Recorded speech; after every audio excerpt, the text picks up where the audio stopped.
if they're present for sequestration or not? Are they witnesses of yours? Okay, just making sure. My apologies. Let me clear. No, right? No. Okay, Just making dotting the I's and crossing the T's. Yes. Again, yes, under the rule of completeness, 822, that is what I am relying on to bring in the complete statement of my client to law enforcement. I believe, again, it's supported by Morales v. State. The rule of completeness does at times draw in things that are generally inadmissible. I also want to rely on Alaben v. State, 299 Georgia 253, Penn Site 256 from 2016. And it specifically says, it is the right of the accused to bring out other portions of the same conversation, even though it is self-serving in its nature or exculpatory in that it justifies, excuses, or mitigates the act. So, of course, the lie detector test wouldn't normally be admissible. I know the state cited the case of Parfenook v. State in support of the state's position regarding lie detector tests. I'd argue to the court that that is not the same circumstance. That is where the state attempted to bring in the results of a lie detector test, stating that the defense had opened the door. We're not trying to get the results of the lie detector test. All we're trying to do is get the entire statement that my client made to law enforcement, entered into evidence, and submitted to the jury. I think it's very important also, those particular lie detector tests, because my client is, and this is, law enforcement is just doing its job. I'm not criticizing law enforcement. But they are repeatedly telling my client, he's a liar, you're lying about this, you're lying about that, and in frustration, exasperation, attempts to clear himself, he says, effectively, give me a lie detector test. And I think that needs to be played in the for context in order to understand the fierceness of his resolve in saying, I didn't do this, I'm not lying. So I would ask again, under the rule of completeness, that be admitted to the court, to the jury. All right, well, defense counsel has cited Rule 822, which actually refers to an admission.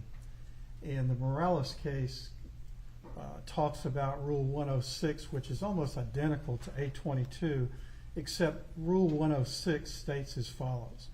When a writing or recorded statement or part thereof is introduced by a party, an adverse party may require the introduction at that time of any other part of the recorded statement, which in fairness should be considered contemporaneously with the writing or recorded statement. The commentary says that the rule of completeness is intended to eliminate the misleading impression created by taking a statement out of context. And this is accomplished by allowing into the record relevant portions of the recorded statement which clarify or explain the part already received. I don't believe that a reference to an inadmissible polygraph test is necessary to complete the context of this recorded statement. The results of the lie detector test are absolutely inadmissible. The offer to take a lie detector test, I think, is likewise inadmissible. I agree with the state that that reference to his wanting to take a lie detector test is not necessary to complete the context of the statement. The court's going to rule that out. May I have a continuing objection, Your Honor? Yes, sir. Thank you. Yes, sir. Your Honor, in light also of that, I would point out Mr. Weinstein and I have spoken about playing the video in its entirety, and I'm certainly not trying to prevent that. What I would say, Judge, is that at the end of the last portion, the defendant is cuffed and shackled and escorted out of the room, and generally... I would think that would need to be redacted. I'm sorry? Wouldn't you agree that should be redacted? Well, absolutely. I want to make sure I heard you correctly. Yes. Well, I'm bringing it up because it wasn't asked of me, so I want to make sure that I don't play past the point that counsel specifically wants me to stop. So I would ask if we could just take a moment for Mr. Weinstein to go to the end of that tape and see. We also have time in the middle, Judge. I was going to ask if it was permissible to the court. There are technically two sections in that they've been recorded on two separate files. The first portion is where Agent Sands and Detective Frost are physically in the room with the defendant. There's an overlap period where the second picks up and they just recorded it additionally. I was going to ask that we play the first hour and approximately 10 minutes. We would take a short break, and at that point we would then be able to play the second portion, which unfortunately is about 50 minutes. So we're talking about a total of 2 hours, Your Honor.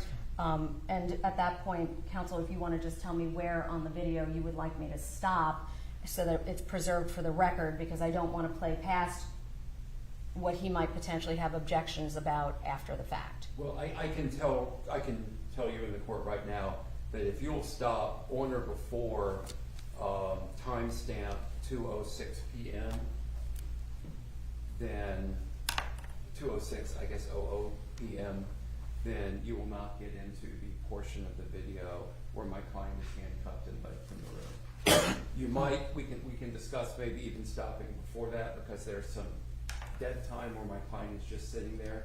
It would be a waste of time to just play video for the jury where he's just sitting there. So we can find a more exact stopping point, but sometime before 2:06. The other thing is, Judge, at the beginning of the second portion, there's approximately 8 minutes where the defendant just sits there. That's the period I was referencing that was the gap in time between Detective Frost asking the additional questions. I will play whatever I'm instructed to play, Your Honor. If it's the entire, they're gonna sit here through 8 minutes of us doing nothing. Any problem No, just going straight through that? No, we absolutely want to get rid of that first 8 minutes, because again, that's a waste of time for the jury in the court. So that initial 8 minutes before Detective or Investigator Frost, I guess, or Detective Frost enters the room, that does not need to be played. Okay. All right, so Judge, I just need a moment. And also, I guess I'm not exactly sure how the state is going to deal with redacting those particular statements from the testimony they play, but I'd just like to review that redaction prior to it being played for the jury. Well, Judge, the only way I can do it at this juncture would be to simply turn the sound down when he says that. I don't know, because it actually has not been cut, obviously, from the video. I will say it this way, perhaps without trying to sound inappropriate. If I make a mistake, the only person it hurts is me. So if it gets played and the jury hears it, it's of no consequence or loss to the defendant. The court has ruled it out as not admissible. They want it in. So if for some reason it does inadvertently get played, Your Honor, I don't see that being a problem. Would counsel disagree with that? No, I guess I don't disagree with that if it gets played, it only affects the state. My only concern that I'm trying to come to grips with at the moment is where he's essentially, how do we explain this to the jury, where he's moving his mouth and all of a sudden it goes silent for a little bit? The logistics of that, I'm not sure how we're going to work that out. Historically, Your Honor, my understanding is that the court has given a limiting instruction to the jury saying that the court has made a ruling that a portion of the content was not admissible for them to consider. That's how we've done that in the past. We have any problem with that, Mr. Weinstein? I have no problem with that instruction. Okay. And then that doesn't throw favor to either side, simply Right. that the court has made the ruling. Right. Your Honor, additionally, I am providing counsel a copy of the PowerPoint from Lauren Satcher, the tool marks officer. These are all photographs that he's previously received, but they do include photographs that I intend to specifically use. He has received them, but I'm giving him that copy in advance. Your Honor, there are bones that are on that presentation. It is the bones of the deceased. We've had quite a long conversation internally to determine whether or not we think that that was in some way indicative of something of concern. We are not going to object at this point simply to that being demonstrated to the jury on the teleprompter, because I don't believe that they demonstrate what appears to be her physical remains, Your Honor. They are, just so we're clear, approximately 2 to 3 inch segments of a bone, not attached in its entirety, and the examiner will be able to articulate what is displayed and the steps that she took in her examination. I don't imagine counsel objects, but I don't know how he feels about that.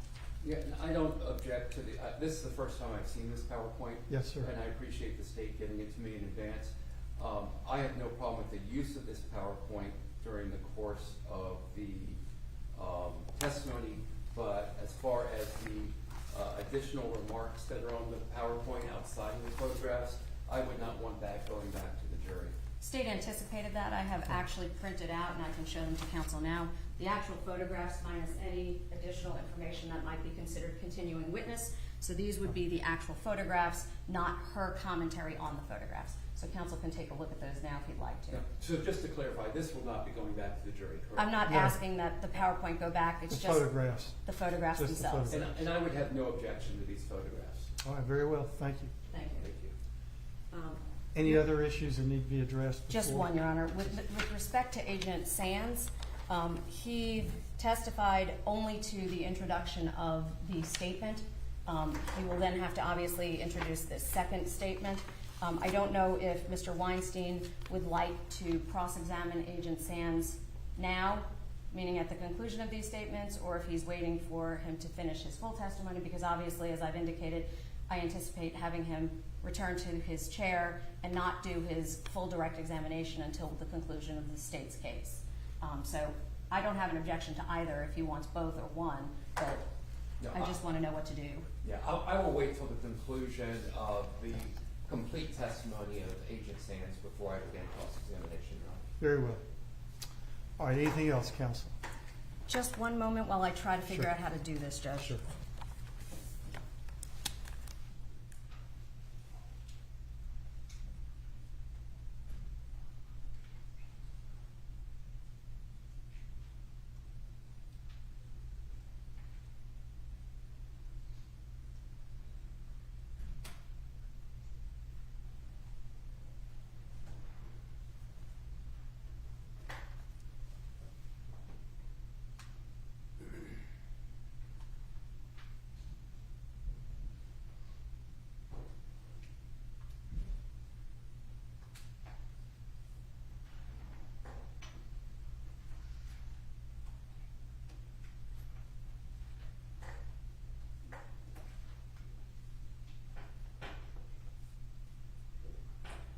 I will actually attempt to, if I am unsuccessful in being able to turn the sound down. I don't even want to think about you being unsuccessful, counsel. I appreciate that, Your Honor. I meant simply if I'm unsuccessful in preventing that from being played. It is legitimately 2 seconds on both sides, and as the court is aware of technology, I don't have an audio feeder here to adjust the sound. It will literally be me turning the sound down on my monitor, which, as you can imagine, is difficult to accomplish. If for some reason that I am unable to do that, my request would be that we not give the charge, obviously, until the charge at the conclusion of the case. I have a jury charge that I will show counsel that's proposed, simply indicating that that evidence is otherwise not subject to reliability. There's case law on that too. If the state knows the specific timestamp where those statements are made and wishes to pause the Yeah, video. why don't we do that? Just pause it and then. I can do that. The problem is that it doesn't like to always start up right after that, Judge. So then I have the game of trying to get it to start again at exactly the right time. So that's my concern. I will do my very best, Your Honor, to simply adjust the volume is what I will do. All right. And leave it to the state. All right, we'll hold our breath. All right, we ready for the jury? Yes, Your Honor. Yes, All right, Your let's Honor. bring our jury.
All right, everyone, please be seated.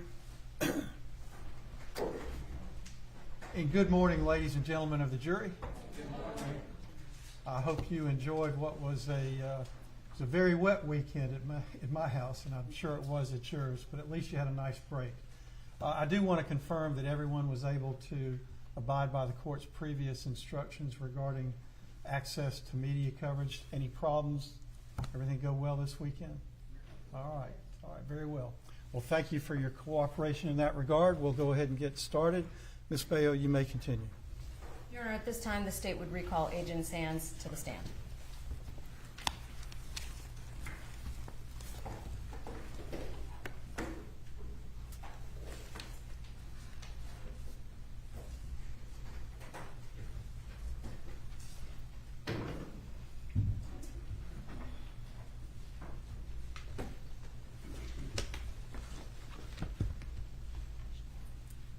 He's already been sworn. He's previously sworn. You can just have a seat, sir. Okay. Agent Sands, good morning. Good morning. And obviously you know you are still under oath, correct? I do. Okay.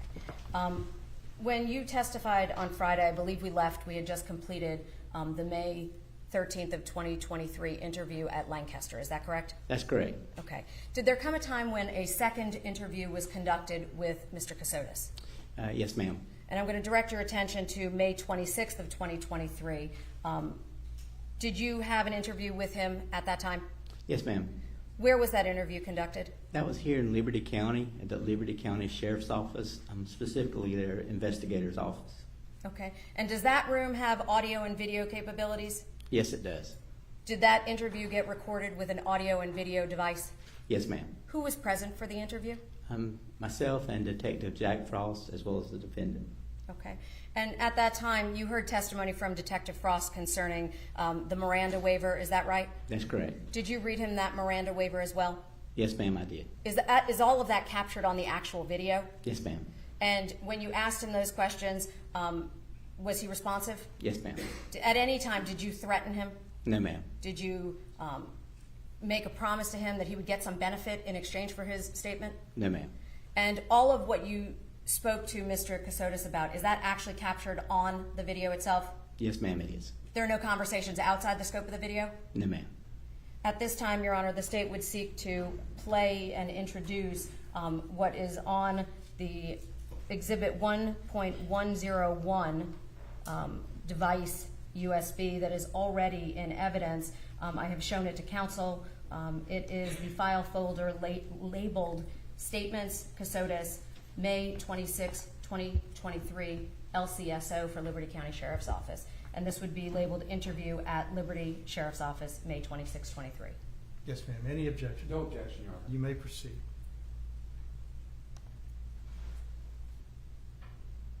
Your Honor, I'm now going to play that video. If it pleases the court, Your Honor, at about an hour, this will complete. Can we take a short break then, and then we'll play the second portion? That'll be fine. Thank you.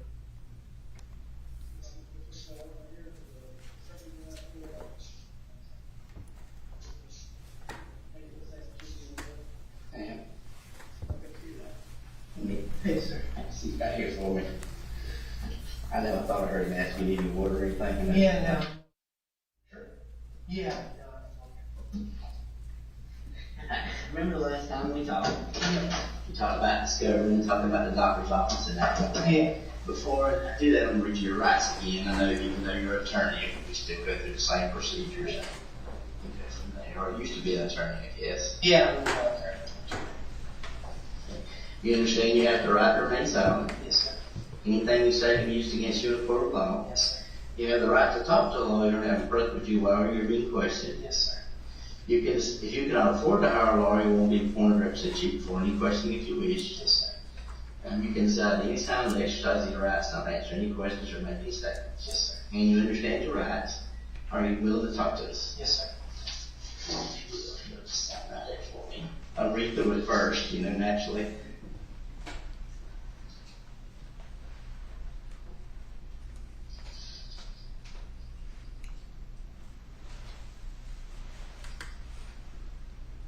Did you want me to sign it? Yes, it's sign right Okay. there. Sir. No problem.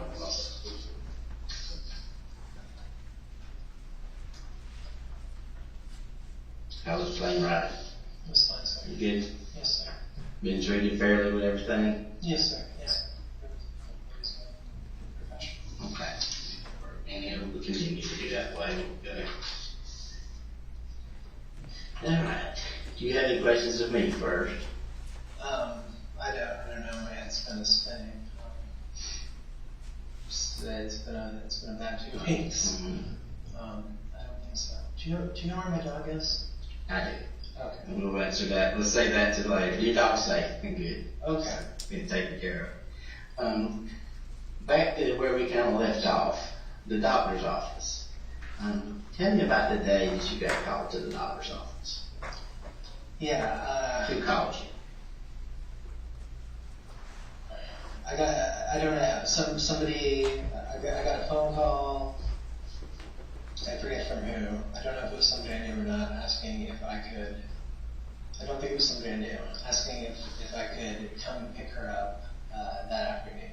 Okay. Around, I think around 3, but Okay. I'm not exactly sure. I might have been later than 3. I'm not exactly sure. Her dad had surgery that week. So a little is, I can normally tell basic times based on stuff like that. Him coming and going and So this was before he had surgery then? No, he had surgery. I believe he had surgery either that day or the day before.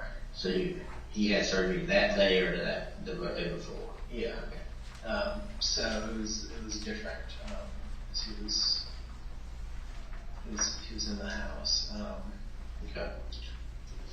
So he was there, so Dad was at home, Yes. and you got a call to pick up Mindy. Yes. Yeah. I got a call. I think sometime earlier that morning. I'm not exactly sure the time. Okay. I left shortly before, maybe half an hour before, Okay. and was driving there, and hadn't gotten very far, and got a call saying that it was actually going to be a little bit later. Okay. Still don't know who called you. I believe it was somebody from the office. Okay. And at that point, I wasn't really sure what to do in terms of my time. I drove out. I think I drove out towards that way a bit, and then I went and ran a couple of errands. Yeah, what errands did you run? I think I went to the pet store. Mm-hmm. I'm not sure where else I might have gone, but I'm pretty sure I went to the pet store. Okay. So how far is it from the pet store to the doctor's office? I think 10 to 15 minutes. Okay. And from the place you were residing, how far would you say would be the doctor's office? I'm not sure. I only drove it coming back, and I'm a little unclear on Okay. how long it took. But so you had to drive there, but you kind of circled and made several routes. Yeah. So roughly, would you say it was like 2 hours, or? I think it was potentially longer. I was kind of just moseying around waiting for a call. Okay. So would the doctor's office be in the Savannah area? Oh yes, absolutely in the Savannah area. Okay. And would we say Savannah or Savannah area? I don't know the difference, sir. Okay.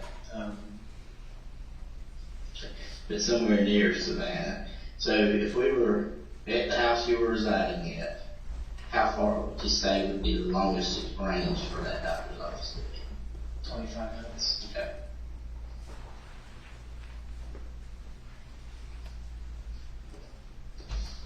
So once you arrived, what happened? I pulled in, there was a spot, and there was a man, I could see a man standing behind the door. Okay. It's a glass door. And as I stopped, he opened the door. Okay. he came out and he, like, you know, gestured towards me. It might have been later than 2 hours. I don't know. I feel like it was. I don't know what time it gets dark, but I feel like it was getting dark at this point. Okay. Then what? I walked in. He brought me a short distance. I feel like it was almost immediate from the door to an additional door on the right hand side. Okay. I feel like there was some kind of, it might have been through another door. There was some kind of a lobby area or open area to my left. Were there other patients in the waiting room? Or? Not that I noticed, but there might have been. I didn't walk through a waiting room. I kind of came like directly in, and Then what happened? he sat me down. I assumed I was going to get some sort of instructions. You know, like she can do this, she can't do that. You know, like I had been doing. I mean, my days were taking care of her. Mhm. It was like waking up in the morning, you know, helping her out of bed every time she went to the bathroom. And how long did that been going on? That had been going on since I would say early November. Okay. You know, she was having trouble sleeping, which I don't think is uncommon. You know. So what happened Sorry. next? So what did you say next? I'm sorry. I sat down and he said that he was very sorry to tell me that Mindi had passed away suddenly. Okay. But he wasn't the doctor. I assumed he was the doctor. I said.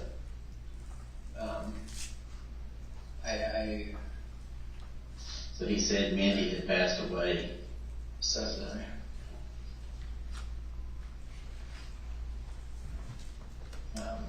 Then what happened? I was extremely upset. I thought I was coming there just to pick her up and bring her back. He said he wasn't sure what had happened, that they were gonna find. Because I asked what happened. He said he wasn't sure. They weren't sure what happened. Whatever it was, it happened very suddenly. And he said that that they were going to find out. He said he had some forms for me to allow all that to happen. So Okay. to allow them to do it, and then something about her. You know, her. What to do with her afterwards. Okay. Got in an argument about that form later. Okay.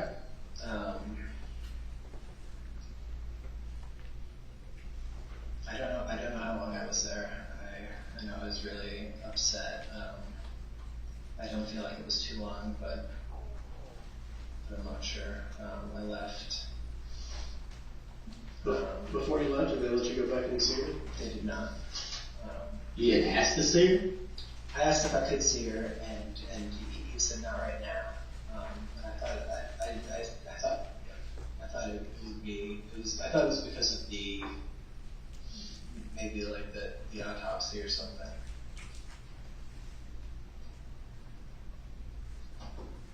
I assumed I would get a chance to see her multiple times, and I never did. Did you get any copies of this paperwork or keep any of this paperwork? No, I signed it. I was extremely upset. I didn't know what to do. I went straight back to her parents and told them. Okay. So that's the same day you went straight back to their parents? Yes. Okay. So Frank and Bessie? Yeah. We were all living together. So you didn't get to see her? I did not get to see her ever.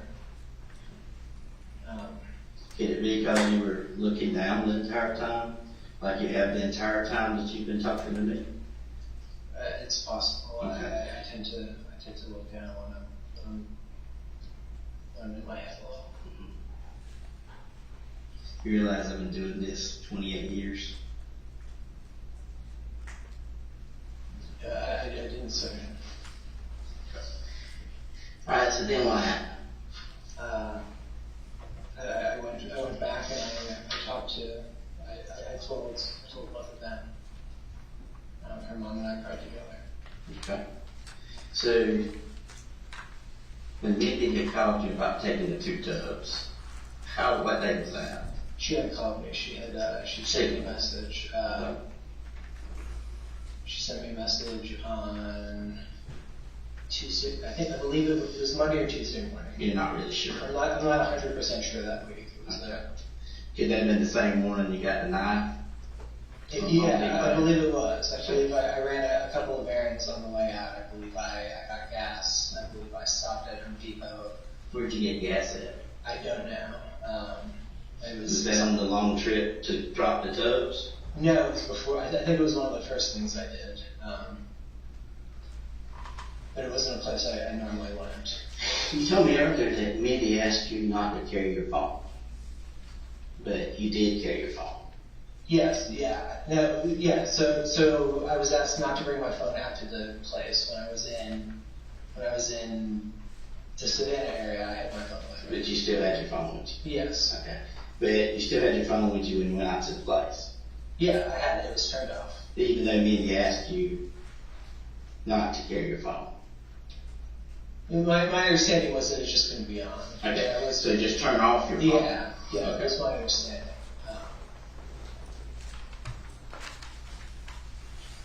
But you did have it with you?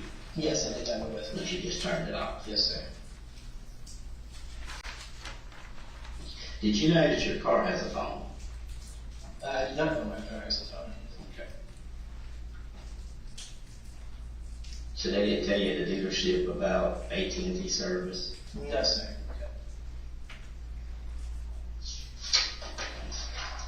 What did you put in the tubs again? Electronics, her laptop, some books, clothing, shoes, toiletries for both of us. She wanted makeup, perfume, basically everything we would need for Your stuff too, though? So Yeah. you had one with yours and one one of with mine, hers? one with her. Well, as normal when we packed, it was one and a third with mine, one and a third of hers, and probably 2/3 of mine. But so why would you drop your stuff off when you could have your stuff anyway? Why was that being dropped off? I assumed that this had something to do with us leaving Savannah. We had weird things that we've been asked to do before we moved locations and things like that, and I assumed it had something to do with that. Alright. Did you kill your wife? No, sir. Okay. I swear to God, no, I forgot. When was the last time you saw your wife? I saw my wife on Saturday, the Saturday after Thanksgiving.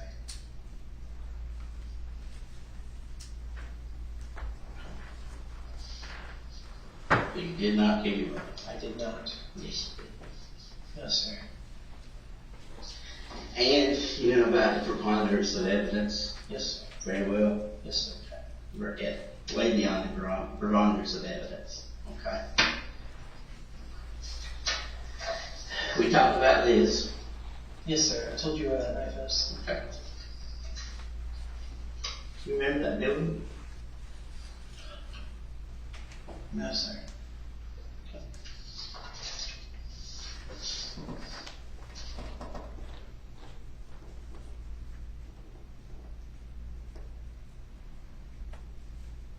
Okay, sir. Do you remember the one down that route, down that dirt road? A little, I don't know, sir. I'm not sure what I did. Nick, did you love Mindi? Yes, sir. Did you love her parents? Yes, sir. Frankie, that's it? Yes, sir. You want to help us put all this together? Yes, sir. Where that? So we need you to be truthful with us. I'm being 100% truthful. Who's our God? Sir, yes, I am. your phone, your car's phone, the videos. I mean, who else has the luck of going on a 25,000 acre property and getting captured on video? The 45 minutes that you spent there at one location with the tubs. And tonight, Your DNA. Sir, I did not hurt my wife. Did you dispose of it? No, sir. You did. No, sir. And all evidence is showing that. Sir, I And never. your elaborate 2 hours of story that you gave in Pennsylvania, you know how many items, you've been an attorney, you should realize how many of those can be disproven. Sir, I have not lied to you at all. you've been living the web of lies for a long time. No, sir. Between your finances, between Jim McIntyre, all these people, the Microsoft stuff. I think Jim has lied to me for a long time. I do believe that. I don't believe Jim exists. Sir, Jim absolutely exists. I don't know if that's his real name, but he absolutely exists. I mean, the things that we did for years, the places we went, You did to get away from the judgment from Heather. no, sir. So you didn't know you were wanted and on the run from Heather and the judgment, the civil judgment. No, sir. Jim told me that I'd been taken care of. How did Jim take care of that? I don't know, sir. So you didn't feel a responsibility to pick up the phone and say, hey, has it been taken care of? No, he told me it had been taken care of, but I never heard anything else. So So you and Mindy lived with her, didn't you? No, sir. You never lived together. The three of us? The three of you. No, sir. Never? Never, sir. Okay. What about all the money you got to live off of when you made all these moves with Jim? You said Jim was providing you money. Jim and friends, I said, sir. Jim and friends. Yes. What about just one friend? Yes, sir. Yeah, it was the majority of it came from one friend. There were other friends who gave us money as well. have you ever been without money Yes, sir. and desperate? Yes, sir. When was that?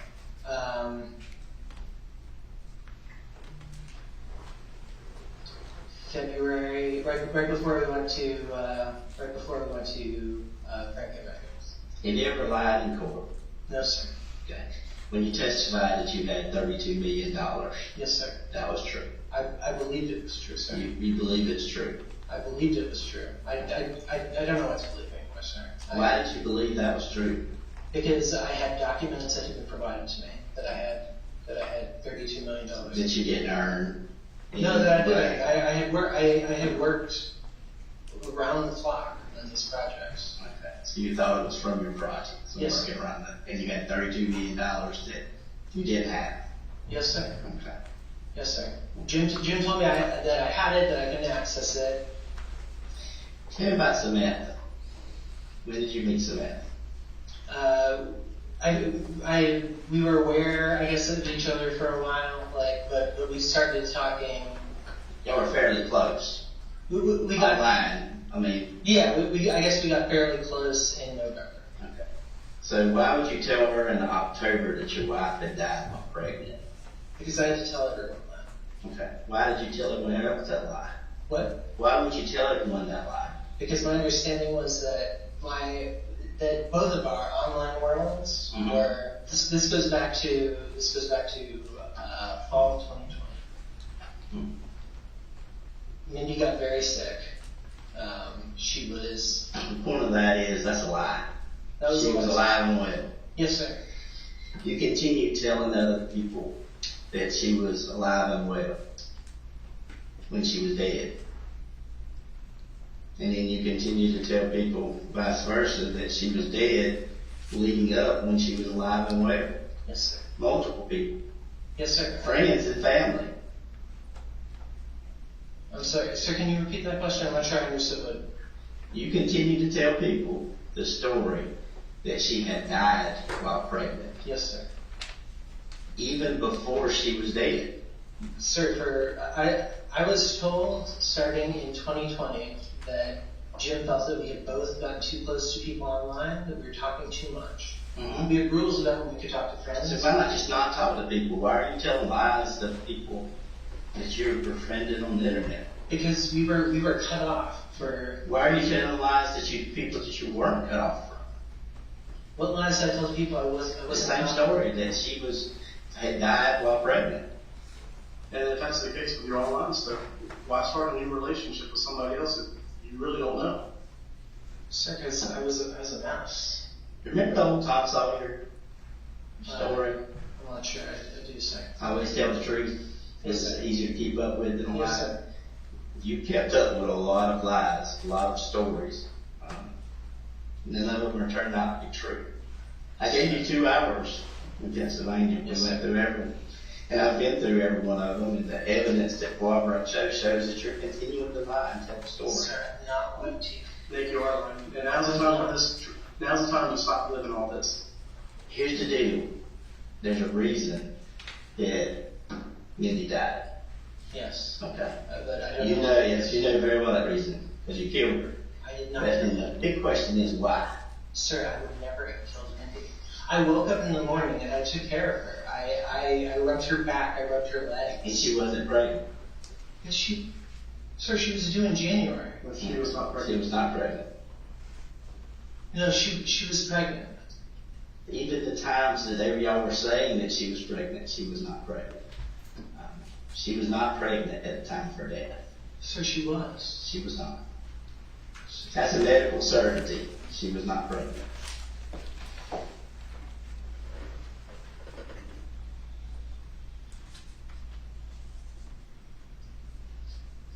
The doctors that you're saying that she went to, that just you don't know their names, don't know the location, you never mentioned an actual doctor that she saw for a thyroid problem. You never mentioned doctors that you visited. I don't know the last. I do know the last time I visited a doctor, sir. I visited one in probably 4 or 5. What about the CVS pickups for medication? Yeah, I would routinely pick up her medication. It's been prescribed by a doctor. Yes. That's not the doctor you would take her to or that would know about her death? No, those were medication refills. We did like a telehealth thing. More stories. I mean, just kind of elaborate stories to exist. But the point is, So You can killed look, Mindi. you can look at the CPF. why did you kill Mindi? Sir, I didn't kill Mindi. You killed Mindi. I did not. All the evidence shows that you killed Mindi, and will continue to show. It's kind of like a 1,000-piece puzzle. You burned some of the pieces. You've thrown some of the pieces away. We'll never have all the pieces. It's very clear. You made that absolutely sure we won't have the pieces. But we've got enough to see a very clear picture and to show that picture to a jury. And that jury is going to conclude one thing, the same thing I'm telling you. You killed Mindi. No doubt. When you placed her body out there, you did us some favors. Where you placed it, it preserved some things. You weren't expecting her to be found so quickly. Sir, I never saw her after she died. I never hurt Mindi. You did hurt me. No, I fed her. I helped her out of bed.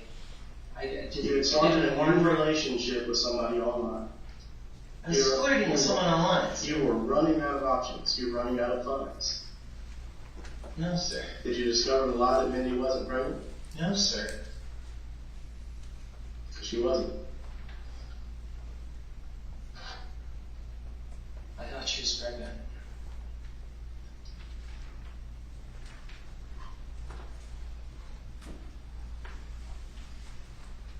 If Jim was so good at his job of protecting you, why would he not protect her? Why would he not come forward with any evidence now? I think Jim lied to me about a million things. Why would he not prevent your father from being able to find you? I don't know. But I don't think Jim was telling you the truth about anything. Because he did exist. He did exist, sir. We did everything for years. Remember the day when your father shows up Yes, sir. with your Uncle Chet? Yes, sir. Okay. Tell me you left the back door.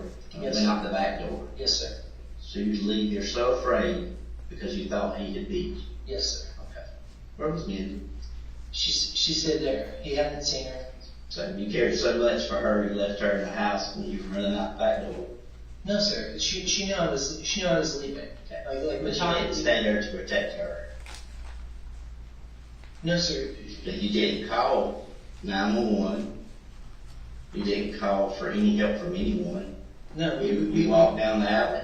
we called for help for Jim, who we depended on for Now, everything. let's play back, because just the other day you said you didn't call, but he found you.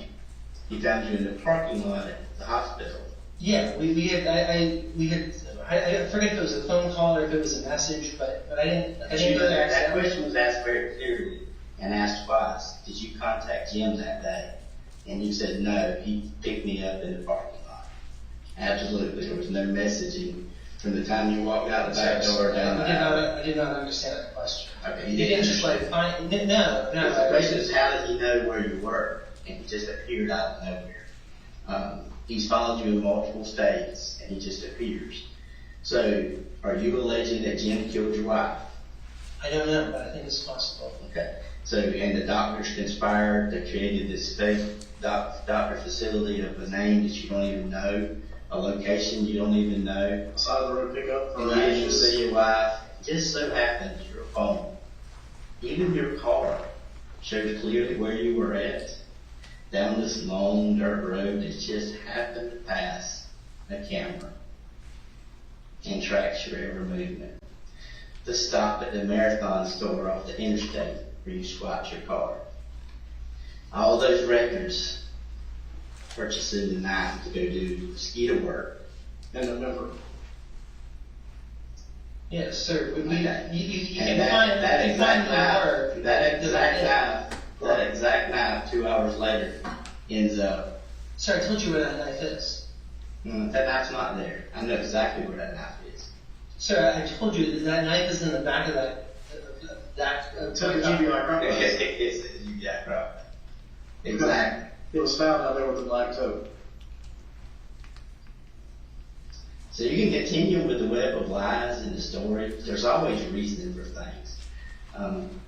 Is your reason that you're just a vicious killer and decided to kill your wife, or did y'all get in some kind of argument? What was your motive for killing her? I never heard of. The story is not what you're telling. Why is it so different? What do you mean, sir? Your elaborate story of on the run all this time and all the periods of stuff and the web of lies. Why is it so different than what happened with her that the records show, the evidence shows, the DNA shows? Why is all that? Is you're being set up, is what you're saying? I don't know, sir. I don't understand. So your phone and your only person that you said was turned off, Yes, sir. still goes to those containers on a property that's 25,000 acres down a dirt road, 40 minutes from the house in Savannah, that matches the GPS, all the stuff matches. That knife that you purchased at Home Depot ends up there as well. The cleaning, the purchasing, the credit card swipes, the story that continued, the lies that you told to many others. Some people who you think are still on your side are actually some of the best witnesses against you. They know the story, and they're going to tell that story when they testify. The Capital One card you're using for all these years, getting food, takeout, lodging, paying for all the places, the Airbnbs, the Verbos you stayed at, we have all those records. Yes, sir. And the Renaissance, the current stuff. Yes, sir. So you're saying it's big, everybody's created all these records of items that were on your person on that same very day, in the same very vehicle you were driving, at that location. You know what the coincidences of that were, and the chances or probabilities of that happening? Sir, none Just of like the none of airplane this that you feels landed random. into this room right now, Yes, that sir. ain't gonna happen. Yes, sir. None of this feels random to me. But I don't understand it. But I know where that knife is. Okay. So now let's move on. The knife has nothing to do with anything. The day that you bought the knife and traveled down the road, where did you go? I left. stopped for gas. I stopped at Home Depot. I believe I stopped and talked to Jim. With Mindy's body in the car. No, sir. No, sir. And then I drove out there. Out where? I don't know. I believe I had an address to a church, and then I had a GPS location after that. The first story was you had GPS coordinates. Yeah, yes. You mentioned nothing of address, I mean. Yeah, yeah. So, but I've been trying to think about this. I believe they said it was a church, like not to pull in, but I believe it was like a waypoint. I believe they said. So Mindy didn't tell you this? I forget. Sorry, I forget exactly. So you forget all back to the same story. It's easier to remember. Tom Sawyer says this. It's easier to remember the truth.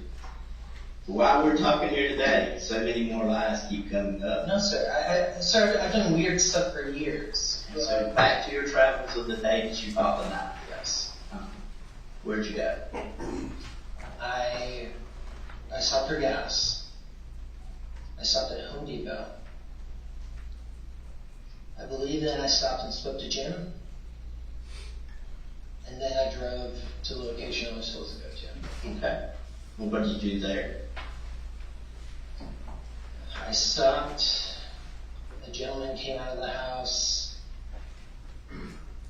The 40 minutes that you were there, there's no house at that 40 minutes that you stopped at. So we can cut the house out if you'd like. So you don't have to remember a house because there was no house. I stopped at a house. Okay. How long did you stay? I'm not exactly sure. Okay. He talked to me for a couple minutes about something he was doing. He had some stuff in his front yard. Okay. So what else did you do?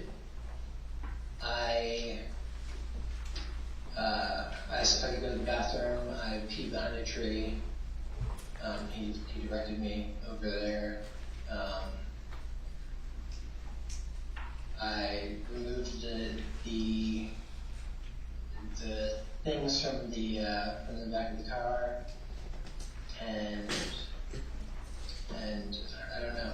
Where were the things left? You said you removed them from the car at his house. Where were they left? Like just on the ground? Yeah, he said he would take care of them. Okay. How close to the house? 30, 40 feet. There is no house, remember. So I stopped at a house. You may have stopped at the house, but when you took the containers out, there is no house. There's a reason why that keeps sticking in your head. You said Pennsylvania, you took them out, you falsely said I set them in the dirt. I set them in the dirt. The gray and black container. And it wasn't your personal property that was in those containers, it was Mindy. No, sir. I didn't pack those containers myself. It was her laptop. It was... You did pack them yourself. With your wife's dismembered body. Sir, that's not true. That is true. And you had them in your car when you drove down that dirt road. Sir, that's not true. That is what you placed in the dirt, 30 or 40 feet off the roadway. Sir, that is not true. That is absolutely true, Nick. Exactly what the records show. Sir, that's not what happened. I don't know what you know about the country and dirt roads and the property that you all own, that you've ever been to that type of property before. But if you happen to hit the security cameras on the entrance to 25,000 acres, which is a very large property, your phone, in your vehicle's phone, everything, every stop is recorded. You understand that? Yes, sir. Okay. She says So your 40 minutes that you're there, you're at the exact same spot where your wife's torso was found. The other stop where you dug with the shovel And hit roots. and hit roots, that's recorded on the very same information. The next spot that you stopped and buried her skull is covered. The exact same stuff. Even the next spot with the leg is covered. So the stops are, I mean, it's like watching it on TV. It's not, there's no issues here. It's very clear. So The big question that is, happened. the very question, big question, it's even the pictures. There's pictures of you going by on a property. You may have seen the log truck ahead of you. There's a big truck hauling wood. Guys that spotted you down there. The big question is why. It's no longer if. Sir, The big I've question. never hurt Mindy. The big question is why. Sir, I've never hurt Mindy. You never carried her to the doctor. She never went to the doctor. You never went to the A doctor. doctor didn't come by your house to do those checks. Yes. You came directly from that house to that location. It's very clear. From your house to Home Depot to the scene. To multiple scenes, I guess we would say. Those stops are recorded, captured by your car. They're actually corroborated by your cell phone that you say is turned off. But apparently your particular phone still records and still sends out pings or messages that overlap with that. So the big question is, were you asked to go to a location and retrieve Mindy's body? Or did you kill her and transport her? Or did something happen in that house that you just can't talk about and then you dealt with it from there? Because it clearly started at that house. Then it went on. Sir, no, Okay. none of this happened. Okay. We know it happened. It's clear that it happened. So you're saying that the cell record's wrong, the picture's wrong from the security cameras, everybody's wrong with this whole picture. Your purchase of walk-in from Home Depot, that purchase is wrong. No, sir. Your travels that day, all that's all. And just so happens coincidentally, she's found at the location you were at. Your wife, how when you were at? Sir, it doesn't feel coincidental to me, but I never hurt Mindy. I never saw Mindy after she passed away. And you're going to stick with the last time you saw her was me. It was Saturday Where? at the house. At the house. So how long did she stay in the house before she was gone? Are you telling me like you came home and found her dead, or what's the story? No, sir. I'm saying I came home and she was gone. I got messages from her for days, Okay. telling me things to do, things we needed. I've been doing this 28 years. I don't watch a lot of them, but a lot of people watch TV shows and stories. Read a lot of books that have these kind of stories in them. You have characters that you've envisioned and made in your stories, and some of your stories, but none of your stories before a jury in Georgia are going to go. I want you to understand that up front. It's a very clear picture. Even though it puzzled, you burned some of the pieces. You shifted and manipulated some of the pieces. You constantly lied to many, many people in your life, and have continued those lies. That's not going to continue to go. You understand that, right? The big question is why. Sir, anything I ever lied about, I was told to lie about. Okay. So, right now, if you said you killed her, you'd say it because I was told to lie. Sir, I never killed her. So if Jim told you to say that, you would say that? No, sir. Okay. So my point is, everything you do, if Jim told you to jump off a cliff, you were going to jump off a cliff? Yes, sir. For years we did exactly what Jim told us to do. So He wanted full access to our lives. He said he was keeping us safe. Did Jim tell you to burn your car? Sir, I didn't burn my car. Well, the burns that you got that you described to the insurance adjuster for your medical records, Yes. when you described burns going up into your nose and your face, it sounds like a flash burn from fumes. It sounds like a flash burn from fumes from an accelerant. Yes, sir. I opened the car door, and that's when the flames got mine. But what was important in the car that got burned up that day? I thought my phone was in there. What else was in there?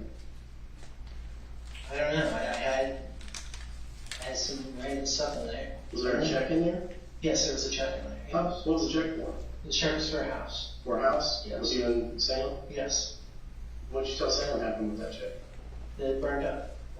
And what was the insurance company going to do about that? I don't think the insurance company had anything to do with the check. Was it a sizable check? Yes, sir. How much? $860 some odd $1,000. Just gone. Yes, sir. Almost $1 million check gone. Yes, sir. And you couldn't get a replacement. No. No, I spoke to Jim afterwards, and he said he would get a replacement, but it would take a while. Interesting. What were you doing out on that road that day anyways? I had gone to pick up the check. He said he would have somebody meet me out there. I had come up to Liz. He told me to meet in Liz. I got flowers. I didn't pick them up that day. I got water at Target. But you also said something else up in Pennsylvania about that day when you stopped the car. You said you were on a long, straight stretch of road out of the curvy hilliness you've been driving on where you can see in both ways. Why do you think that's important in your life? Is it so you could see other cars if they came while you're doing what you're doing? No, sir. I think you're living a web of lies. One of your close friends described you best, said you talk in parallel realities. It's like the story you've sold them, it blends in the truths of what's going on in your life with what you want it to be. That's what you're doing here. No, sir. You bought a knife for window screening that you were fixing to leave this Airbnb. Yeah. So you buy this knife, you go back to the house where Mindy's at, then you go out here with these 2 totes that are packed with stuff and put them in a place where her body's found. No, sir. I left them with the man. You did not leave them with the man. Yes, I did. You did not leave them with the man. Your car is traveling out there. He's already told you. We put you and your cellular device in your vehicle out there in these places where your wife's body is found. Dismembered. With the knife that you just bought. No, sir. That knife. The Milwaukee came to knife? Pennsylvania. Yes. That knife did not come from Pennsylvania. Yes, it did, sir. I told you exactly where to find it. Have you looked there? Yes, and it's not there. It's a carbon steel blade. It would be burned up in the car. Very clear. Under the thing. Under the thing. Under the thing. Then there's one other place it could be. But that knife's really irrelevant because that knife was only used in the end. It's not doesn't have anything to do with actually the murder or the killing at all. And that knife was after the fact. How would I know that? I have no idea, sir. I didn't know that. That comes I from didn't know anything. a lot of 28 years of doing this. Like I said, your story's fine, but your story's not reality. Even to the point of the new wife. You know, when you apply for a marriage license. Yes, sir. Okay. Remember applying for that marriage license? Yes, sir. Remember the questions it asked? Yes, sir. Okay. What did you say on that marriage license? I said that I'd been married once. I said that Mindi passed away in 2020. Okay. 2 things that Jim told me to put down. So you lied because Jim told you to lie. Yes, sir. Is Jim telling you to lie here today? No, sir. I spoke to Jim. I'm a little unclear on the timeline, but You're unclear on a lot of stuff when it comes to specifics. It's quite funny how that works. But those records clearly show where that's at. To the matter, even like when your mom, what have you told your mom? my mom, that I was driving. We've been spoken in. So you hadn't spoken to her in 6 years? I had no. We started speaking after I was arrested. So you go to this doctor's office, they tell you wife died, you don't ask to see her, you immediately, I did ask to see her. you don't get to see her, I don't get you to don't forcefully go any further to see her, you just take them at the word, you don't know her names, you don't know her addresses, don't know how to return there, whatever, you just leave. You go from there back, tell her family, pack up the stuff that you said was already packed, and gone. Remember, your stuff was packed. Yeah, a lot of my stuff was packed. That your important stuff was not. Yes, sir. You still had it. Yeah, we had things that we didn't need, like Okay. day to day, like clothing. So then you go to So Florida. is it possible to get a bottle of water? You go to Florida, and when you go to Florida to pick up the beer, Yes, sir. and then you go from Florida to Montgomery, Alabama, Yes, sir. and you cashed a check for $5,000.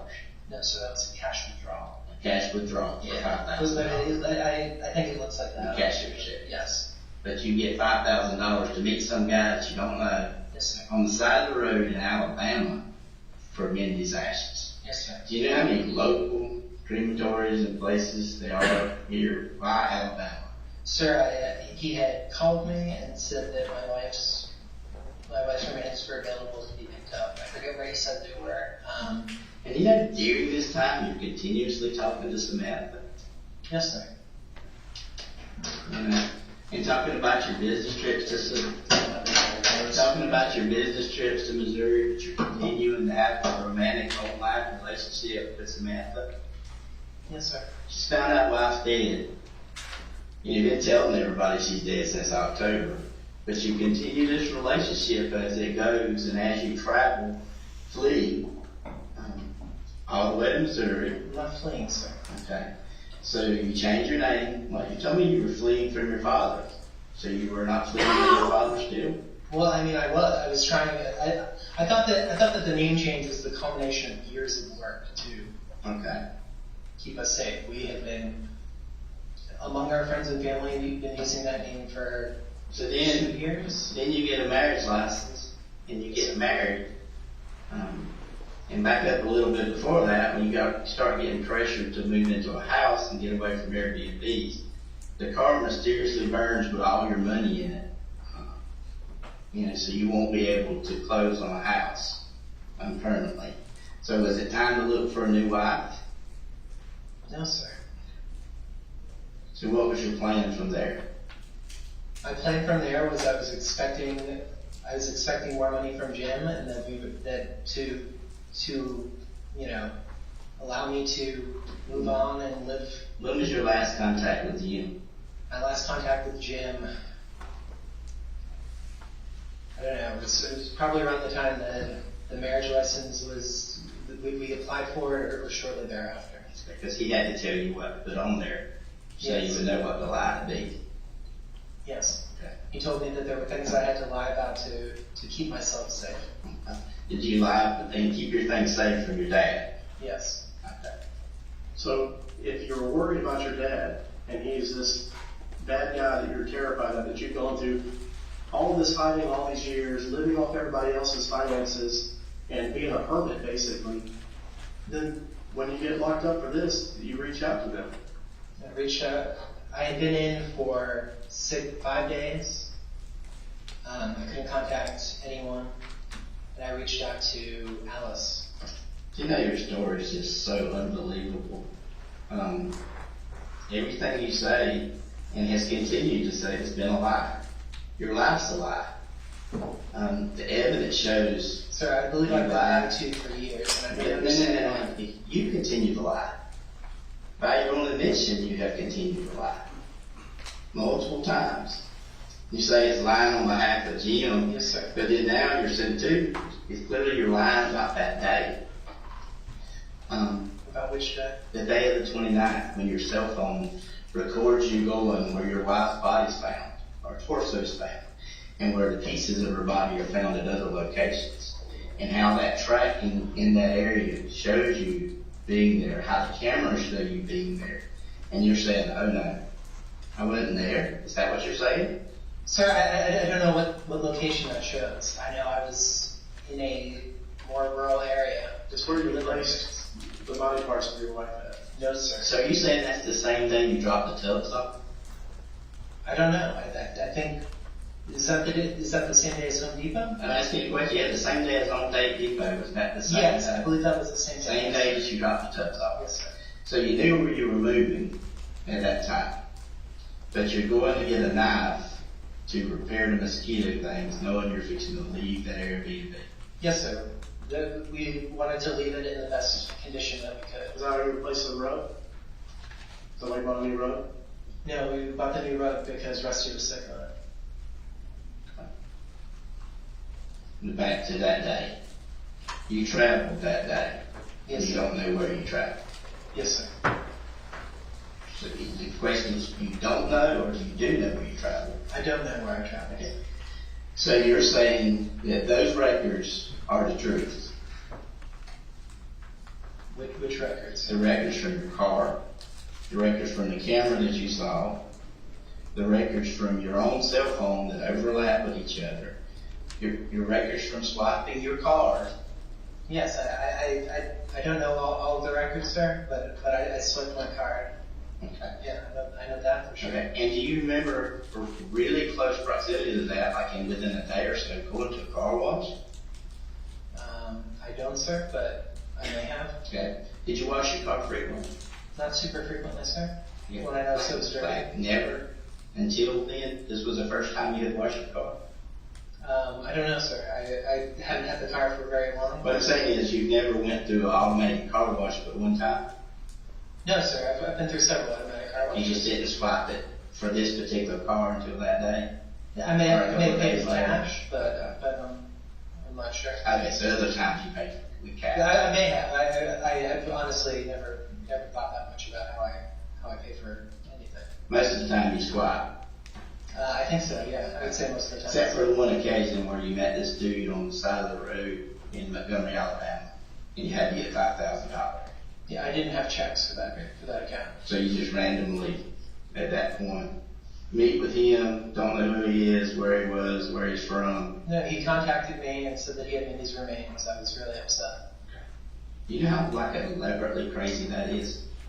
Just to meet somebody on the side of the road with remains. Yes, sir. I was really upset about it. That's never been heard of before. I was upset about that. I was upset about the fact that she had been cremated. I was told she had been cremated. We know you were upset. We know you were upset. We found her body in the condition we found it in. We know you were mad. Sir, I never hurt my wife. Yes, you did. I've never put a hand on a woman. I did not hurt Mindy. But you lie. And you lie a lot about a lot of things. And have continuously lied. Sir, I've been told to lie in certain situations to keep us safe. You've been an attorney before in your previous occupation with the Navy. For how long? I was an attorney in the Navy for roughly 10 years. So you can realize you've prosecuted cases where soldiers have murdered their wives. No, sir. You never prosecuted anybody that? No, sir. Okay. Have you prosecuted anybody that murdered someone? No, sir. Okay. So never a murder prosecution? No, sir. But you have cases that show, and you understand preponderance of evidence and proof beyond reasonable doubt. Yes, sir. Okay. We've gone from preponderance of evidence to proof beyond reasonable doubt. Okay. You know where we're at with that point. Help me support that story. Help me show that you didn't do it. Sir, I'm trying to tell you everything I remember about this. See, that's the problem I've got, Nick, because the 2 hours that we had in Lancaster, everything you told me, I proved to be a lie. There's nothing truthful about that. You've continued to lie to friends, family members, people that you trusted, people that really went outward to help you. I wasn't really forceful with you that day. I didn't do anything that day that let you tell me the story. Yes, sir. I went back and verified that your entire story is a lie. So help me at this point to go and explain that you can continuously lie, but you want me to believe you did kill your wife. You've lied to me. You've lied to Cameron. You've lied to your family. You've lied to other people. You've reached back out to an old former employer of Mindi and lied to him. Why would you do that? Sir, I didn't lie to him. I mean, Are you saying you didn't lie to me? Let's just start this way. So there are things that I think were not true. All I've done is sit in a cell and think about this for days. I don't believe a lot of what Jim told us for years. Okay, I'm not asking what Jim told you. That has nothing. I'm asking what you did and where you remember. And there's things you say and you don't remember that I clearly know you remember. Like if you went to this doctor's office in a strip mall in Savannah where you were told your wife had died, you would really remember that. There would be no doubt. The other thing is, if that happened and you were not allowed to see your wife and found out she was cremated later, you don't think as an attorney that every attorney hearing this would file suit against that doctor? Yes, sir, I thought she died of natural causes. That's what I was That they made mistakes is what you're telling me. they made mistakes and cremated her, and you ended up meeting someone on the side of the road. Every portion of your life and everything that's coming down right now to Mindi ends up being untrue. But you want me to believe that portion to be true. You lied about going to the doctor's office. No, sir. Okay. You lied about going to the doctor's office. As you continue. You lied about picking up her remains on the side of the road. No, sir. You've lied about where your vehicle went that day. No, sir. And where you continue to go. You've lied about what haven't you lied about? You lied about your father. Sir, I don't believe. How much money did you take from him? In the very beginning, how much money did you get away with your father? I had borrowed some money from him. No, that's not the question. It's how much. I don't know. I don't know exactly how. About $60,000? No, sir. No? No. Was it more than $100? Yes, sir. It's more than A lot more than $100. $100. Yes, sir. You probably just kind of wanted to know what was going on. I didn't know that, sir. I thought he. What did you tell Betsy and Frank about when they had to move to Hilton Head? You told them who needed to, told them they had to move. It was time to go. Because who said so? Mr. Jim said so. Right. Who rented their new place for them? I did. You did. Yes, sir. So if it's so dangerous and you gotta go now, why would you rent a place and put them in danger up there in your name? If you're the intended target. I didn't think that would be something that he would be able to. You know how easy it is to track you down? No, It's a sir. quick, easy Google search. Your name pops up there. Before all this, your name popped up there. Pictures of your wedding. Pictures of Mindi and you at your wedding pop up there. Pop up at the place that I In rented Google. for In Google. Frank and Google search. Betsy. We can play on this all day long, you know. I'm pointing That's out- the game. That just ain't gonna work. I paid for Yes. I paid for a rental. It's just not going. I don't know how that goes on Google, but I didn't think it would. So, back to way back, when you get married, you go through this whole spiel, the whole thing. Then all of a sudden, something happens. I ask you why you get out of the military. Why did you get out of the military? We didn't want to be moving around all the time. Okay. Why? We were going to start a family. We Ready to start a family. Okay. That didn't work out with your first wife. No, sir. Okay. No, she. That didn't work out with Mindi. That was not going to work out with Samantha. I don't understand. I thought it was working out with Mindi. Okay. And I had hoped it would work out with Samantha, but obviously. So that's been the continuous thing as you were ready to start a family. Yes, sir. So- I always wanted a family, but You lied to the military on your official resignation when you said your purpose for resignation. It didn't have anything to do with wanting to start a family. The lie was Mindi was in a car wreck and you needed to care for your wife. You don't remember your resignation from Navy. from active duty or from the reserves. Either way, you don't remember your resignation letter. I remember drafting, I believe, 2 resignation letters. One from active duty. I've been talking about active duty. Mm-hmm. So what about your resignation for both? What was your reasoning for resigning? I don't recall. You just told me it was to start a family. So the reserve one, I believe I had to put in, should I let The same bullshit stories. No, That we had been in a continue car on. accident. You have been. And again, the parallel realities that you created, that these lies. You said you want to start a family, you don't want to move around, but what have you done? What have you been doing? We've been running, sir. We believed we were in danger. We thought we were running from Wayne. From who? Your father? Yes. And who have you been talking to? I've been talking to him. Who's come to help you? He has come to help. And how old is Wayne? He was born in July 1955, so. And you went through Navy training, you're a really big guy, and you're that fearful of somebody that may or may not have even injured you, that you really I don't believe anyone has injured me. Okay, and you didn't really believe it then. I did believe So, but you go to all this elaborate scheme to run, and just so happens you have a $1.5 million judgment against you. Just so happens you lie as an attorney, raising your hand and lying in official court during an official hearing that you've got $32 million that you didn't have, that you now believe you may not have had to begin with. Sir, You lied, and the lies just keep continuing and keep continuing to the end. And the only thing you want to try to convince me is that you're telling the truth. Yes, sir. And there's not one thing in your life I can show that you've been truthful about. Tell me one thing. Sir, I've been truthful about all of this. I mean, This absolutely shows that you haven't been. And by your own admission, you've lied about this and lied about multiple things. That day, you're so vague and recall, you don't think I would recall the specifics of where my wife had died? The doctor's office that was there, the doctor who's called me and mistakenly burned her ashes, and the actual story of her death. You've told quite a few variances to quite a few of her friends that you reached out and talked to over time on what she actually died from. her friends? No, sir. Okay. So you didn't tell any of her friends why she had died? No, I told that our close friend. My understanding was that our close friends were the only people who we were going to have in our life after we moved. So if you were really into the protection and scared, why would you be calling all these people, telling them where you were moving and what you were doing? You created a story that she was dead even before she's dead. You're dating online before she. So I wasn't dating online. I was.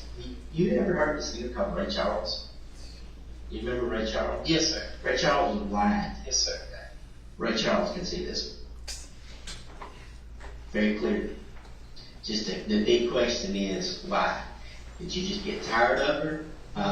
Were you wanting to move on because she was not pregnant? Was there some type of argument? Did she strike you, sir, that led to that? No, sir. The biggest question is why you killed her, sir, and why you disposed of her. Sir, I That killed her and we're disposed of her.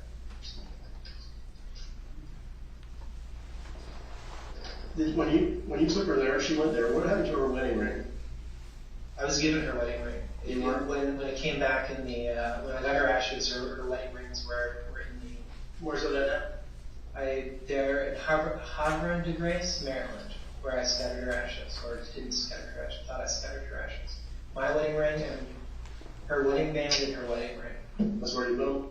Yes, I put them in the water there. It was one of her favorite places. What about her pearl earrings? I don't recall what happened to her earrings, sir.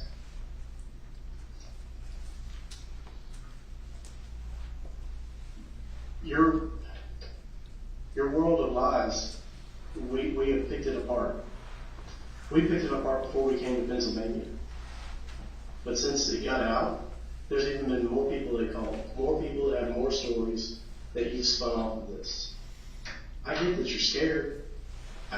Everybody I talk to, this is not who you are. They don't think you're a monster, but they don't believe your story. They don't believe any of it anymore. Sir, I've been lied to for years. And you're lying to everybody else. Now, it broke. You got to that point and it broke. Whatever it was that made you snap, whether it was you just had to get out, you didn't want to tell her you wanted to leave, you didn't want to accept that she wasn't pregnant, or you were scared and terrified that now you had this new relationship that was up and budding and you didn't want to continue. This is somebody I was talking to. This is somebody I had never met. Now you're married. After you tell your former in-laws, after you tell them, you fabricate a message and send it to them and tell them that you died in a car wreck. I did not do that. You did do that. I did not do that. You did do that.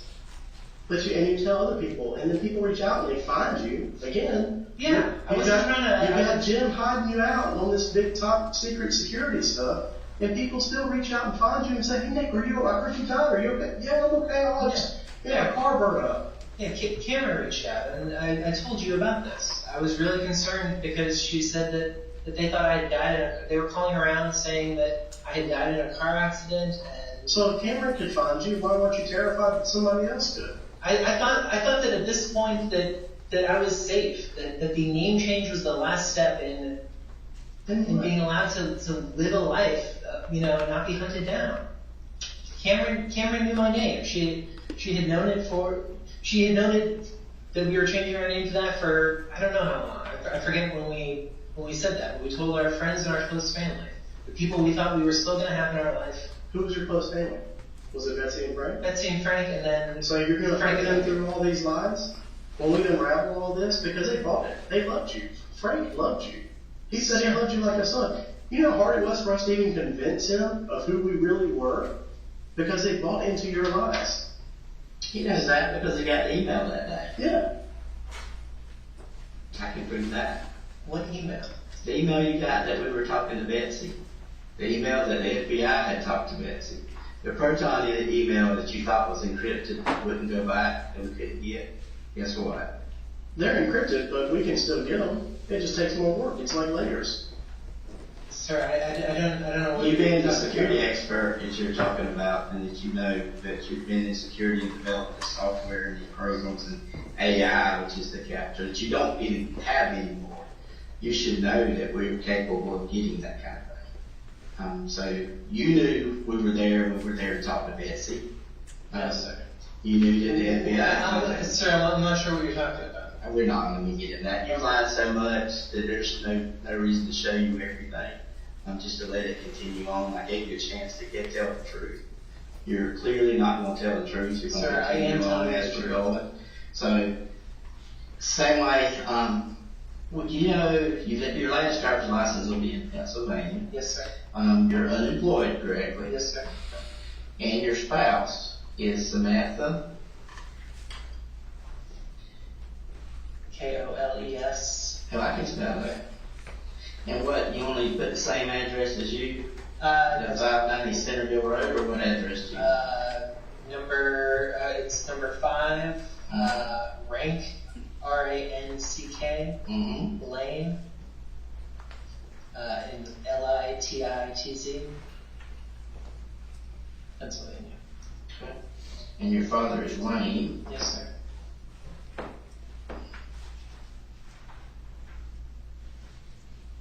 And what's his address? 117 Mm-hmm. Sandy Hollow Road.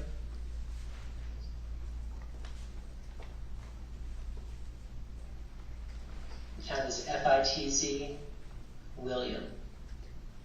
Okay. And that's New Hampshire. And your mother? Linda Kassotis. Same address.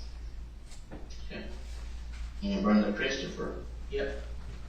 Do you know his address? I do not, sir. I believe he's out of Michigan, I've been told.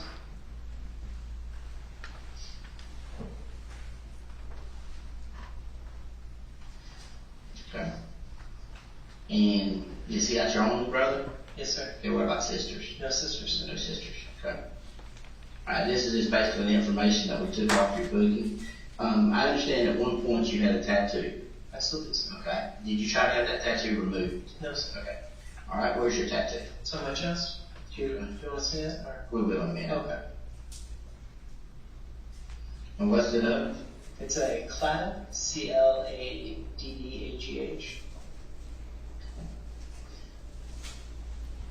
Your teeth are all normal.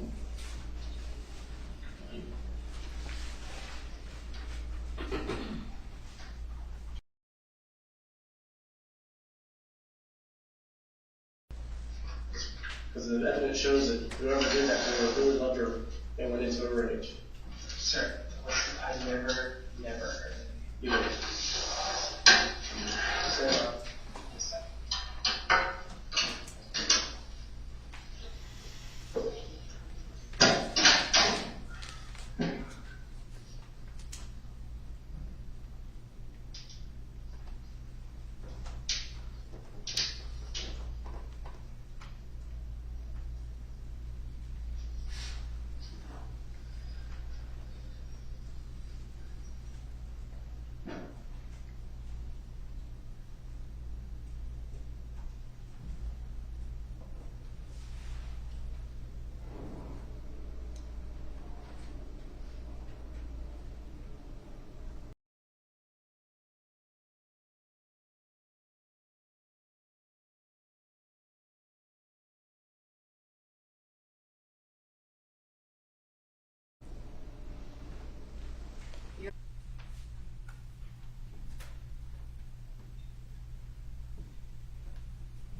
All right, the jury's out. We'll be in recess.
are we almost to the point where the volume's going to be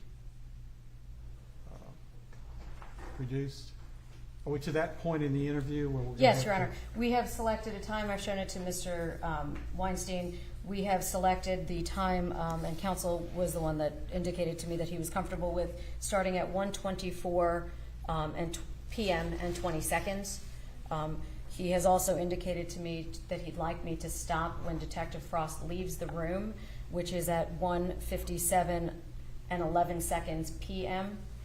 So it's approximately 33 minutes, where I will attempt to try to just simply mute the sound. I will have the sound bar up. There are two times. It is 1:42 p.m. and 46 seconds through 1:42:48 seconds, and again at 1:52:03 and 1:52:05. So it's again 2 seconds for each of those. All right. All right, so we're ready? Yes, sir. All right, let's bring our jury in.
All right, I'm getting pregnant in the next 2020. Yeah.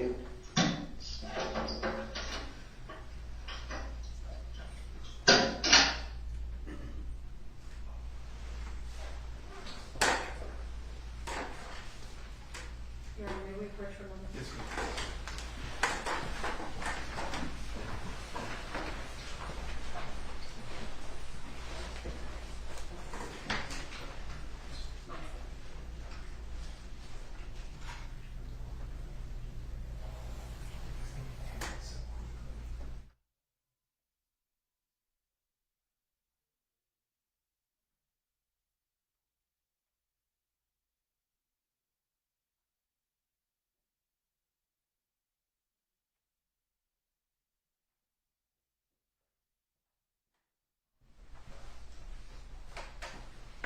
Your Honor, that's the portion of the video that's going to be played. I would actually ask that Agent Sands step in. All right, thanks. Your Honor, if I can have just a brief 5 minutes so that I can set up for the next witness. Okay. All right, they need a little time, so if you would please, ladies, this will be a shorter break, so if you just step out, we'll have you back here very quickly.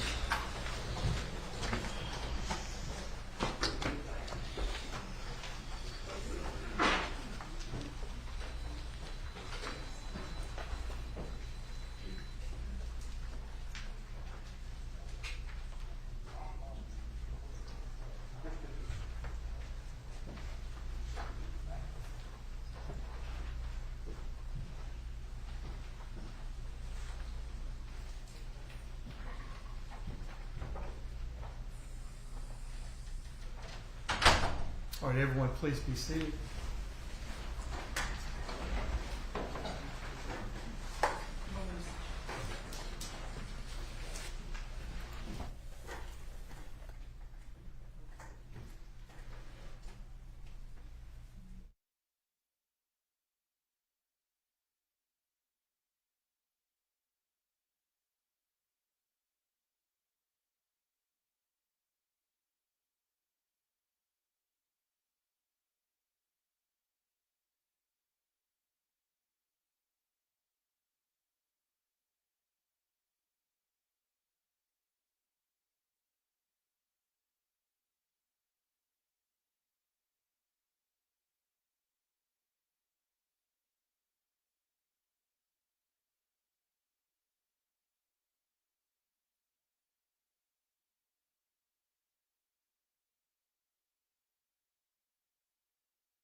Bring it back in.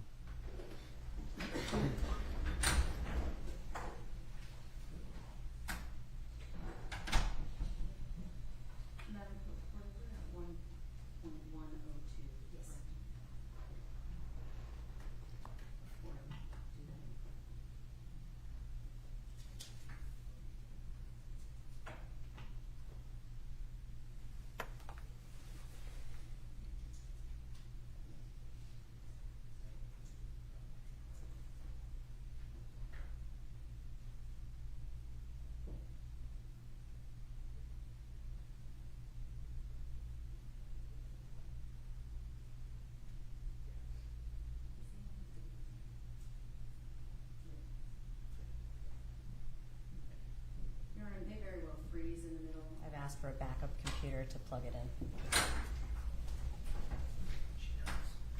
If I can borrow that, that would be great.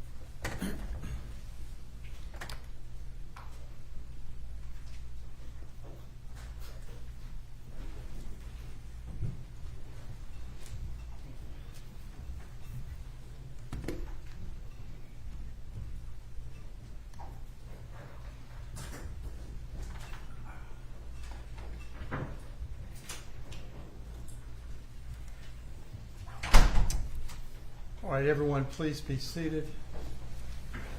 Counsel, you may continue. Your Honor, at this time, the state calls Lauren Satcher to the stand.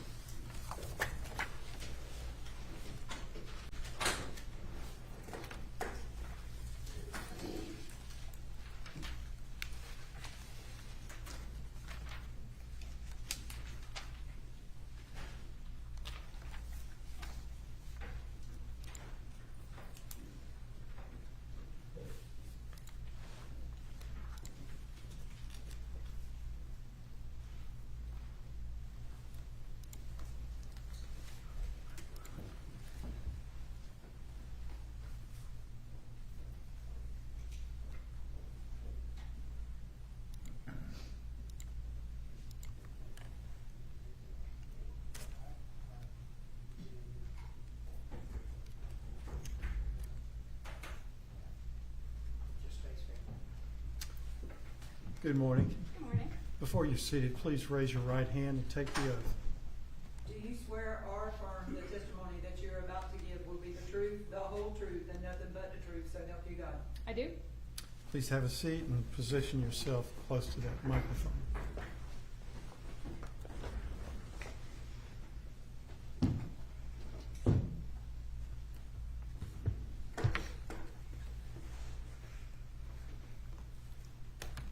My apologies, Your Honor, Sure. I'm transferring.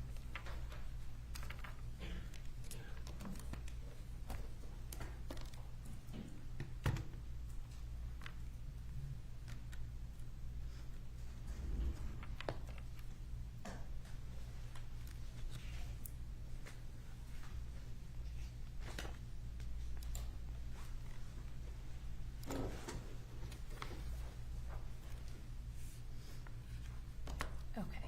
Good morning. Good morning. Can you please state and spell your name for the court reporter? My name is Lauren Satcher. That's Lauren. Satcher is Satcher. Where do you work? I work for the Georgia Bureau of Investigation in the Division of Forensic Science in the Firearms and Toolmarks section.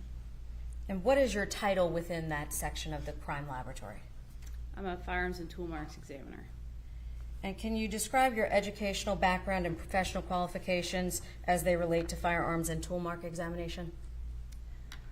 So I got my degree in biology with a minor in chemistry from William Carey University. Then I got my master's in forensic science from the University of Southern Mississippi.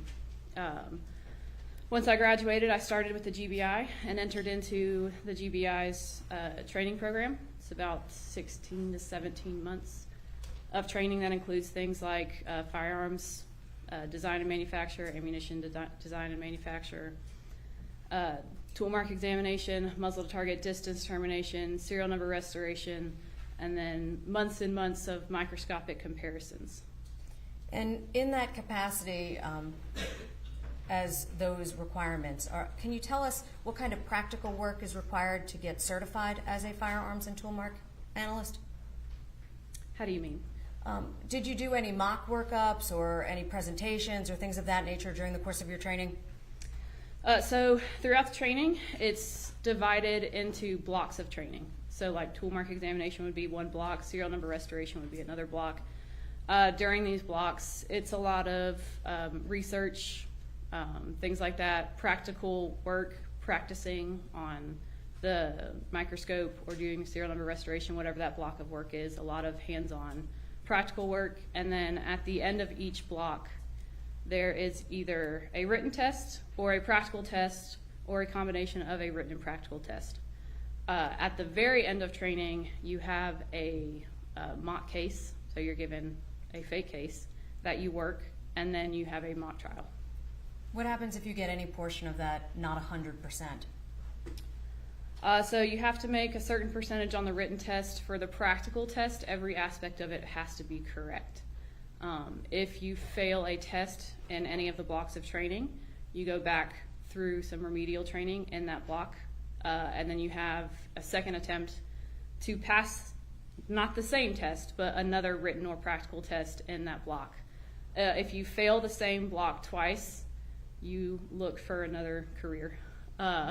You're no longer moving forward in the firearms and tool marks training at the GBI. In addition, if you were to fail a block of training and then later down the road fail 2 other blocks of training for a total of 3 fails in different categories, that would also have you eliminated from the program.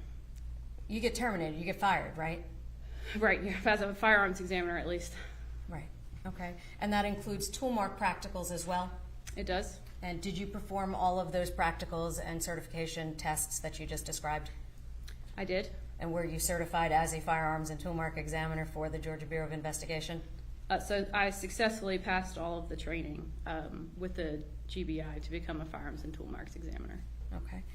How long have you been employed in that process, in that position, rather? I started in August of 2020, so 5 years. And can you tell us what your primary responsibilities are as a firearms and tool mark examiner? So my main job is looking at ammunition components like bullets and cartridge cases to determine if they were fired from a particular weapon, as well as looking at tool marks left behind on other objects, doing serial number restorations and muzzle to target distance determinations. And can you tell the jury, when you do analysis, what kind of tools do you utilize to enable you to do so? So the thing that I use the most would be a comparison microscope. So that's basically 2 microscopes like you'd see in a high school connected by an optical bridge. So what this does, it lets me see 2 different things at the same time under the same magnification. So I can put something on one side of my microscope and something on the other side, and when I look through that eyepiece, it's like there's a split down the middle so I can see both things at the same time. And how many samples do you think that you've examined under your microscope in the last 5 years, estimated? Thousands. Okay. Would it be fair to say that sometimes you are able to make a comparison? Yes. And sometimes are you unable to make comparisons? I can make comparisons. I can't always come to a conclusion. Okay. With respect to that, how would you define the frequency with which you can come to conclusions? What I mean by that, I suppose, is it always, only sometimes, oftentimes? How does it work with firearms and tool mark examination in that regard? Well, there are a lot of factors that come into play. So when I'm making a comparison, I can either come to an identification, so this bullet or this cartridge case was fired from this firearm. An elimination, these bullets or cartridge cases were not fired in this firearm.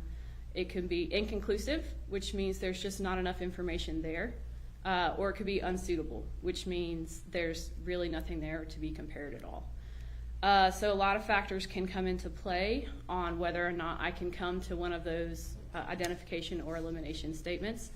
Sometimes it has to do with damage. So if something's really damaged and there's not a lot of information on that object, it could be inconclusive, which basically just means there's not enough information to tell one way or the other. So as far as how often I can come to a conclusion, it really just depends on the case. I'd say oftentimes we can come to a conclusion, but there are sometimes you'll go through a streak of cases that are just inconclusives. Okay. And you're not looking for a particular outcome, are you? I am just there to see what the evidence has to say. Okay. Can you briefly explain what forensic tool mark analysis, I know you mentioned some about the firearms, what forensic tool mark analysis is and what the role of a forensic tool mark expert entails in those circumstances? So a firearms identification is actually a subset of tool mark identification. So the theory behind tool mark identification is that the harder object is going to leave markings behind on the softer object, okay? So a lot of times what I'm looking at is firearms, and in that case, the firearm would be the tool. So the tool is the thing that's the harder object that's going to be leaving behind the markings on the softer object. So firearms identification is a subset of tool mark identification because in this case, the firearm is made of a stronger metal and it's leaving behind markings on the softer metal of the bullet or the cartridge case. So when we're looking at tool mark examination or tool mark identification, we're just broadening that out, and instead of just looking at firearms, it's looking at different tools and the objects that they were used on. So that can be things like bolt cutters on padlocks or wire cutters on wires. So basically we're just looking at whatever this object is, the harder object would be our tool, and looking at the markings that it leaves behind on the softer object. Would that include knives and saws, things of that nature? It would.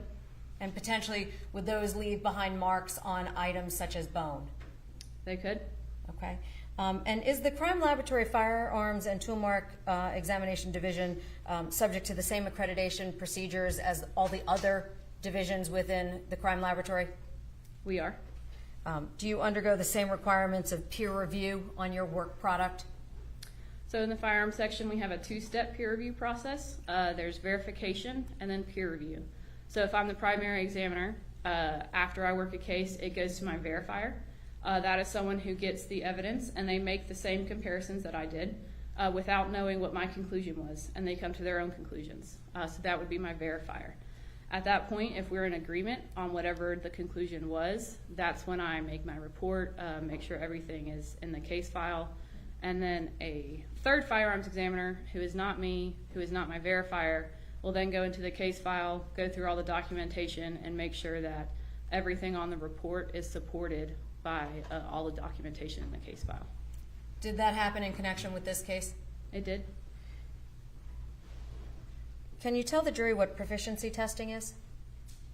So proficiency testing is something that we undergo at the GBI. Basically, an outside vendor has a series of tests, whether that be a firearms PT or proficiency test, looking at bullets or cartridge cases. We could have tool mark PTs. The type of tool can vary. Serial number restoration PTs and muzzle to target distance termination PTs. Basically, the outside vendor has a big group of these testings that goes out not just to us, but to other labs as well. And they have the ground truth, which basically just means there's somebody waiting at the end with the answer sheet, right? And so throughout our time at the GBI, we will get proficiency tests, where we get this test from the outside vendor. We go through our analysis like we would if it were a case, and then give our results to that outside vendor, who will then let us know if we reach the expected results. And, excuse me, were you subject to proficiency testing? I am. And I'm assuming you're still employed? I am. Okay. Are you required to document, I believe you said you create reports, is that correct? That's correct. Can you tell the jury how your notes and your reports are performed during the course of an examination? So while I'm doing my examination, I have different worksheets that I'm filling out with things like class or different characteristics that I'm seeing. As I'm working my case, I'm filling out these worksheets. We're looking at things called class characteristics and individual characteristics. So class characteristics are things that are determined by the manufacturer. So basically whenever a tool, whether that's a firearm or a different type of tool, is being made, the manufacturer is going to have certain specifications on, we'll look at tools, we'll say how wide that tool is, whether it's serrated or smooth, things like that. The manufacturer is going to determine before the manufacturing process ever starts what that tool is going to look like, certain characteristics of that tool, how long it is, how wide it is. So things like that will get noted in the worksheets, documenting any trace evidence that we might have observed on these tools, just kind of documenting as we go what we're doing and what we're seeing. At the end, we are coming to our conclusion on whether or not we have an identification, an elimination, inconclusive in regards to any tools that were submitted compared to the tool marks. And so that's also going to be documented inside the case file. So all of this documentation is put together in the case file, and then the report that comes out are our conclusions. So that's why we have that third step, our peer reviewer is looking at everything in the case file, all that documentation, to make sure all the conclusions that are in your report that are stating here are the findings, those are supported by the documentation. Does that assist you when you come to potentially testify in a court of law concerning a prior examination or analysis that you've performed? It does. And given the number of cases that you just described, how many on average do you think you handle a year? A year? Or in your, whatever is the easiest way for you to define it. I'll say in my time of working cases, I've worked somewhere between 200 and 300. Okay. And specifically, have you ever testified before in the field of forensic firearms analysis and tool marks? I have. How many times? 41. Okay. What counties? Liberty, Chatham, Glenn, Camden, Ware, Richmond, Bullock, Fulton, Jeff Davis, Wayne. Could be more. That's all I can think of at the moment. Okay. All over the state, basically? Yes. Okay. Have you ever been denied status as an expert in the field of forensic firearms analysis and tool marks? I have not. At this time, Your Honor, I would seek to offer Lauren Satcher as an expert in the field of forensic firearms analysis and tool marks. Any objection? No objection, Your Honor. All right, then she's so qualified, you may continue. Thank you. Just so I'm clear, have you always been a firearms and tool mark analyst for the crime laboratory? Since starting with the GBI, yes. Okay.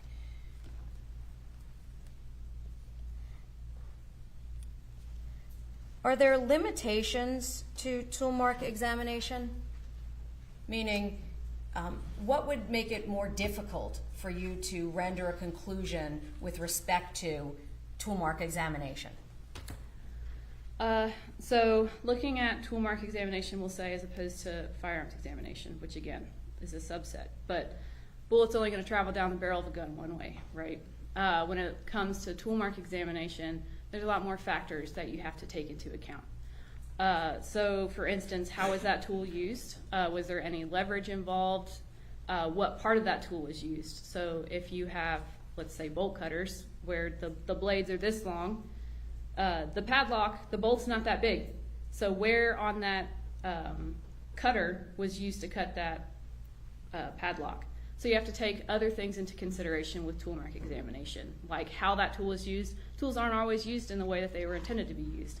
So you have to take that into account, which direction they were coming from. Did they come from multiple directions? And then again, where on that tool was used relative to whatever it was being used on. So all of these things together can add some limitations, but just, I'd say, more complications than if we were just looking at, say, a firearm, where again, it's really only being used in one way. So for example, if I were to reference a blade on a knife,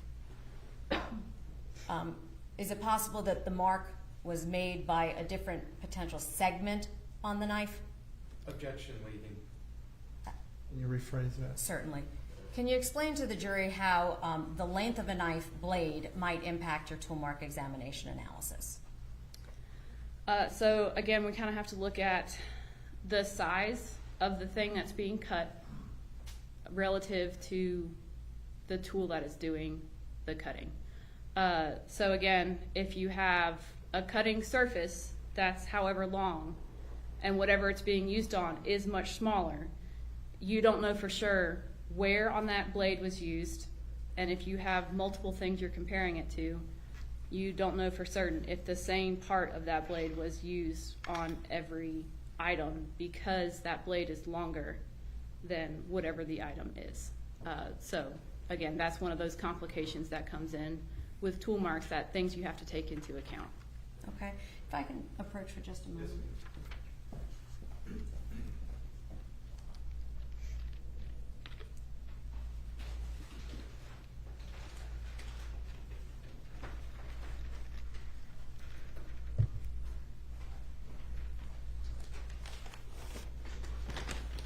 My apologies, Your Honor, I believe the other item is behind the witness.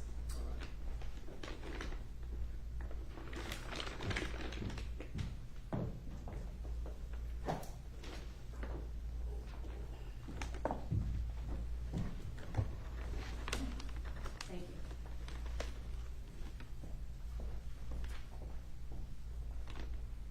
Now, in preparation for this case, well, let me back up one moment. Were you asked to analyze any items in connection with this case?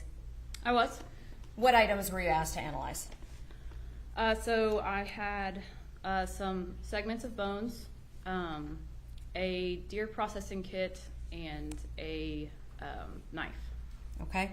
Can you tell the jury, does the firearms and tool mark section follow the same standards and protocols for evidence submission as the other areas within the laboratory? Yes. How does that work with the bones themselves? How did you get those? So those would have been submitted by the medical examiner's office.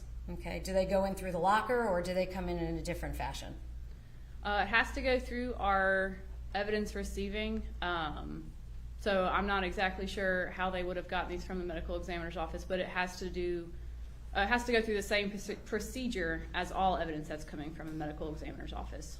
So it has to be submitted through evidence receiving, where it's given its own item number, case number, things like that, entered into our laboratory information management system. Pictures are taken of it, how it was submitted, things like that, before it can come up to me.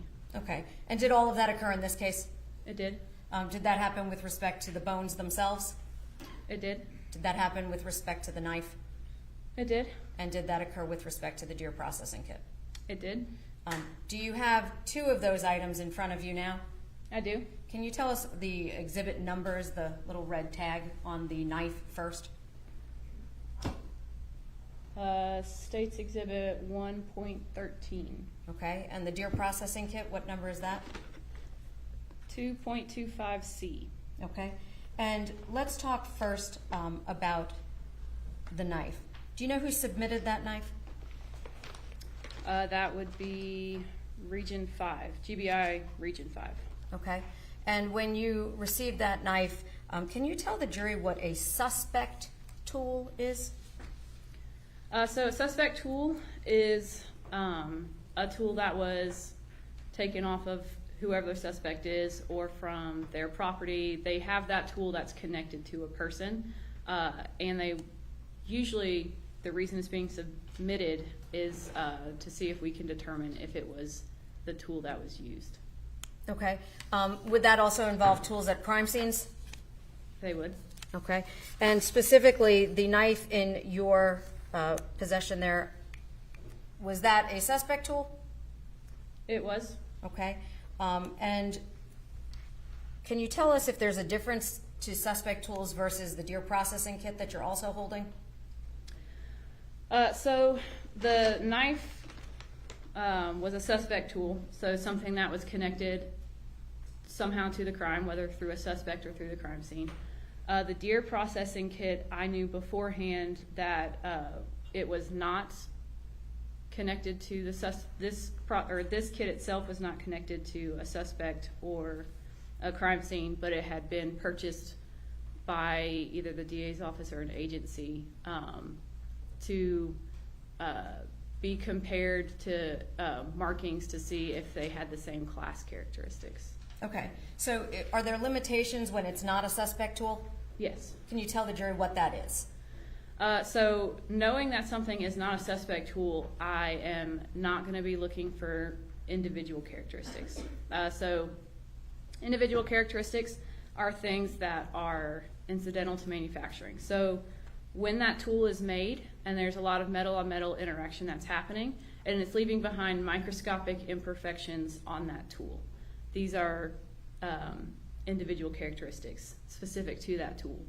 So that's why when I'm doing my comparisons, first thing I'm gonna look at is class characteristics, the things that the manufacturer determined, like width, shape, things like that. If those are in agreement, then what I'm gonna do is I'm gonna look for individual characteristics. So those microscopic imperfections, because I'm trying to determine if that specific tool was the tool that was used. However, for the deer processing kit, when I was made aware on the front end that this is not a suspect tool, so I am not going to do that individual comparison because I already know that it's not the tool. So I'm not going to look at individual characteristics to compare them to try to determine if it is this specific tool because I've already know that it's not. Okay. And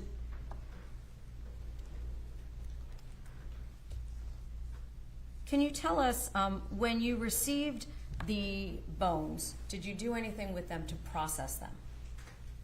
I did. What did you do? I cleaned them off, and then I wrote item numbers, and I gave each end letter designation, so end A and end B. Why did you give them letter designations? Because I knew that one side was made by the medical examiner's office. One side was cut by the medical examiner's office, and the other was the suspect cut. So I needed to have a way to differentiate which side I was looking at for investigative purposes and which side was the cut that was made by the medical examiner's office and I could disregard. And I was just going to ask, did you do anything with respect to any of the cuts made by the medical examiner's office? I did not. Why not? Because I knew they were made by the medical examiner. Okay. And the other end, those were the ends that you were examining, is that right? That's correct. Okay. And in anticipation of your testimony here today, did you prepare a PowerPoint presentation with the slides of the work that you performed? I did. Okay. And I'm going to hand you a series of items. I want to ask if you recognize them before we commence. I am showing the witness 1.102A through O. Counsel, I'm showing this to you. Photographs. May I approach? Yes, ma'am. Do you recognize those photographs? Take a moment to go through them.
I do. Do you recognize them? I do. What do you recognize those photographs to be? These are photographs of the bones and then casts that I made of some of the bones and then some photographs of a piece of lead wire that I made some cuts in with saw from the deer processing kit and a close-up of the teeth of the saw of the deer processing kit. Are those all photographs that you yourself took, rather? I did. Are those a fair and accurate depiction of, or just photocopies, rather, of the original photographs? They are. At this time, I would seek to introduce those photographs, Your Honor. No objection, Your Honor. Then they are admitted without objection. Thank you. At this time, I'd also like to provide her with 1.103.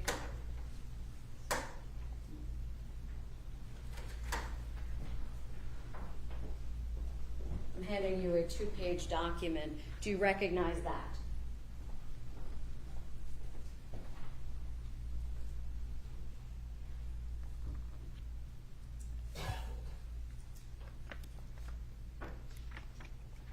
I do. What is that you're holding? It is my report. Okay.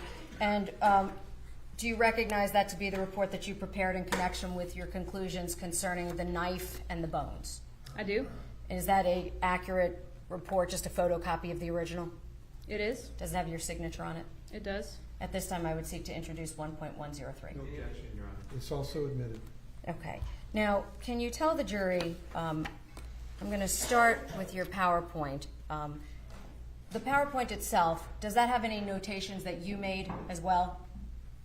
Meaning in the margins in addition to just the photograph? Yes. Okay. And did you do so in a fashion to attempt to assist the jury in understanding your processing of the materials? Yes. At this time, Your Honor, I would seek to introduce that as a demonstrative aid, that being listed as photo PowerPoint within the subfolder of Lauren Satcher under witnesses on 1.101, the USB. No objection to it being admitted as a demonstrative. I have this photograph separately, Your Honor, before the court. Thank you. It is admitted. At this time, may I publish, Your Honor? Yes, ma'am. Okay. I'm going to go to slide number 1. And can you tell us what is that number that's depicted on the screen? That would be the DOFS, or Division of Forensic Science, case number. Okay. And does every case have its own unique number? It does. Do you recognize that number as associated with this case? I do. And did you document that in your report? I did. Can you tell us what's in the very first slide that is here? One moment. Where it says item 23. So item 23 would be the humerus bone. What we're looking at there is those markings in the center of the bone. Okay.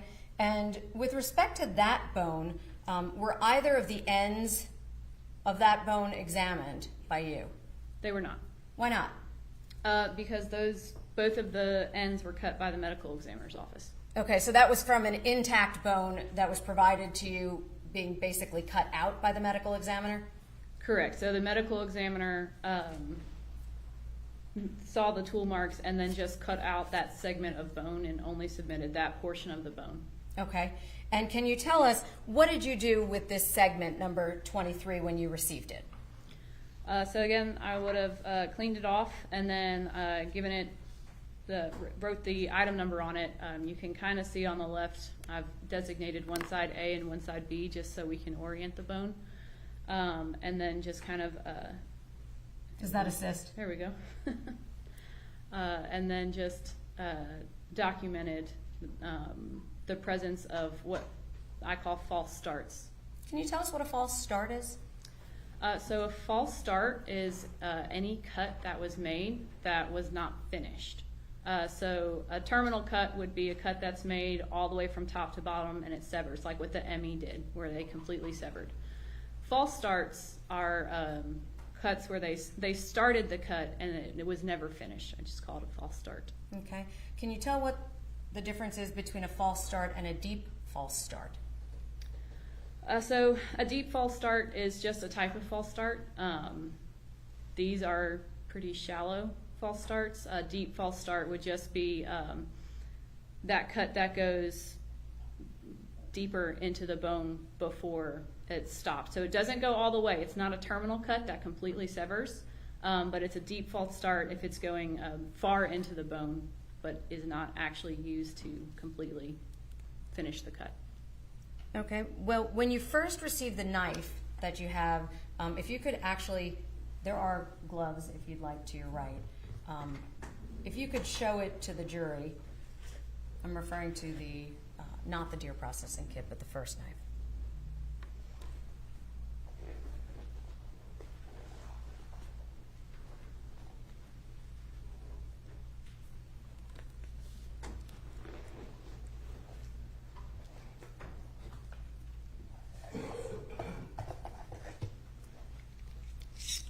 Can you tell the jury what you did with respect to that knife when you first received it?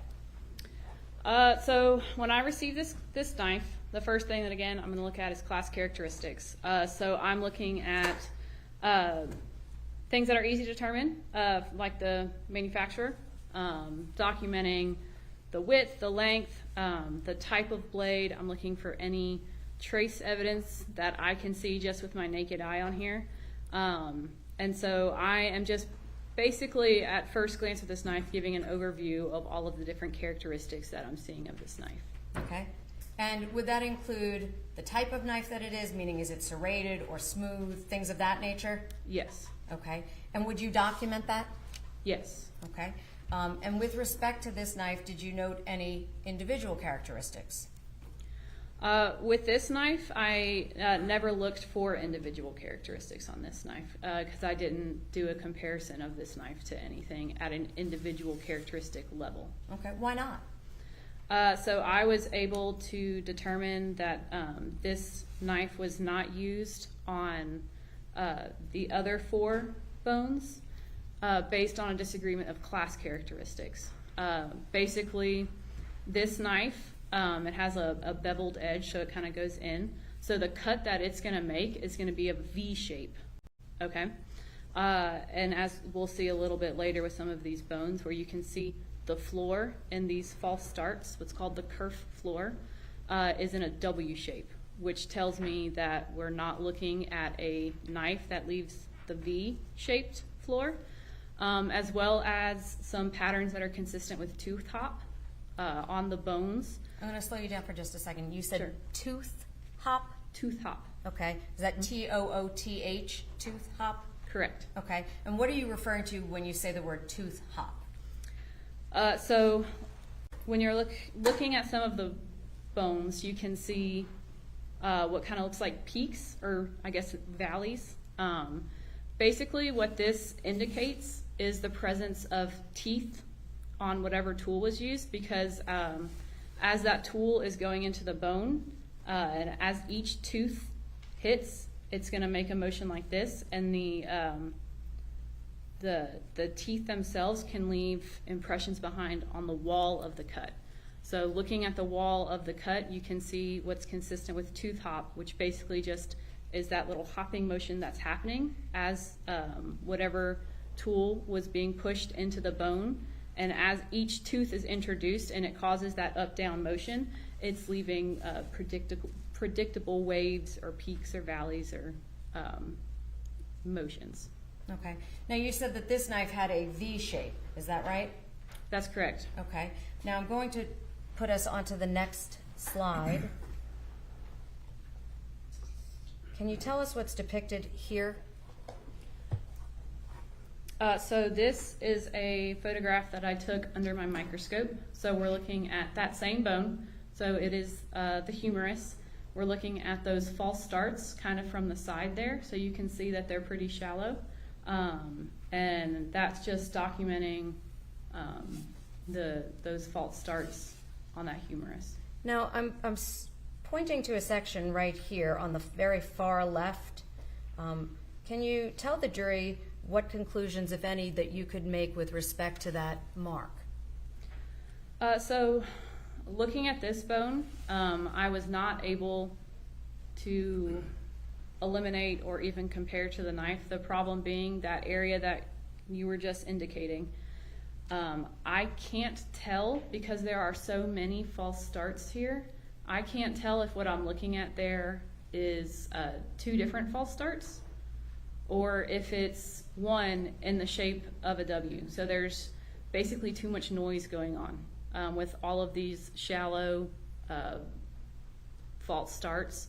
So I can't determine exactly the characteristics that I'm looking at, even in that section. It could be the W shape that's indicating some teeth, or it could be 2 different false starts from a knife with a V shape. So would it be fair to say that you are super conservative when it comes to your analysis? Objection leading. I'll rephrase. How does that impact your analysis when it comes to multiple false starts versus a saw tooth pattern?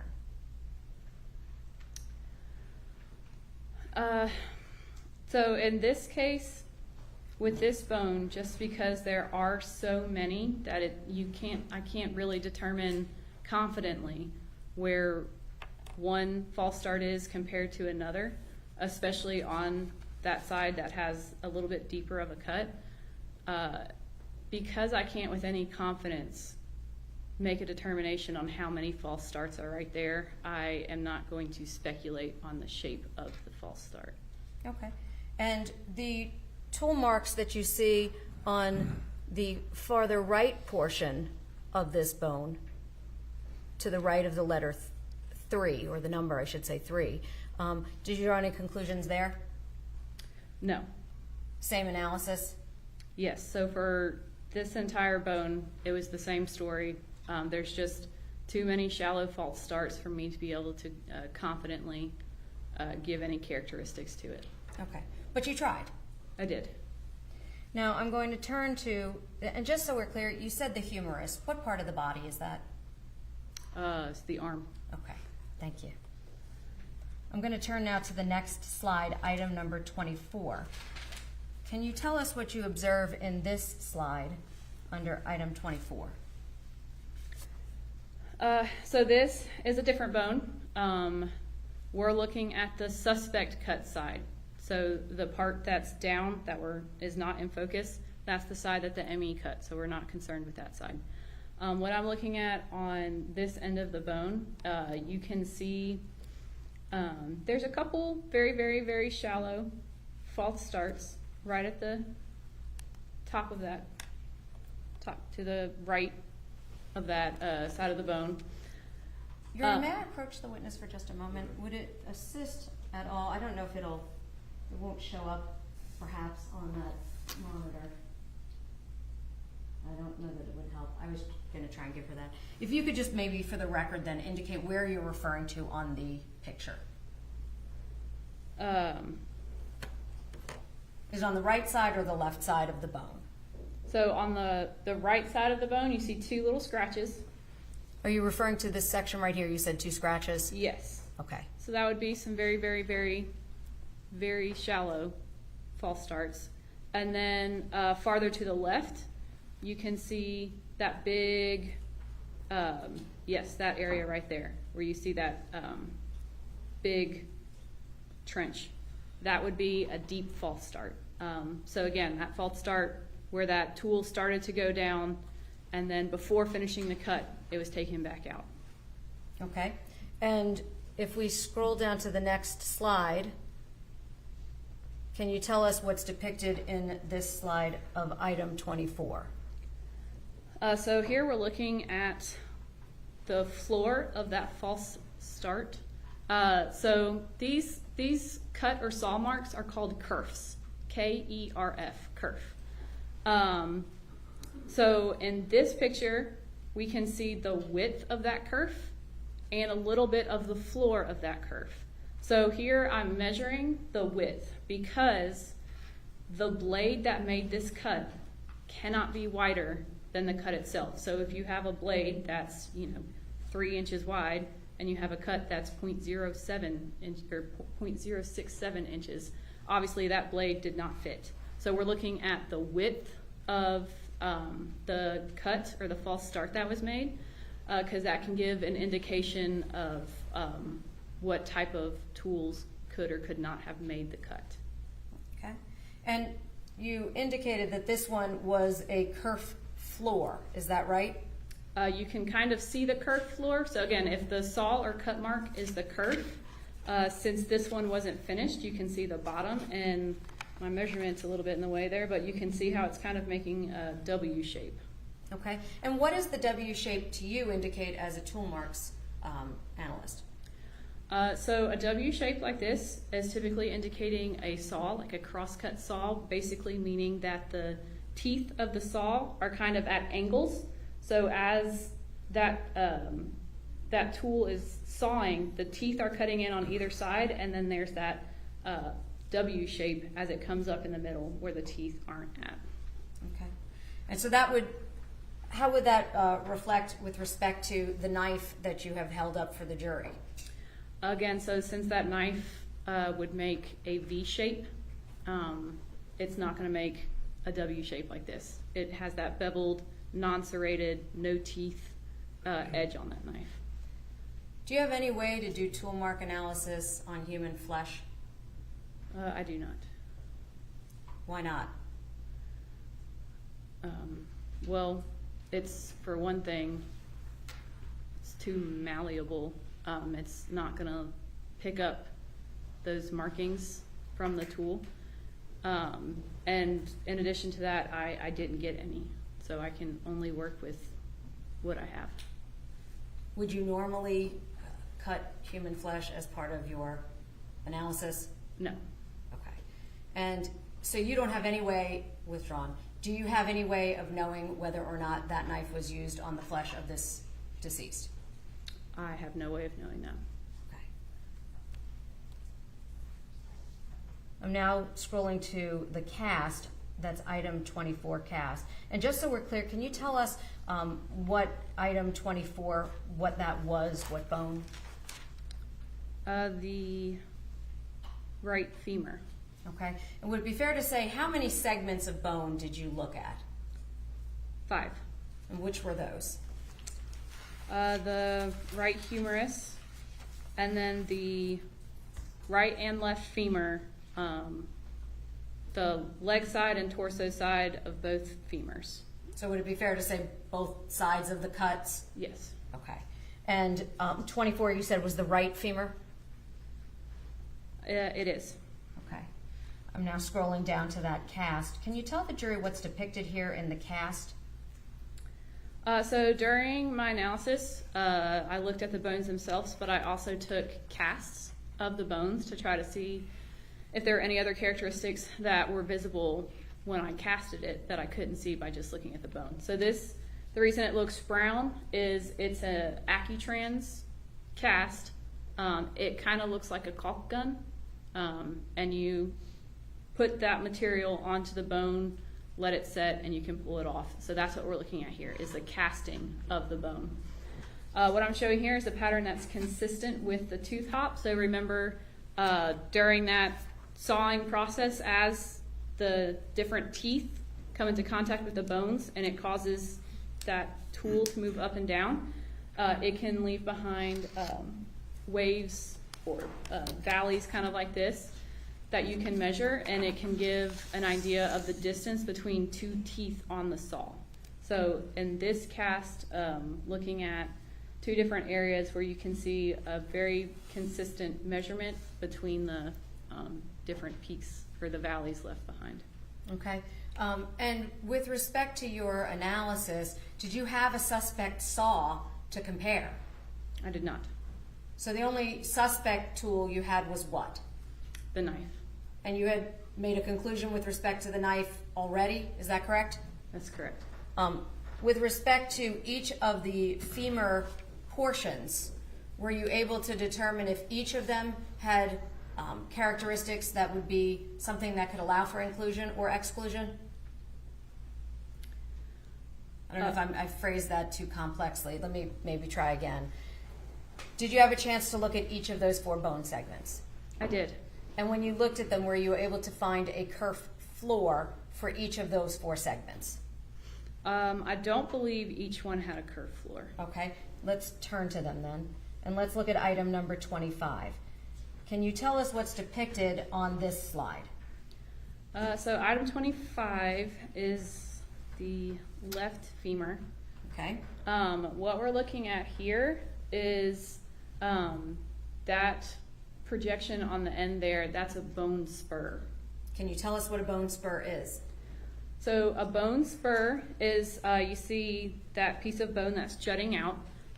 So how that happens is when you're cutting, and as you get close to the end, that portion isn't cut, it's actually fractured off. So think about when you're cutting something, when you get close enough and there's just not enough holding on anymore, instead of you having to cut all the way through, that last part will just break off. So that's what we're looking at here, is just the bone spur, or the part where it didn't actually have to be cut, because when we got close enough, the force was enough to break it the rest of the way without having to be cut. Okay. And are bone spurs always present? Not always. Can you tell us why bone spurs would be present or would not be present? Objection, Your Honor, I believe this is outside her field of expertise. Your response? Your Honor, I'll rephrase it to make it perhaps easier. I'm going to scroll back up to slide 23. Do you see this slide? Yes. Are there bone spurs on this slide? No. Why not? A bone spur is only going to happen when there is a terminal cut. So when it's the cut that makes all the way to completely sever whatever the object is. So without having been completely severed, you can't have a bone spur. Okay. And in a scenario where a body would potentially be on an autopsy table, would that impact the ability for there to be a bone spur or not? So since a bone spur is formed by the force basically of the saw coming down, some of that's going to come down to how the object is being supported. So yeah, how the object is supported can determine whether or not there's a bone spur. Okay.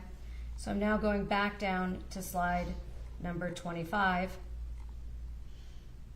In this case, you indicated that there was a bone spur, correct? Correct.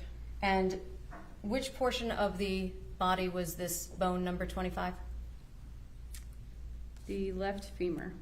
Okay. Did you do a cast of that bone?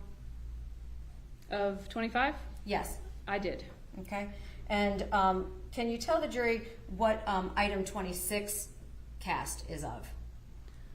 So item 26 is also the left femur, but the other side of the left femur. Again, we're just looking at that pattern on the cast. So I cast all the bones twice, just to compare casts to each other to see if I'm getting the same thing on both.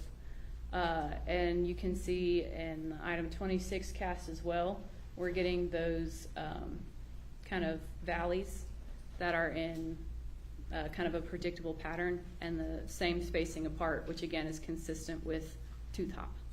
And so would that also be consistent with what type of a instrument? It's consistent with a saw.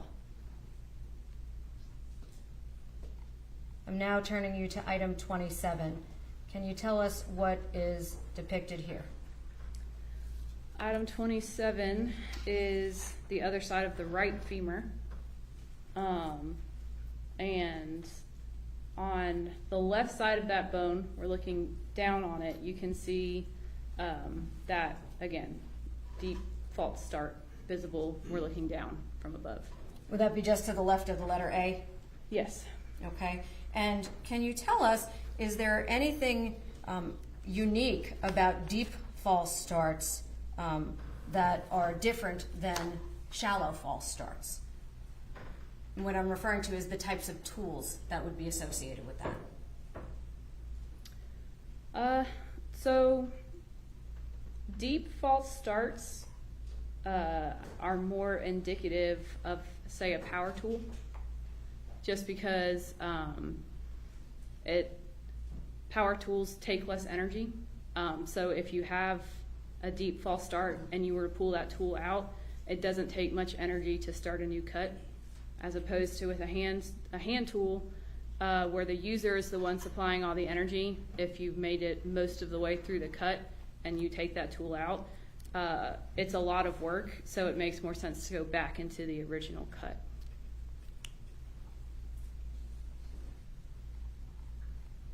Did you view item 27 under a microscope as well? I did. And what, if anything, did you find? I also measured the width of that kerf for item 27 to see, again, we're looking at the width because I know that any blade that made that cut can't be wider than the cut itself. So for that blade to fit into that cut, it has to be that size or skinnier. So it's just taking measurements of that cut to have an idea of what width of blade we're looking at. And would it be fair to say that you came up with measurements of varying points on the cut itself? I did. And can you tell us anything about how much of a margin of difference there was at the different points? So for this one, it looks like the smallest was 0.064 inches and the largest was 0.070. So we're looking at a difference of 0.006. Would it be fair to say then that that's fairly consistent through the cut itself? Yes. Now showing you item 27. Does that give any visibility to that you can describe? So again, for item 27, we've got another measurement of the width, as well as in this picture in particular, you can very clearly see that W-shaped floor. And that's indicative of? A saw. And item 27, what part of the bones was that? The right femur.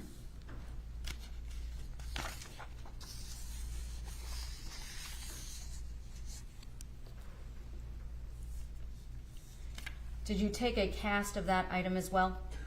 I did. Did you see any indicative markings that drew your analysis? So again, on this cast, we can see a pattern that is again consistent with tooth hop, measuring at about the same distance as the previous ones. Did you compare the bones and the casts to each other? I did. Were there any consistencies or inconsistencies? So as far as individual characteristics, so I compared all of the bones to each other and the casts to each other to see if I could determine if they were all cut by the same tool, which I was not. I was neither a lack or there was neither an agreement or disagreement of individual characteristics. So in comparing them to each other, I could not determine if they were all created by the same exact tool. And looking at some of the class characteristics, there were similarities with the W-shaped curved floor and the distance between the pattern that was consistent with tooth hop. Okay. Now, these next slides that are here, can you tell us why you placed them in here? So for the next slides, I am looking at kind of stuff on the bones that we've already looked at. So the width of the kerf, the floor, things like that. Comparing them to the saw, class characteristics on the saw in the deer processing kit. Okay, can you tell us what you found there?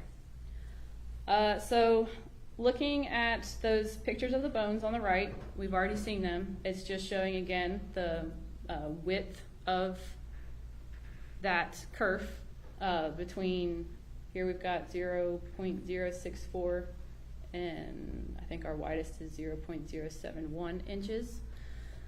And then on the left there, that is a cut that I made in a lead wire using the saw from the deer processing kit. So I've measured the width of that cut there, and I also measured the saw itself, which comes out to about 0.064 to 0.070 inches wide.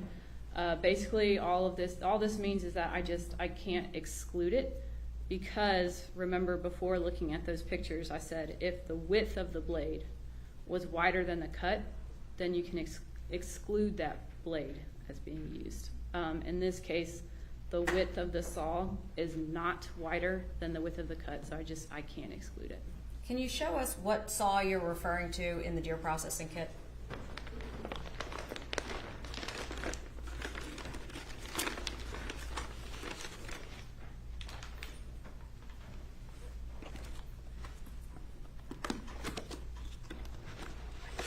If you need to stand up, that's fine.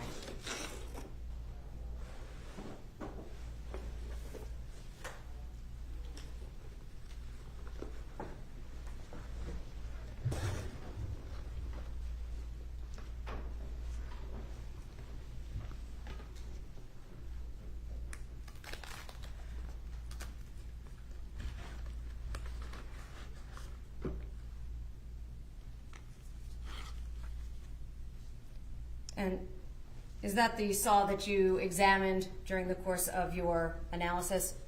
It is. Can you tell the jury what, if anything, you observed, and I'm now going to turn to the next slide, with respect to that blade?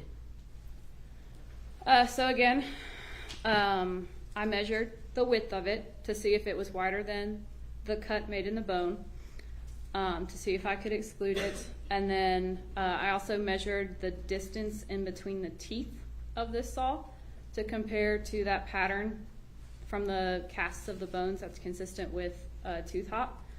So you can kind of see I have different measurements there on the teeth. That's because the teeth kind of come out at an angle. That's why it's leaving that W-shaped floor. And so the distance between the teeth that are kind of on the same side of the saw is about 0.227 inches, or 0.230 to 0.231, depending on which side you're on. Did you take a cast of the saw itself? I did not. So that cast on the right is what? The cast on the right there is of the bone item 24, which is the right femur. And it's looking at, again, that pattern consistent with tooth hop.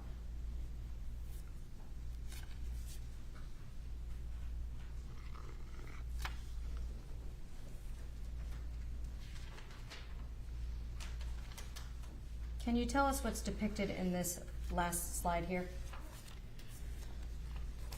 So here is just showing on the left side, that is that lead wire that I cut using this saw. I did a terminal cut, which on the far left there, you see that circle towards the bottom is showing that spur. So as I made that terminal cut, when I got towards the end, the weight of that lead wire was enough to break off the very end without me having to actually cut it. So that's what you're looking at right there, is that point that fractured off instead of being cut off as I made that terminal cut. The circle on the right is just showing I did a false start. So I started the cut, just didn't finish it, so we could see what that curved floor looked like. It's kind of got a lopsided W shape to it. And that's just showing on the right the bone spur from item 25 and the width of the kerf on item 27. I can't exclude this tool. I obviously cannot say that it is the tool or it is this exact type of tool. I just can't exclude it.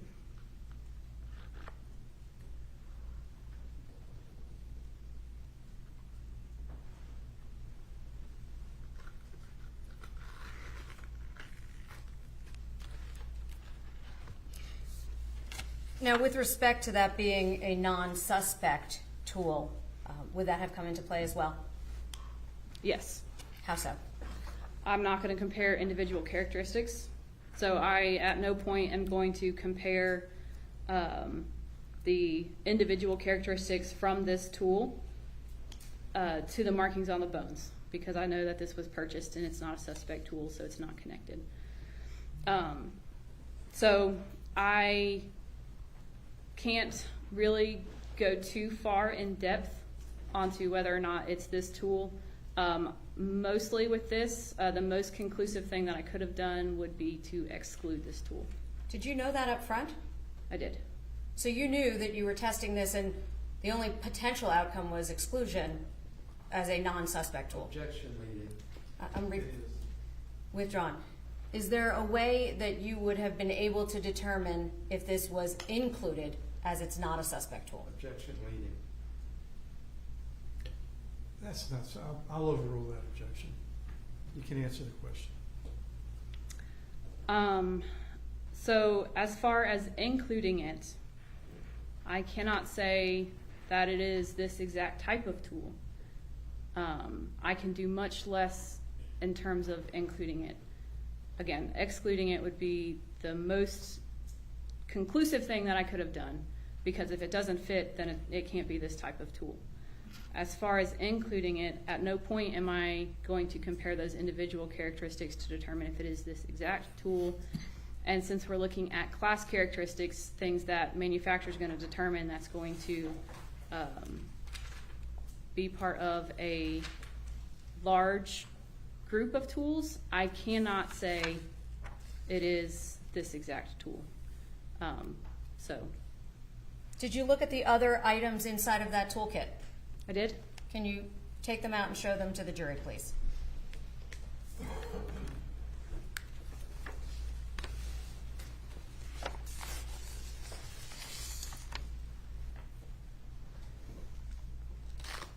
If we could, just as you go through each of them, can you tell us what conclusion you were able to render with respect to each tool and why?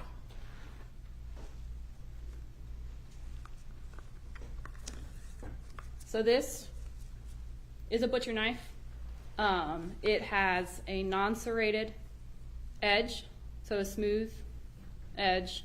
So this can be excluded because just like the suspect knife, it's going to leave that V-shape curved floor, and it doesn't have any teeth that would leave that pattern consistent with tooth hopping. Could you test that type of a knife against flesh? I can't test anything to flesh. Okay. What about the next item in the kit?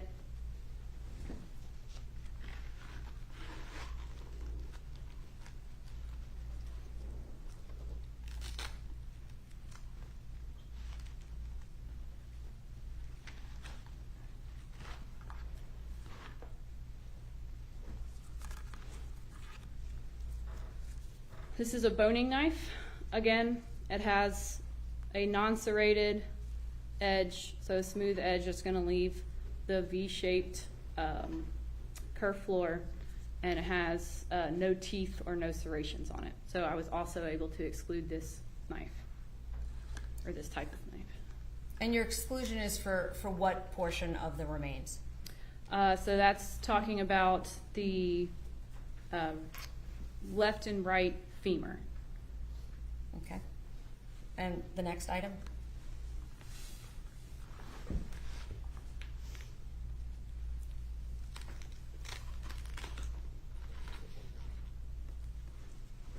Steel rod.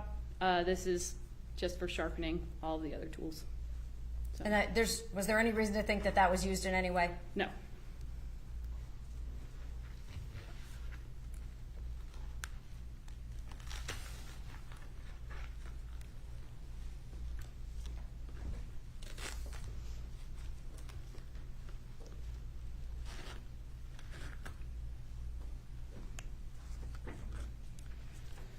Caper knife, again, flat, no serrations, no teeth, so it leaves a V-shaped curved floor and no pattern consistent with tooth hop because there is no serrations and no teeth. Were there any other knives there? One more.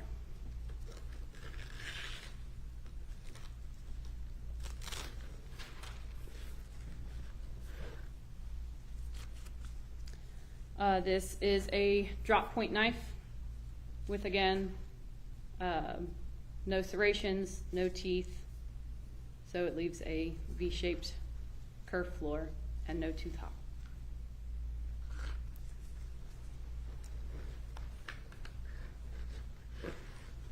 During your examination, did you ever have an opportunity to examine any power tools? I did not. Can you tell us what the difference is between a hand tool and a power tool? So a hand tool is powered by the user. Power tool is powered by some kind of other mechanical force like a battery, electricity, fuel, gasoline, something like that. Okay. Can you render any opinion as to whether or not the deep false starts on items 24 and 27 were performed by a hand tool or a power tool? Again, deep false starts are more indicative of a power tool because, again, you're having to use less user force. So it's a lot easier if you get a false start and come back up. It doesn't take much work to start a new cut. So deep false starts do tend to be more indicative of power tools. If I can have just a moment.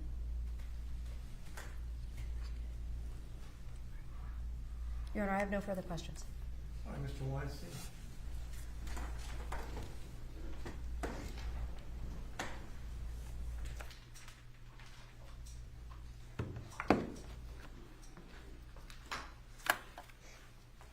Examiner Satcher, good afternoon. Good afternoon. I'm Doug Weinstein. I believe we communicated this weekend.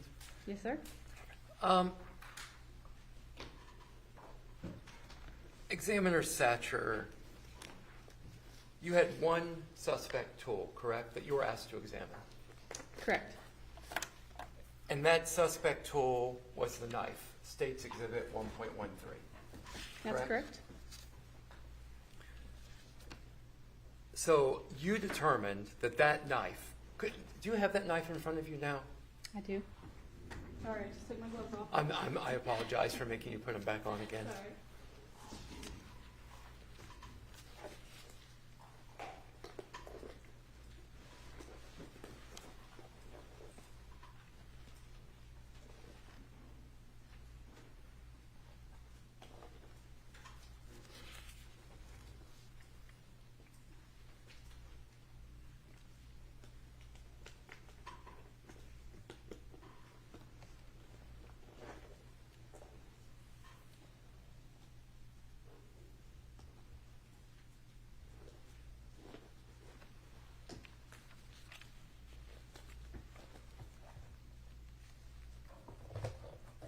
Okay, would you mind holding that up for the jury again? Sure. So that knife that you are holding right now, that suspect knife, you determined that that knife could not have been used on the right femur, correct? Correct. So I determined this knife was not used to create those cuts on either the right or the left femur. And that includes both the portion of the femur that you examined that was on the leg and the portion of the femur that you examined that was on the torso, correct? Correct. You didn't examine any other suspect tools, correct? I did not. You can put the knife away now, thank you.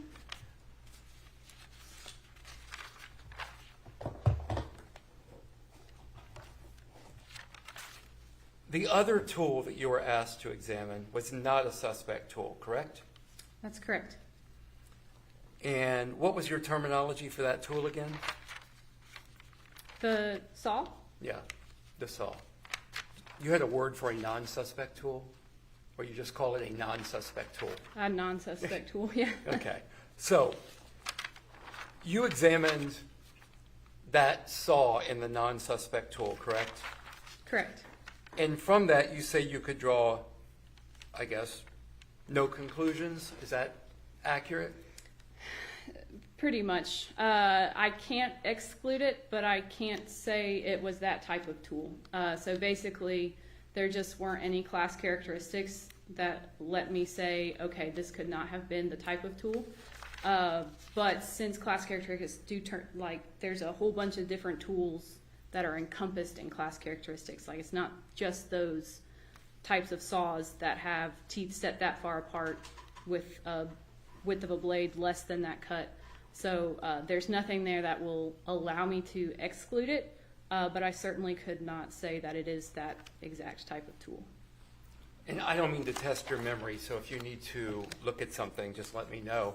But item 27, the portion of the right femur still attached to the body, that had a deep false start in it, correct?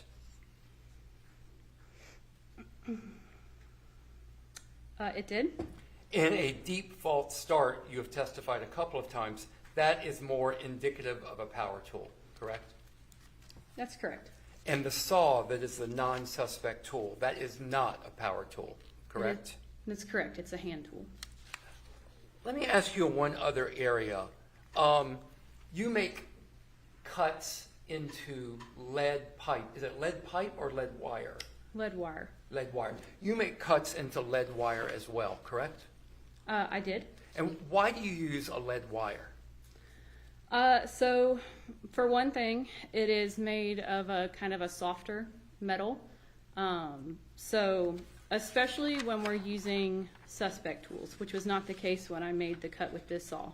But when we're using suspect tools, we want to use as soft of a metal as possible because we don't want to damage the tool that we are trying to get markings from, because that is one thing that can leave individual characteristics as a tool is used and it picks up damage, you know, nicks, scratches, things like that. That's adding more individuality to that tool. So if we were to take a suspect tool and then cut something really hard with it, we could be potentially erasing some individual characteristics or adding new ones. So we always are trying to make cuts in a softer material, in which case at the lab we have lead wire.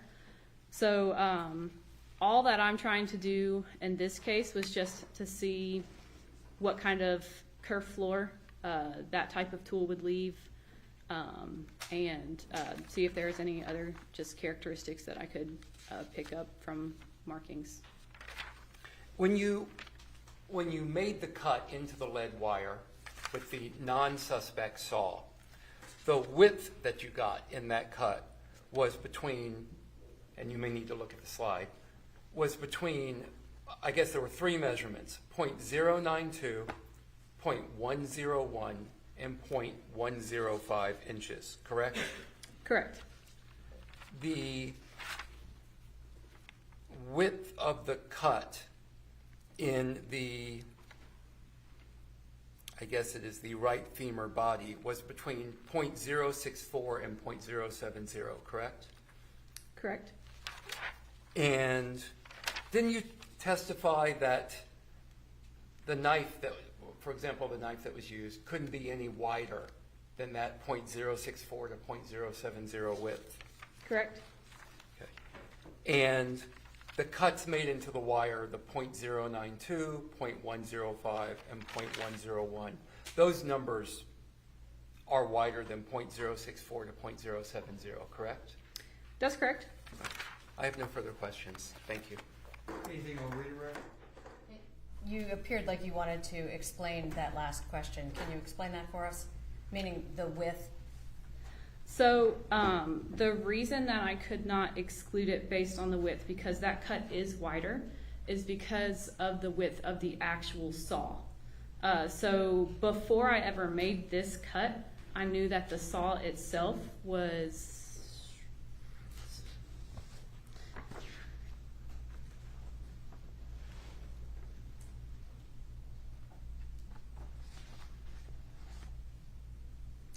the width of the saw itself was between 0.064 and 0.070 inches wide.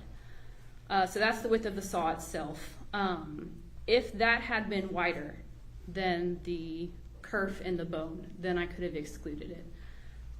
However, because the saw itself is not wider than the kerf in the bone, I can't exclude it. It will fit. It does make, at least in the lead wire, a wider cut or a wider kerf than that in the bone, but that's not enough for me to exclude it, simply because the saw itself is not wider than the cut.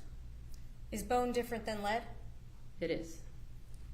Did you try cutting the bone? I did not. Why not? It wasn't necessary because I have the width of the saw itself. Again, the only way that I would exclude it is if the saw itself was wider than the cut, because that's how I know it will not fit. I'm not going to exclude it on the width of the cut that it makes. Nothing further. Anything else, counsel? You say that the saw was up to 0.070 wide, correct? I believe you just told the state that. Yes, 0.064 to 0.070. So the saw is as wide as 0.070, correct? Yes, so it's a range because I can't give, I'm measuring it, but I'm measuring at different points in different places, so that's why it's a range of 0.064 to 0.070. But there are portions of the cut in the bone that are as narrow as 0.064, correct? That's correct. Okay, thank you. Nothing further. All right, thank you. You are excused.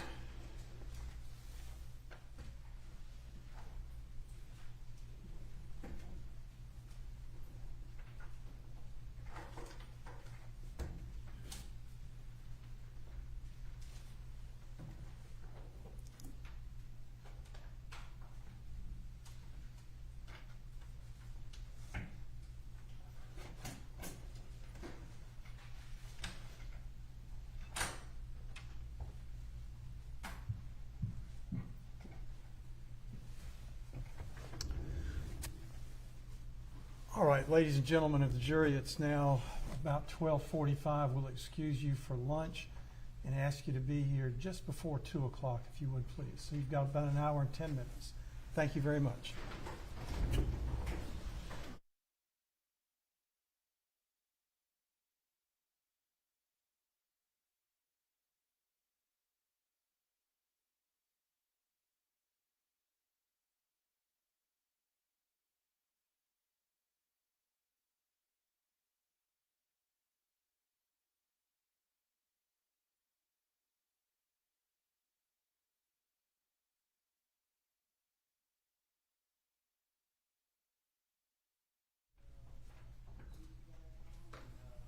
All right, the jury's out. We're recessed for lunch.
obviously the absence, let me know when you're ready. Yes. Your Honor, so just to get started, I have for the court the charge from the state. Our Okay. request is I'm providing a copy to counsel. I obviously know we're not going to talk about them now, but the state does have some proposed charges that are not pattern charges, so I wanted to give the court more time to I appreciate that. look at anything that, if I may, this has a banana clip, but this is the original that the Right. state provided. Have they been filed in Peach Court? They have not been, but I can if the court wishes. That would help so that the staff attorneys would have access. If you want, Judge, then I'll take that and I'll give you a courtesy copy. That'll And work. I'll provide the original to That'll the work. court. Okay. Your Honor, when would you like my requested charge to be filed? Obviously the next day or so. Yeah, okay, There is. if I get it in, by tomorrow night, will that be? That's fine. Okay. That's And fine. I'm giving the court a courtesy copy now then. That's first. Your Honor, second, I have two witnesses for this afternoon. Given the time, it seems like it will probably take us close to the end of the day. What we have, as it's 2 o'clock now, it is the Christian Johnson from the GBI will be testifying concerning the records that need to come in for the witness that follows him, which is Agent Burney from the FBI, who is handling the cellular site analysis. My expectation then, Your Honor, was for us to have witnesses for tomorrow. The reality, though, is the way we have gone so quickly, I have all of my witnesses tomorrow are flying in except for Agent Sands. The state would like to conclude with Agent Sands, and so what we're trying to do is two of those witnesses won't be here until the plane lands. So what I was hoping is... Which could be whenever. Well, they should be here easily for the afternoon session. What I was hoping was that maybe we could tell the jury to come in at 10 instead of 9, so we wouldn't waste their time. And now might be kind of the opportune time to let them know that we're moving significantly faster. I anticipate the state will close and will rest tomorrow, finishing up with the remaining witnesses and finally with Agent Sands. So that is our expectation, and that should be done by the end of the day, is my hope. All right, but the first witness for tomorrow will not be available until when? So we have 2 witnesses, but there's going to be a gap then, because we have 4 witnesses for essentially the morning and then Agent Sands. The problem is that 2 of them don't land until 10:40, and so I can't physically make them get here before. Well, they won't be here until after lunch. At Correct. least. Correct. So, So you think 2 in the morning and then 2 in the afternoon? Well, I have 3 witnesses in the morning, but they'll be brief. Okay. That's Well, then I'll just let them come in a little later tomorrow. that was what I thought, and we figured. I know you were hoping to tell them. Now I'll tell them at the end of the day. That's fine, Your Honor. I think that's it for Anything me. else? Nope, that's it for the state. Just wait and hear from the bailiff about the last juror. So.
We're ready.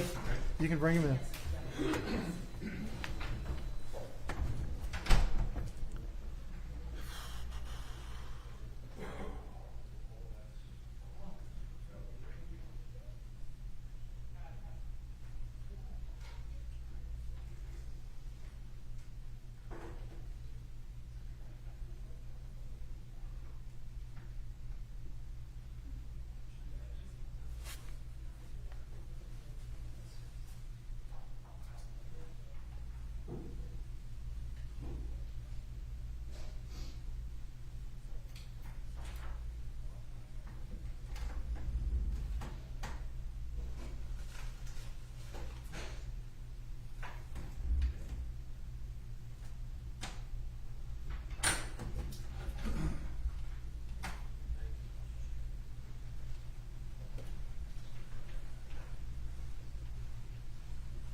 All right, everyone, please be seated.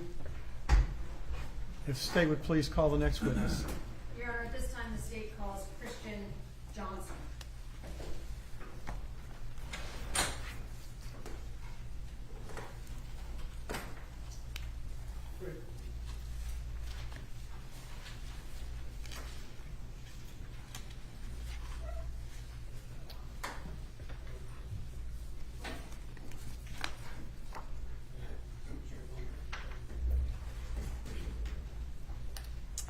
Good afternoon. Please raise your right hand. Do you swear or affirm the testimony that you're about to give will be the truth, the whole truth, and nothing but the truth, so help you God? I do. Please have a seat.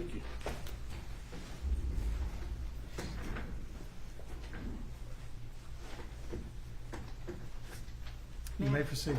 Thank you, Your Honor. Good afternoon, sir. Good afternoon. Can you please state and spell your name for the court reporter? Yes, my name is Christian Johnson. That's CHRISTIANJOHNSON.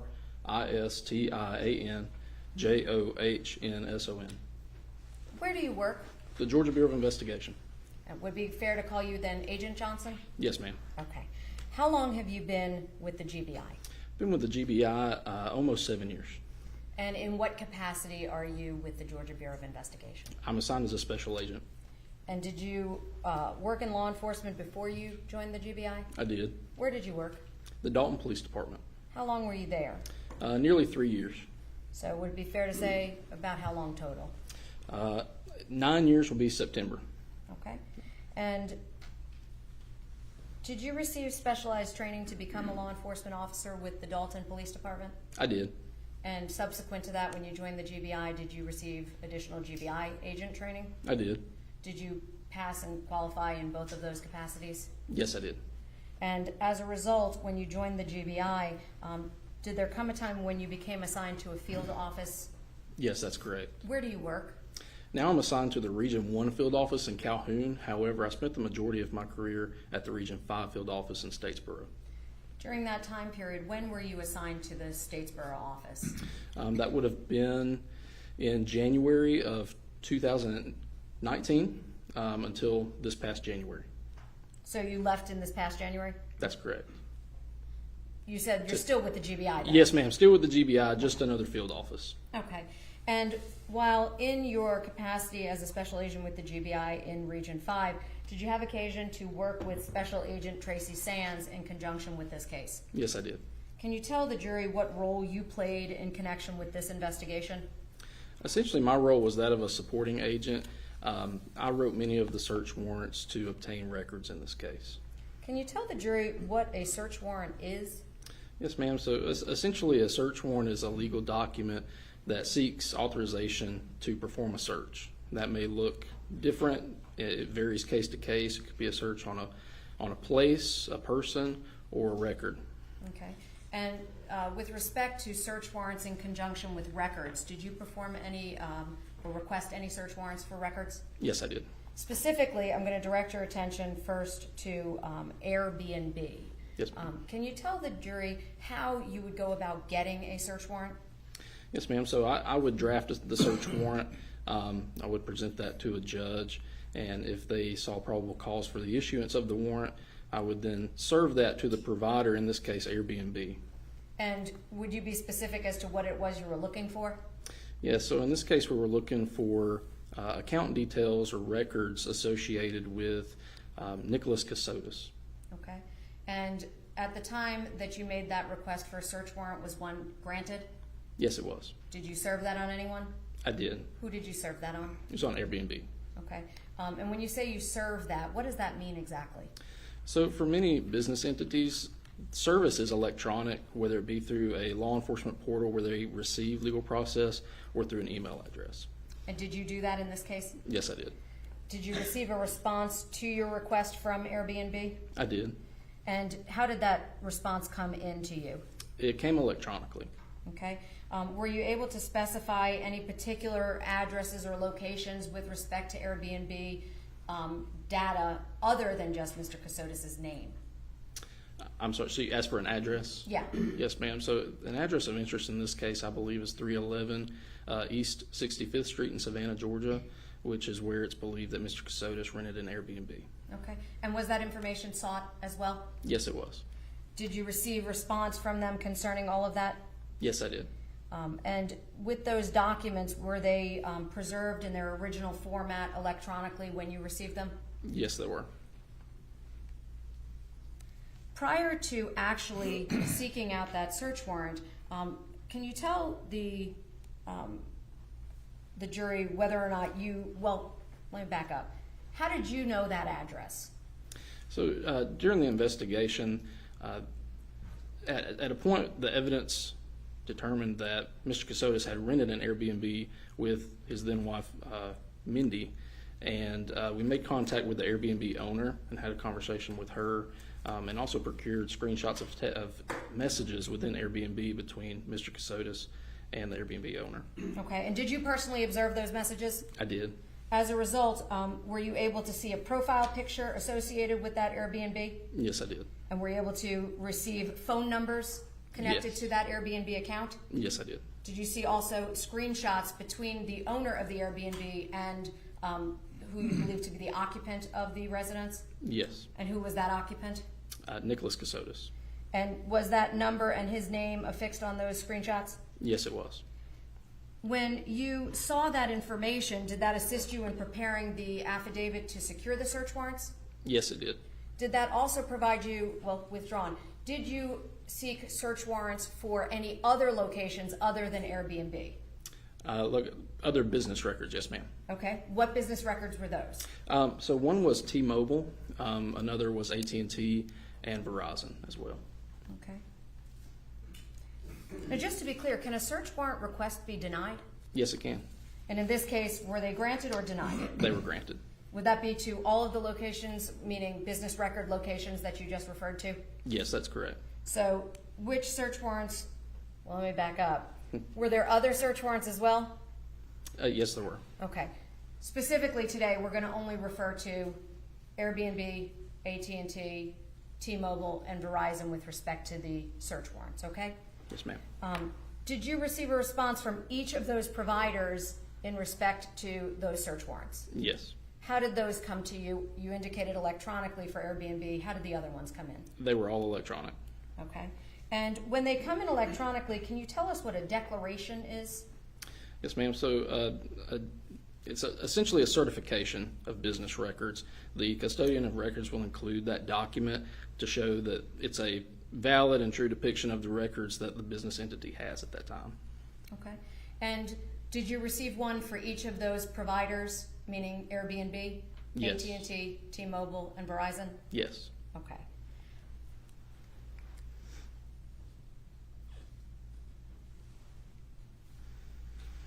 Now let's talk specifically about Airbnb. When you received those records, were you able to look at those records? Yes, I was. Did you provide them to anybody else in conjunction with this case? Yes, ma'am. Who? Special Agent Jay Burney of the FBI.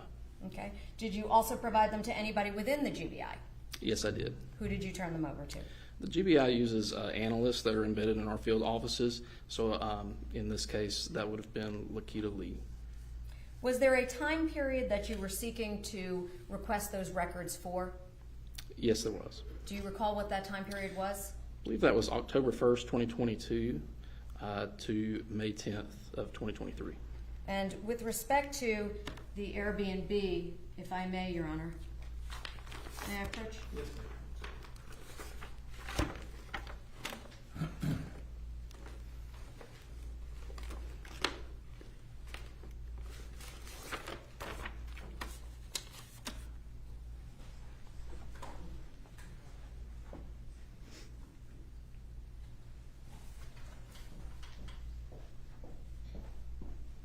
Do you recognize that document?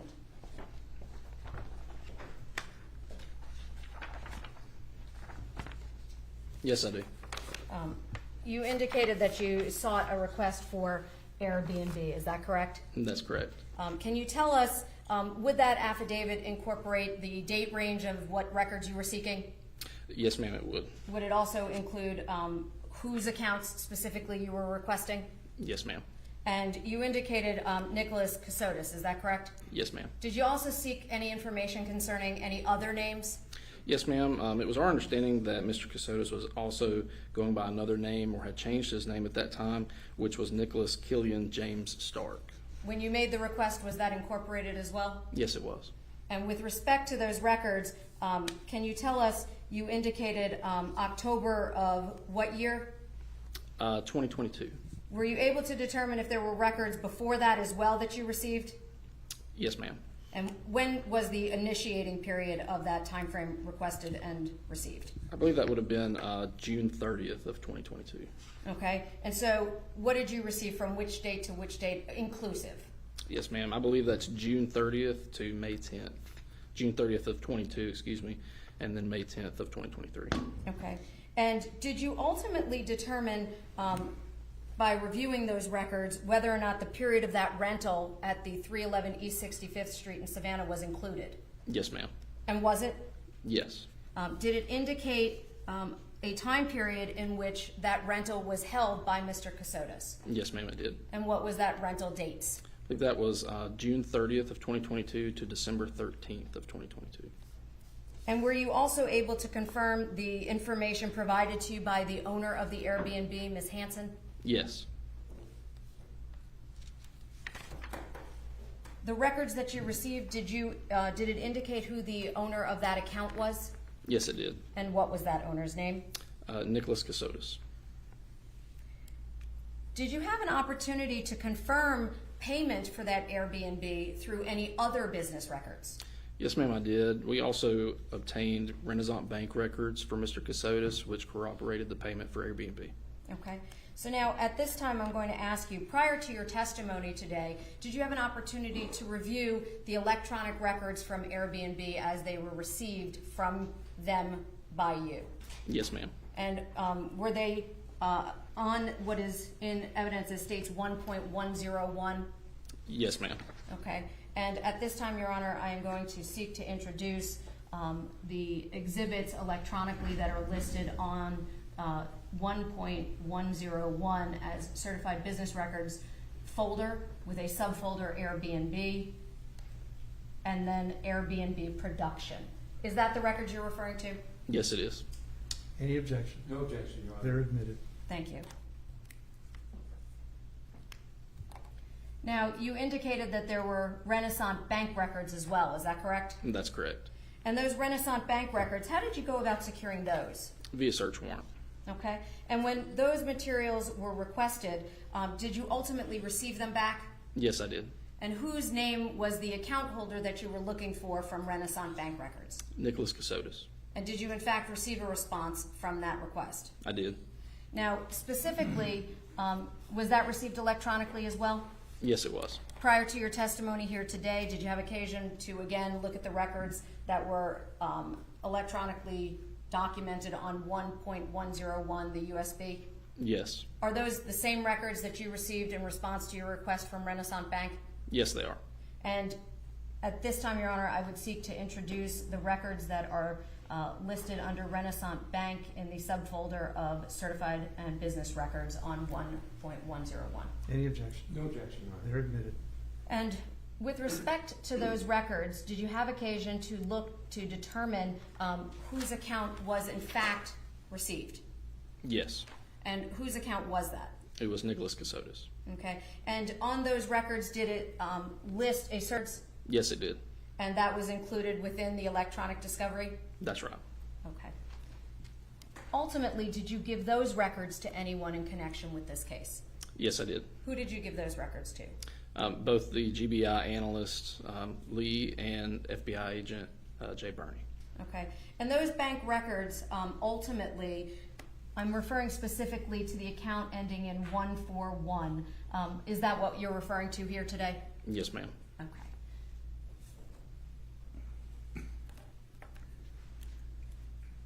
Now, you testified that you had a conversation with the owner of the, well, let me back up. You had seen screenshots from the owner of the Airbnb, is that right? That's correct. Okay. And during those screenshots, you ultimately viewed them on the Airbnb records? Yes. Did you have an opportunity to determine what phone number was being communicated with at that time? Yes, I did. Would you like me to say Yes, that please, phone number? if you know. It's 912 47. I'm sorry, I have to refresh my memory. 4750. Did you actually have the screenshot in front of you? I did. Okay, and when you saw that screenshot, what did you do with that information from the screenshot? So at that time, I took that wireless number and determined that it is a T-Mobile line, and ultimately wrote a search warrant for that number. And did you submit that search warrant to a judge? Yes, I did. Was it granted? It was. Did you serve or give that search warrant to anyone? Yes. Who did you give it to? T-Mobile, their law enforcement response center. And when you sent that information to T-Mobile, did you receive a response from them? Yes, I did. Did that include a declaration page as well? It did. And did you receive the electronic page with all of the data as well in it? Yes, I did. With respect to that information, just so we're clear for the record, can you tell us what type of information you received from T-Mobile? Yeah, so in that production, there is essentially spreadsheets that show call detail records and also data sessions, as well as subscriber information, excuse me. And those all show incoming and outgoing calls and data sessions within the time frame requested.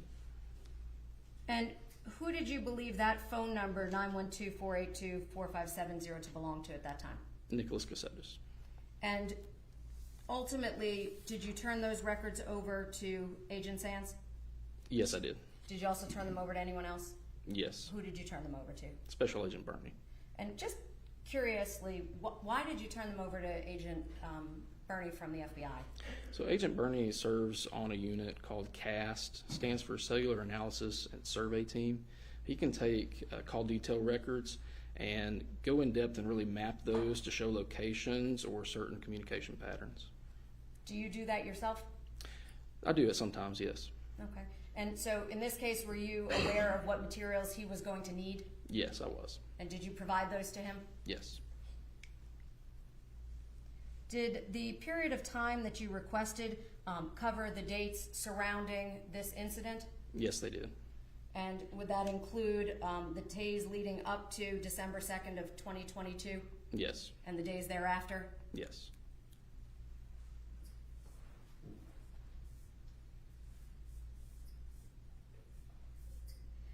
Did you secure any records from any other phone providers other than T-Mobile? Yes, I secured records from AT&T and Verizon. Okay, let's start with AT&T. How many phones did you try to get from AT&T's information? So just one wireless record. However, I also obtained records pertaining to telematics for a vehicle. Okay, and so for those records, let me back up. Let's talk first about the telematics. Sure. Did you have a vehicle identification number that you were seeking? Yes, I did. And that vehicle identification number, was that recovered during the course of the investigation? It was. And did you provide that to AT&T when you made the request? Yes, I did. Would it be fair to say that's a really long number? It is. Do you recall that number off the top of your head? I do not. If I can just have one moment.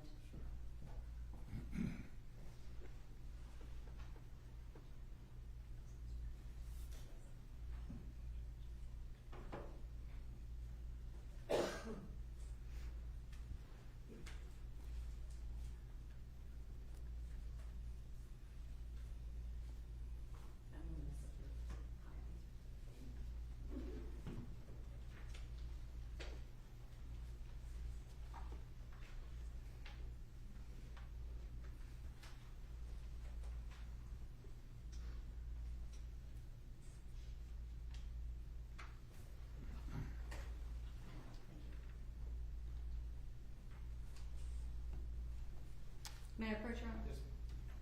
I'm handing you 1.19 in evidence. Can you turn to the second page, please? Yes, ma'am. Is there a vehicle identification number that is consistent with this case?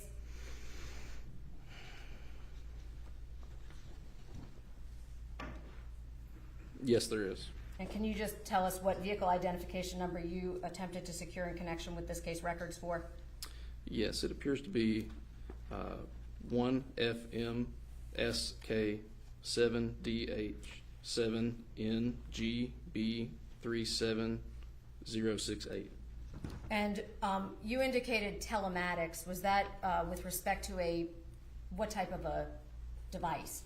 A vehicle. Some vehicles are outfitted with a wireless a SIM card similar to what you would find on a phone. Okay. And did you receive a response from AT&T concerning that vehicle identification number data? Yes, I did. And was that received electronically? It was. Did you have a declaration page in that as well? Yes. And did you receive that in its entirety in a format that you forwarded to someone? Yes, I did. Who did you provide that to? Special Agent Bernie. I'm now referring to the State's Exhibit 1.101. Did you have an opportunity before your testimony here today to look at the records for AT&T, T-Mobile, and Verizon concerning the records that you received? Yes, I did. Were those complete, true, and accurate copies of what you received from those providers? Yes. Your Honor, at this time I'm going to seek to introduce on the State's Exhibit 1.101 under the folder FBI Cast Cell Phone Productions. There are subfolders for AT&T, AT&T Ford, T-Mobile Production, Verizon Production, and Verizon and T-Mobile Data Sessions. No objection, John. All right, they're admitted. Thank you. You had a chance to look at them before your testimony, right? Yes, I did. Were those the records that you received from each of those companies? Yes. And did you turn all of those over to Agent Bernie of the FBI? Yes, I did. Okay. And again, the time periods in question that were sought for each of those, were those included in your search warrant? Yes, they were. And what was the time range that you sought for each of those? I believe it was October 1st, 2022 to May 10th of 2023. Okay. And why did you stop on May 10th of 2023? I believe that was the day that I submitted the warrants themselves, so you can't write a search warrant for future records, if that makes sense. Okay. And those responses incorporated all of those dates that you just referred to? Yes. Okay.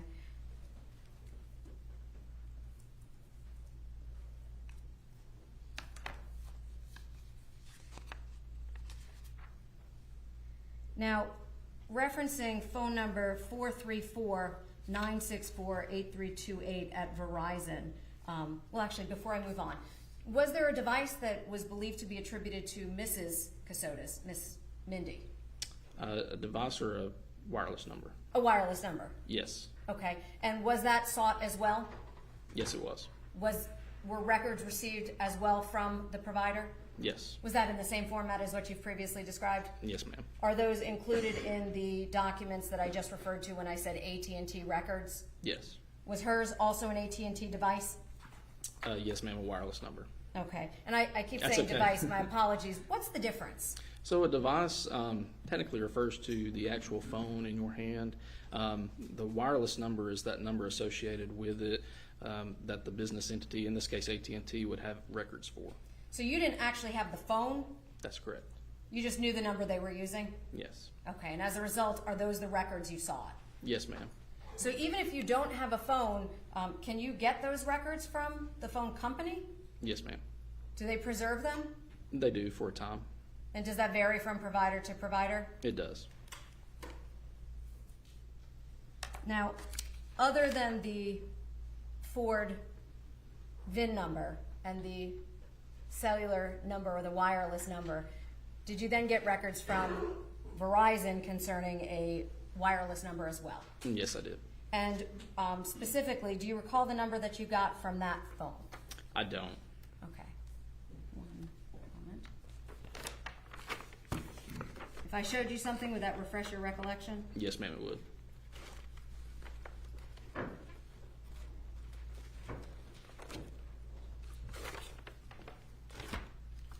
Showing the witness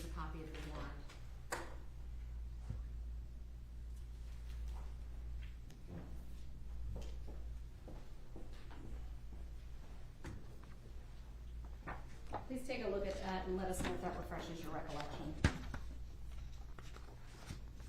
Yes, ma'am, it does. And what number were you seeking in conjunction with the Verizon number? That number is 434. Did you submit a search warrant for that? Yes, I did. And did you get a response from that search warrant? I did. Can you tell us how did you or why did you seek that specific number? Yes, ma'am. So this number was associated on a police report from Lancaster Police Department when Mr. Kassotis reported his vehicle was on fire. Did he provide a phone number to the Lancaster Police Department in conjunction with that report? Yes, he did. And as a result, were you able to use that number to try and seek records? Yes. So the T-Mobile records were from the screenshots with Ms. Hansen, is that right? Correct. And then these were from the police report? Yes, ma'am. Okay. And the time period associated with those records, would that be the same, October 1st through May, October 1st of 2022 through May 10th of 2023? Yes, it is.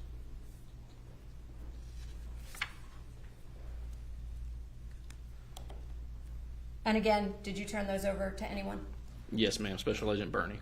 Okay. Do you also turn all of those records over to anybody within the GBI? Special Agent Sands, as well as our analyst, Ms. Lee. Why would you give them to the analyst? The analyst has different software that sometimes helps in analytics of different records, organizes information in a way that it's easier for us to produce leads or otherwise analyze it, understand it. Okay. And with respect to the bank records, do you know if any documentation or reports were generated as a result of reviewing those bank records? Yes, ma'am. I believe Ms. Lee generated a report. Okay. And you yourself did not, though? No, I didn't. Okay. I have no further questions for this. I have no question, John. All right. Thank you, Agent. You're excused.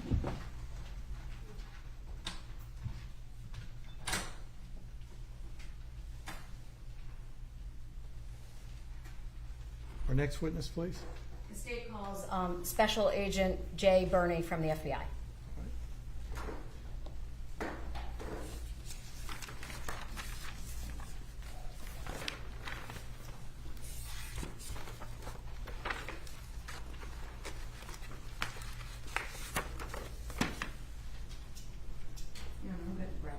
Sure.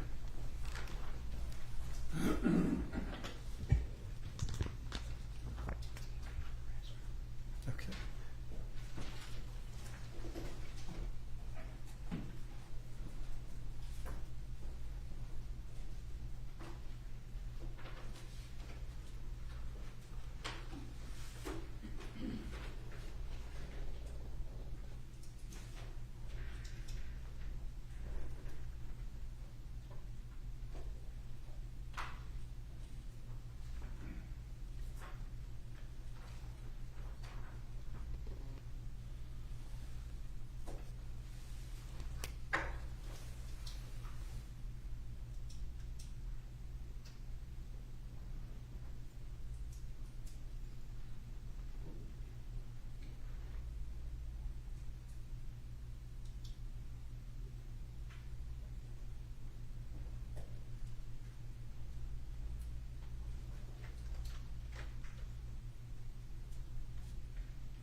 Good afternoon. Good afternoon, sir. If you would please raise your right hand and take the oath. Do you swear and affirm the testimony that you're about to give will be the truth, the whole truth, and nothing but the truth, so help you God? I do. Please be seated. Thank you, Your Honor.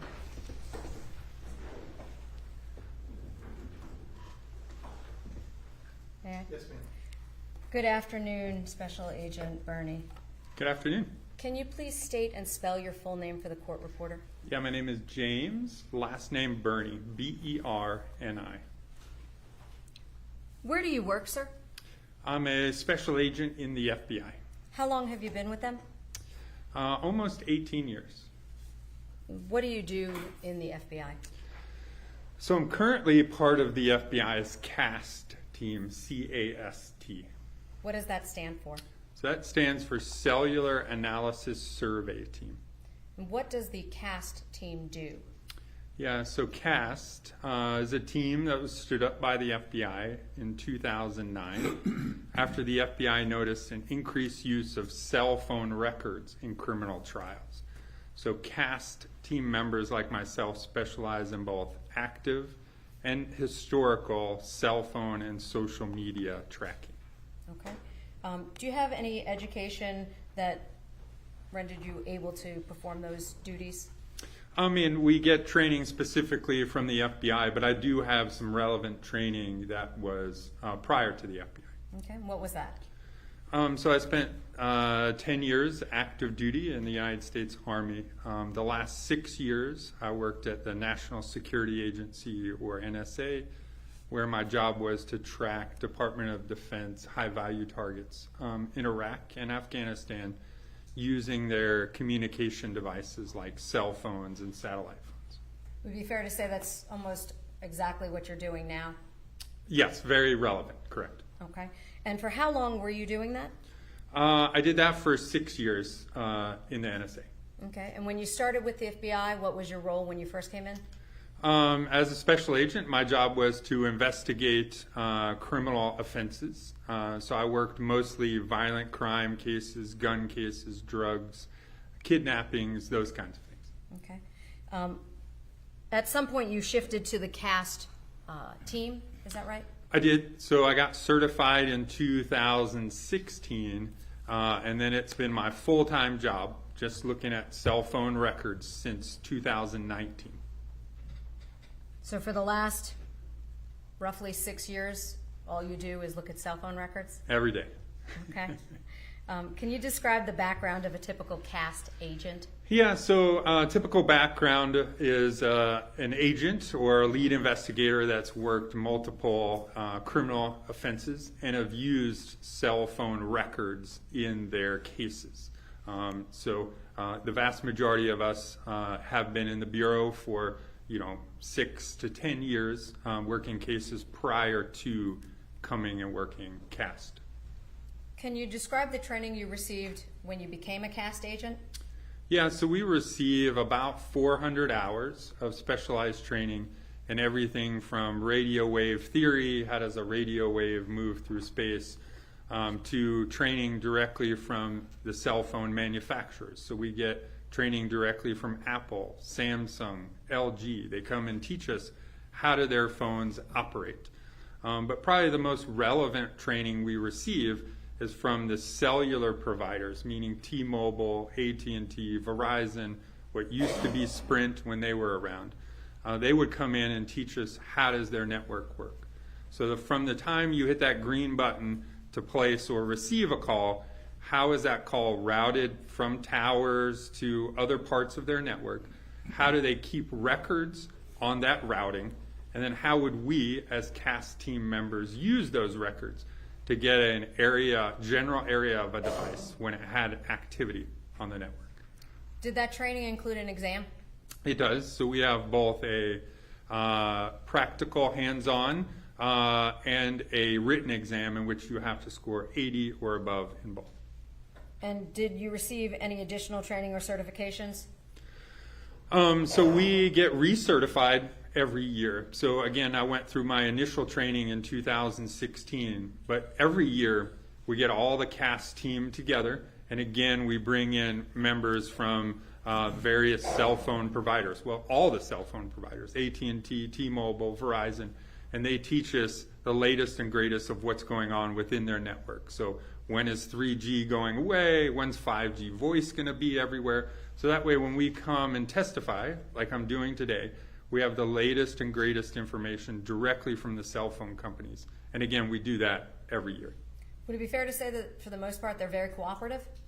Extremely, yes. Okay. And with respect to cellular technology utilized by major cellular providers in the United States, are you familiar with those?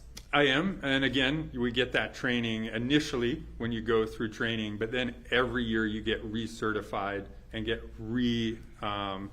information directly from the providers, so yes. Are you familiar with the record-keeping practices used by the different providers? Yes, that's part of our training as well. Do they all use the exact same practices, or do they have different ones? They do not. They all use different methods. Now, their spreadsheets all look different, or some of them are even different formats, not Excel. But they all contain relatively the same information, and that's what allows us to map that information. Do you provide any training in this area yourself to others? I do. So I teach what's called a CAST Basic course, which is a 2-day introduction course to law enforcement all throughout the United States. I've probably taught that maybe 24 times. I've also taught at our advanced course, and I'm part of our certification cadre where I teach testimony prep. I've also instructed in overseas locations. I handle the Caribbean, which isn't terrible. So I go to the Caribbean and conduct training. I've also conducted training in Mexico and the Ukraine before the war started. What is historical call detail analysis? Yeah, so by law, all the cell providers, meaning T-Mobile, AT&T, Verizon, they have to keep a record of every mobile device on their network. And they do this in what's called call detail records, or CDRs for short. So think of that CDR as like the old school phone bill when we used to get like a paper copy, right? It'd have our number, the other number we talked to, the date and time of the conversation, the other phone number associated with that conversation. But it also includes other information that is relevant and useful to the cellular providers and to law enforcement. And that is the cell phone tower and the sector or side of the tower that's used for every single call, text, or data session on your network. In addition to the CDRs, the phone companies have to keep what's called a tower list. So it is what it sounds like. It's basically a list of every cell phone tower that they have in the United States. So if we're talking about T-Mobile, that list contains every tower location for T-Mobile based on the date that we looked at. And then it breaks down each tower into the sides. So it'll say, hey, tower 123 is located at this specific spot on the earth. Side number 1 points in, at 0 degrees or north. Side number 2, 120 degrees. Side number 3, 240 degrees. So what historical call detail analysis is taking the call detail records when an activity occurred, like a call or a text, putting that together with the tower locations, where are those towers located that were used, and by putting those two things together, we can get a general location of where a device was when it had a call, a text, or a data session on the network. Okay. Are there more or less towers in different parts of the country? Yeah, so tower placement is really based upon population. So where more people live and more people work, there's going to be a need for more cell phone towers because more people are using phones. So like downtown Savannah, there's going to be more towers than there would be in rural parts of this county where maybe the population isn't as high. So tower density or tower location is done by the amount of customers they need to service. More customers, more towers. Who makes that determination? Yeah, that's the network itself, meaning folks from T-Mobile, Verizon, they look at their network and see, oh, hey, they just built this brand new apartment complex in this certain area.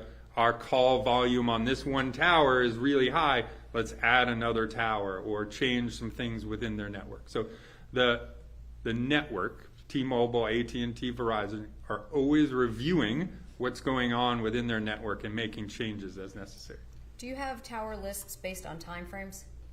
Yes. So the cellular providers will send a list of cellular towers during a time period. So whenever they make a change to their network, normally it's every couple months or quarterly sometimes, they'll send a list into NDCAC, which is National Domestic Communications Assistance Center.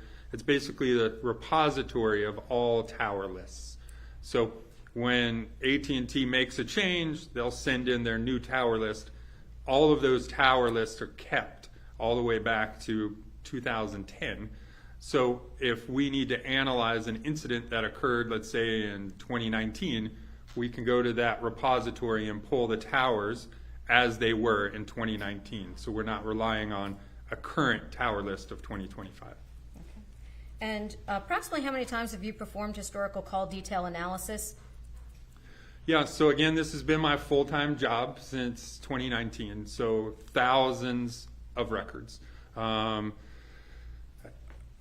look at records every single day, sometimes numerous records, and in all kinds of cases. What types of cases do you use cellular analysis for? Yeah, so the vast majority are going to be criminal cases because my requests will come in from DA's offices or sheriffs or police departments. But we can also use it anytime you need to locate a device. So about 6 months ago, we had a individual, a teen, who texted his parents, said, "Hey, I got a bunch of pills. I can't take it anymore. I'm going to commit suicide by taking these pills." So they contacted me. We were able to get cell phone records for this individual and basically map out a location of a search area for law enforcement to go and find them. So again, we can use this technique anytime you need to locate a device. So all kinds of cases. What agencies can request CAS services? Yeah, we support other federal partners like DEA, ATF, but also any state and local agencies. So any law enforcement agency that needs assistance can request it. And again, we also do some overseas analysis. I handle the Caribbean. I've done work in Mexico, the UK, and the Ukraine before the war. Have you or CAST generally ever conducted an analysis where the person accused of a crime has been eliminated or cleared as a result of your review? Yes, it's it's quite often. Obviously, I get records from a police department, let's say, and they'll say, "Hey, here's the records. Can you review them? Here's our incident location in Atlanta. Our suspect says that he was in Florida at the time of the incident." So I'll review the records and verify either the device, the cell phone, was in the location of the crime, or help prove an alibi location of them being somewhere else, which happens quite often. And so with that, then those people would eventually be eliminated or cleared as potential suspects. Is your analysis reviewed by anyone else after you perform it? It is. So once I make the initial and draft analysis of the case is sent to another CAST certified individual, all the original records. They review my report and the original records to verify that I didn't map a tower in a wrong location or use the wrong tower, those kinds of things. We then review their feedback before we make a final report, which is what will be presented today in trial. Have you ever testified as an expert in court before? I have. How many times approximately? About 120 different times in 10 different states. And have you presented the results of your cellular analysis in court before as well? I have. What methodology did you use in forming your opinion? Yeah, so just like we talked about historical call detail analysis, right? Looking at the CDRs, basically the phone bill plus the tower information, putting that together with the tower list, putting those two things together to get a general location of where a device was when it had an activity, a call, text, or data session on the network. Are your results peer reviewed? I believe that's what you just described. Is that correct? I did. Yes, they are. Okay. And have you ever been denied expert status in a court of law? I have not. No. Have you been qualified as an expert in the field of cellular device location information? I have. Approximately how many times? Is that the 120 you were referring to? Yeah, every time I've testified, so approximately 120 times. Your Honor, at this time the state would seek to introduce Special Agent Burney as an expert in the field of cellular device location information. Any objection? Absolutely no objection. He's so qualified and may give his opinions. You may proceed. Thank you. In anticipation of your testimony here today, did you prepare a report concerning your analysis? I did. And would it be fair to say that was in the form of a PowerPoint, essentially? It is. Okay. Can you tell us what is the technology concerning cell site data? What is it that a cell phone does? Yeah, so, when a cell phone's on, it's, always scanning the environment, looking for the strongest, clearest, the best signal. So when you're ready to use it for a call, a text, or a data session, the phone knows which tower has the best signal. So the phone chooses the tower with the best signal. Once you complete your activity, be it a call, a text, or a data session, that activity then goes onto the call detail records, that CDR, so the phone bill basically. And then we can use that information again to locate the towers and sectors used and form our opinion of the general location of a device. Why do the phone companies keep that information? Yeah, so they keep it to optimize their network. So what we're looking at is billing records. So all of these are billing records, or business records, that are kept by the providers in order to optimize their network. Meaning, they want to know where calls being placed are. Where are their dropped calls? Do I need to add a cell phone tower because now there's all of a sudden all these customers in a certain area? So they use these CDRs every day to optimize the customer experience. And does your phone always use the closest tower? It doesn't necessarily always use it. Again, it's based on a bunch of things that come into play, but it's using the best signal. Now, it uses the closest tower the vast majority of times. Like, very minimally does it use a tower that's not the closest, but it can. Can you tell us what a drive test is? Yeah, so a drive test is a test, an additional analysis step that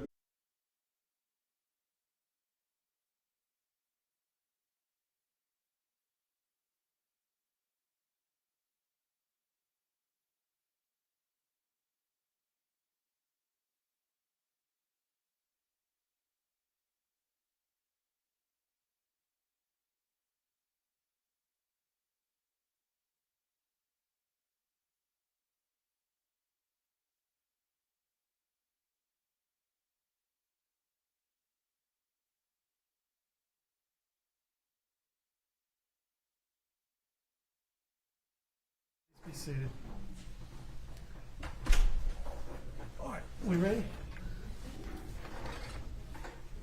All right, we can bring the jury in.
All right, everyone, please be seated.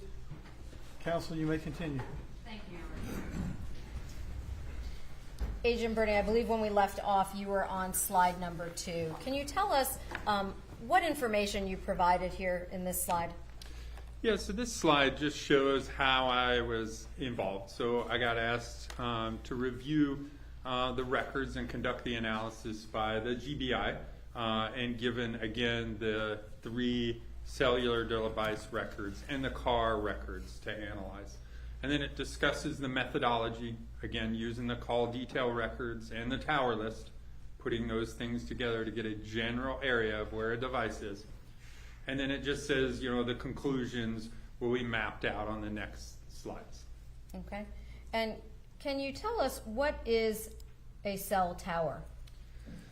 Yeah, so cell phones connect to what we want to do kind of really through 2 different ways. One, obviously, is we can put our phones in Wi-Fi mode, right, and connect via Wi-Fi. The second way is through cellular networks, so through cell phone towers. What we're going to look at today is the phone's interactions all through this cellular network, which is the vast majority of how cell phones communicate and conduct their business in the United States. So what this is here is on the left-hand side are the most common cell phone towers, that monopole, a tall lattice tower, the guy wire tower, very common in this area because it's a very tall tower that can cover a vast majority of area. And then there's also the structural towers, so basically putting antennas on the sides of buildings or water towers in order to make towers and sectors off of that. Everything on the right-hand side is also a cell phone tower. Now, there's no fake cactuses here in Hinesville, but what that shows is that not all cell phone towers are created equal. Some are really, really tall, like the guy wire tower. Some are small, like this fake cactus in Phoenix, Arizona, that's meant to service just a park where they have concerts and other kinds of things like that. So that's what is shown here. Now, on the top of this, it refers to cell tower sectors. Can you explain to us what a sector is on a tower? Yeah, so the vast majority of cell phone towers in the United States are what we call sectorized towers, and most of which, the vast majority, probably about 95% of sectorized towers, are three-sided sectors or towers. So remember when I said the phone company would put a tower in an area to provide coverage in that area? Well, in order to provide more spots for users, they take that one tower and they divide it up into three equal sides or sectors. And that gives more spots for customers to enter the tower, basically, or enter their service. So if a tower covers 360 degrees, a full circle, you divide that by three sides, so 360 divided by 3 makes each side approximately 120 degrees, which is kind of what you see here on the bottom left. You have like the red side, the blue side, and then the green side. Well, we find out or determine how a sector points directly from the tower list. So again, if I'm analyzing, I look at the call detail records, I see Jay Bernie's phone used AT&T Tower 234. I'll go to the tower list. I look out where is 234 because their tower list is uniquely numbered, meaning no number is used twice. So if we're looking for a specific tower, we can go to the tower list and know exactly where that tower is. It's like a fingerprint on their network. Well, not only does it, again, provide the location of the tower, but it says the azimuth or the orientation of the side or the sector. So if we look at the illustration in the middle, again, we see the tower. That's that triangle white shape in the middle. If we're looking at sector number 1, we go to the tower list. It shows sector number 1 points towards 0 degrees, or north. So if we know that that sector is 120 degrees, from north we can go 60 degrees to the left, put our red line, which we see in the illustration, go 60 degrees to the right, put our other red line, and that gives us the approximate left and right boundaries of that sector. And on the right-hand side, kind of the bottom right, you'll see how it will show on the map. Again, you have the red line on the left, red line on the right. Where those two red lines meet, kind of the point of the V, it's hard to see, but there's a green dot. That's the cell phone tower. And we know that in our example, the phone used the north side. Or did I touch something? No, I did. I was trying to zoom for you. It doesn't. On the north side, so we know the approximate or the general area of where that device is. One thing to note is you'll see kind of there's some red shading in between the two arms. That just shows you the sides of the V that we're looking at. It doesn't say that's the coverage area of the tower. It's not meant to say that's where the phone is within that small area. It's just saying with these two lines of the V, the side that's connected, that's the side we're looking at. Now, do phone companies share towers? Yeah, so a cell phone tower can be put in an area, again, where they want to provide coverage. And a lot of our cell phone towers, the actual location is owned by a third party. So this third party will go and put up a poll and say who wants to put their antennas or who wants to put sectors on the sides of this tower. Maybe AT&T comes and says, hey, we want the top, we want our antennas there. Then T-Mobile says, hey, next level down, we want to put some antennas too. So a tower can be shared by more than one provider. The pole can be shared. But phones are like children, right? We tell children, don't talk to strangers. Well, that's exactly with a cell phone, right? T-Mobile only talks to T-Mobile. AT&T only talks to AT&T. Can you tell us what's depicted in slide page 5? So what this is this is just an example of call-out boxes that we'll see. So for every cell phone tower mapped, there's going to be a box that like this. So the box will have information directly from the call detail records. One thing to note is that this is just an example. There's not a 6, 7, 8 area code within our case. This is just an example put up there. But in the top, we see CID. That stands for cell ID. So what that is that's that unique cell phone tower number. 732392 is the tower number. And then the -16 is the side or in the height or tier of that antenna on the pole.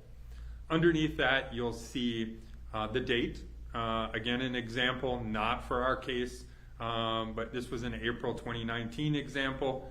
Underneath that will be the phone number that's mapped, and then the activity time will be to the right of it in local time.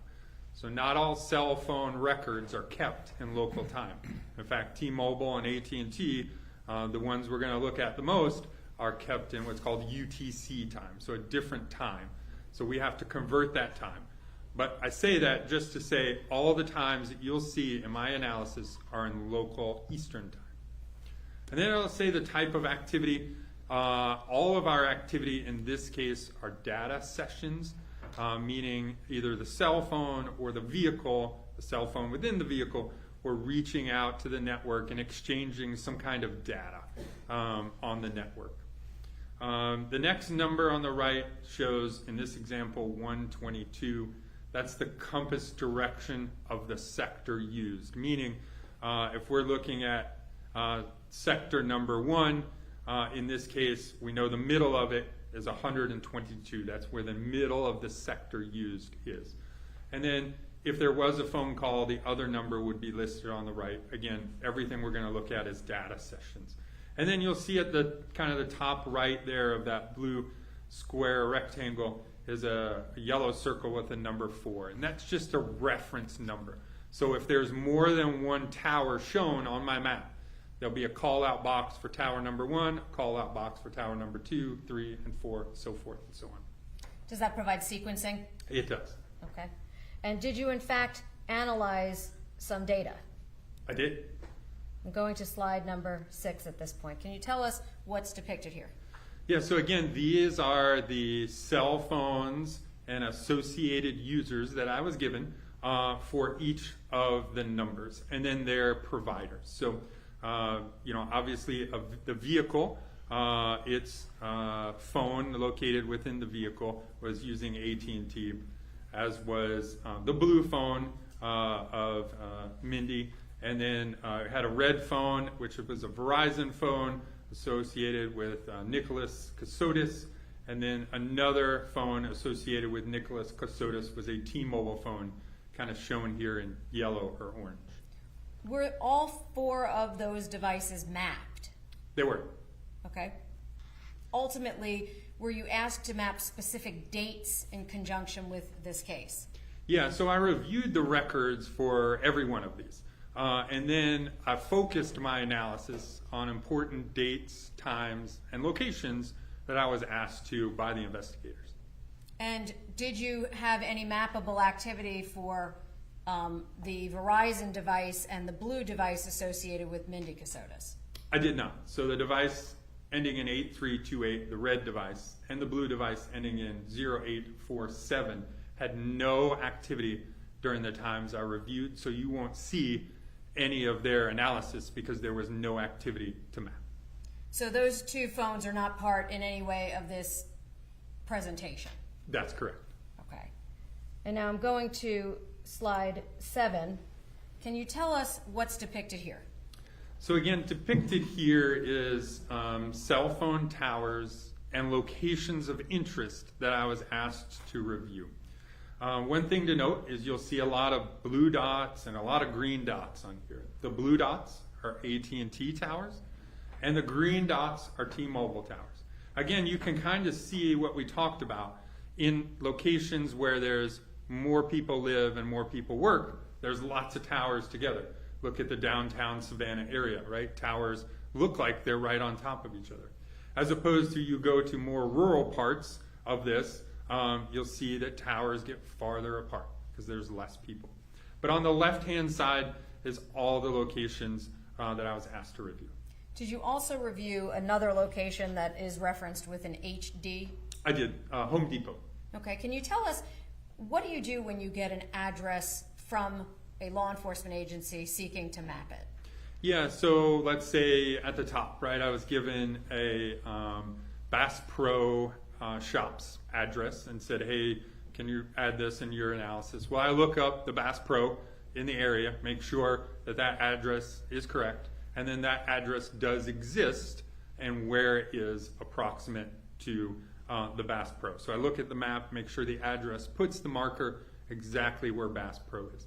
If I have a place like a residence where, you know, I can't look up, hey, residence for somebody, you know, such and such, and put that up there. I just take that address and I put it in and verify that that is a legitimate address, and then place the marker on the map. Okay. And with respect to the other locations, meaning the B1 torso recovered, B2 head recovered, all of those below it, what are those numbers underneath that? Yeah, so those are latitude and longitude spots. So the investigators, when they found such an item, they would mark the location where that item was recovered, the specific location. So it's basically a GPS coordinate of where that object is or was recovered. Like in the pumping station is located at that specific latitude and longitude. And did those also get dropped onto this map? They did. And you can kind of see them all kind of bunched together on the bottom kind of portion of the map with underneath the KF there. Since a lot of these locations are in a closer proximity, they kind of all bunched together on this slide. And why are they all bunched together in this fashion? Yeah, because I wanted this slide to show all of the locations from, you know, the Home Depot down to the area where the body parts and the pumping station were. I wanted all on one slide. So that made some of the locations kind of overlap since they are closer together. I'm going to show you now slide number 8. Can you tell us first, what date and time range were you mapping on this slide? Yeah, can I orient them to how the slide's laid out? Of course. Okay, so at the very top, you'll see the date and time period of the slide. So each slide is like a snapshot of time. So this covers obviously November 28th, 2022, between 1:12 p.m. and 1:31 p.m. The next couple slides will be ongoing time periods. So this slide just covers that one time period. At the top left, you'll see the phone number and then again the vehicle that I mapped activity from its call detail records. Underneath that, again, you see green dots, T-Mobile towers, blue dots, AT&T towers. On the far right-hand side, near the top, you see the residence and then the Bass Pro, basically those rectangles. Those are important locations that I was asked to review the phones during this time period as it pertained to those locations of interest. Can you tell us, when the call-out boxes, what is relevant in call-out box number 1? Yeah, so again, you see 1, and you see it has the yellow circle with the black number 1, and then you see the towers listed there. And then if you look underneath there, you see the activity. So again, the vehicle had a data session that initiated at 1:12 using that tower and sector you see there. And then there's several data sessions from the 4570 cell phone, one at 1:14, two at 1:14, and two, it looks like, at 1:26, I think. Hold on. It's correction, 1:28. So these are local time, you said, correct? These are all in local time. Okay, so that number one where we see the sector that you were referring to, they were previously the two red lines, they are now, is that black? One is black for the Okay. vehicle, and then the other is that yellow or orange for the cell phone. Okay, and is that call-out box that's in the bottom right of that slide, is that depicted somewhere else on the map itself? It is. It's showing the towers from number one. So what is that letter B reference? The B, as you can see in the top right, is the Bass Pro Shops. So what conclusions were you able to draw from the call-out box number one and the tower number one? Yeah, that both the vehicle and the cell phone, ending in 4570, had data sessions that used towers and sectors that were in close proximity to the Bass Pro Shops between 1:12 and 1:28 p.m. And were you asked to look at that specific time for a reason? I was, and you can kind of see the snapshot on the left-hand side. I was told that there was a purchase, and attached is a copy of a receipt. Kind of see on the left-hand side there.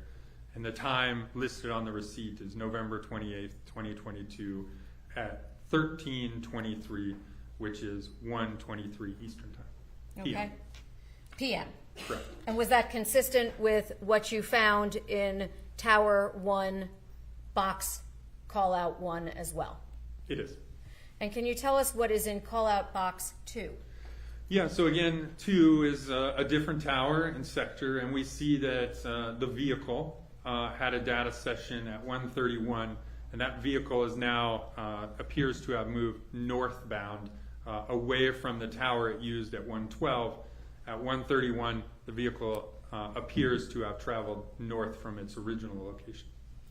Can you tell us, just so we're clear, what exactly is a data session? Yeah, so a data session is on a device, anything from one of two things. It can be user-generated, right? We can be on there surfing the internet, streaming audio or video, but it can also be refreshing. So things in the background of your phone refreshing. So if you're like me, in your Internet Explorer, however you get to the internet on your phone, if you open it up, I got like 40 tabs underneath there, right? I don't close things out. I don't know. But some of those things refresh as the phone sits there. So that would be a data session. The phone is interacting with the tower, transmitting data back and forth. So we can see the tower and sector used during that data session. Well, that's the same with the vehicle, right?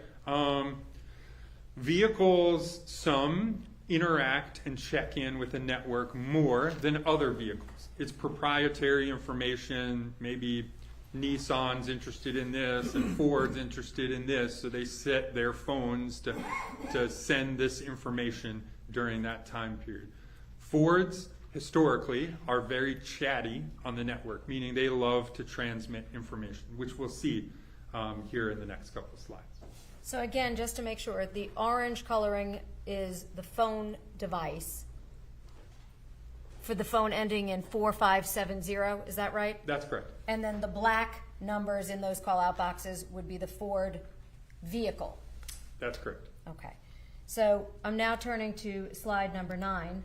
Can you tell us what you placed on this slide? Yeah, so again, this is same kind of layout. On November 29th here of 2022, we're looking at between 8:33 a.m. and 9 a.m. It's same phone ending in 4570, the orange or yellow, and then the black is the vehicle. And then on the right-hand side, We have the residence again, but now we also added the location of a Home Depot on East Victory Drive, which is the yellow box with the letters HD in it. And what did you find about tower location 1 by the residence? Yeah, so there's vehicle data sessions that are initiated at 8:33 and 8:42, which would be consistent with the vehicle being at or in the vicinity of the residence.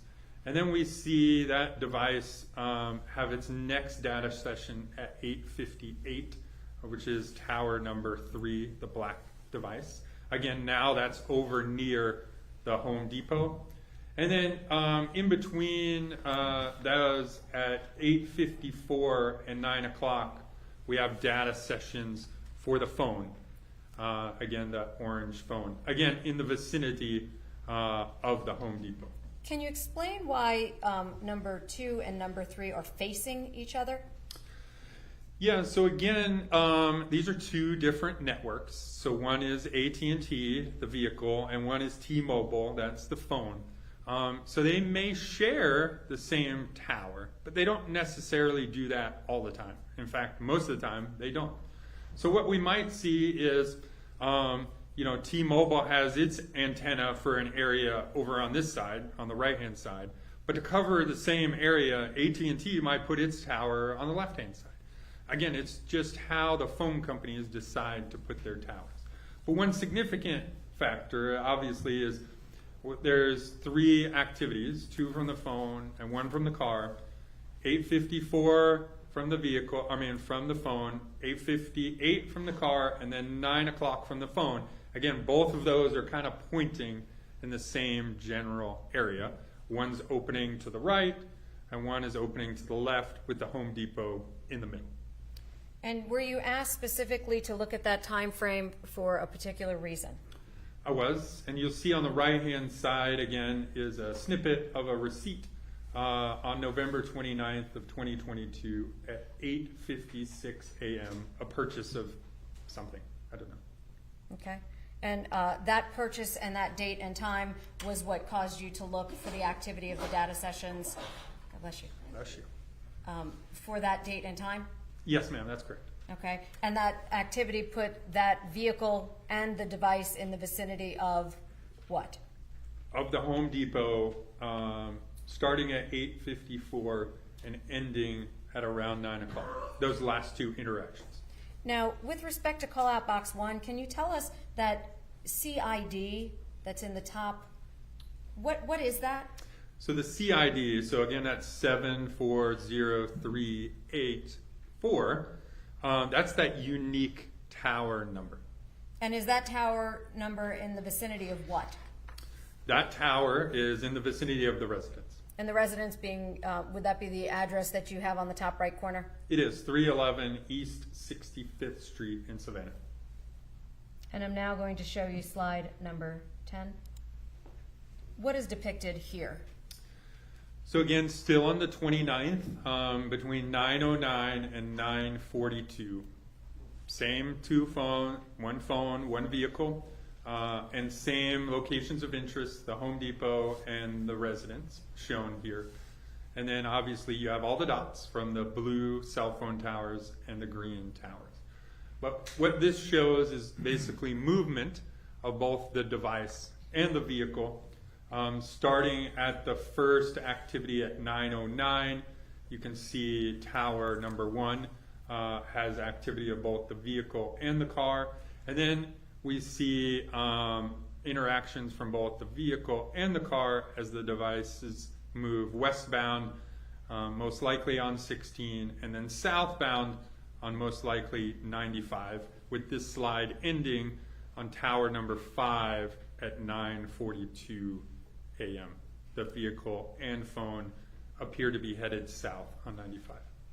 And so would it be fair to say that you're able to track essentially movement? Absolutely. And how do you do that specifically? Yeah, I mean, if you know a phone used a tower in a sector at a specific time periods, you can see, hey, if it used this one 10 minutes later it used one to the right, further to the right another 10 minutes later, we know that the device traveled in that direction in order to use those towers at specific time periods.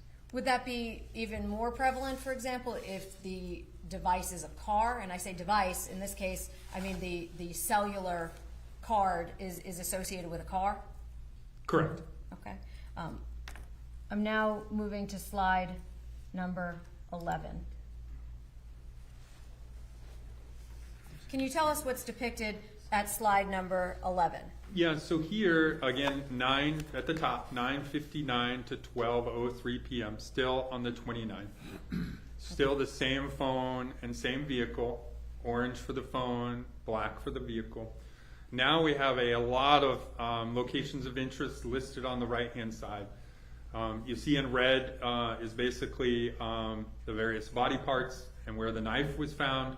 And then there's also a purple or pink square representing a pumping station there. And then if you look at the activity of the device, I'm going to look at my slides because that yellow's hard to see. So if you look at the time periods, you'll see the device uses tower number 1, which again is off 95 there. At 9:59, it uses the northeast side, so kind of the right-hand side. And then at 10:04 and 10:05, now it's using the left-hand side. And we can tell that because in that box, it may be hard to see, but the last two numbers, one says 86 for the 9:59 activity. Well, an azimuth of 86 is basically east, because 90 degrees would be due east. And then the 240 is going to be basically south and west. So we can tell which of these sides the phone used at specific times based off of the azimuths there. And then we also, in that same general area at 10:02, have activity on tower number 2 for the vehicle. And we see, again, that all located in the same area there. Would it be fair to say then that because there's data sessions for the vehicle and data session for that wireless number, that both of those are interacting with the tower at the same times that are listed in those call-out boxes?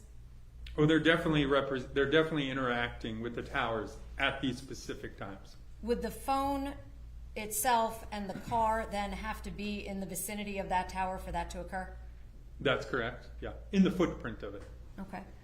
And with respect to these dates and times, that very last number that is the degrees that it's facing, is that correct? The degrees the azimuth of the sector is facing, correct. Okay.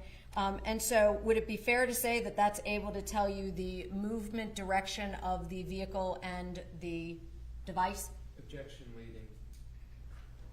It is. But it doesn't suggest an answer. Just try to avoid that, counsel.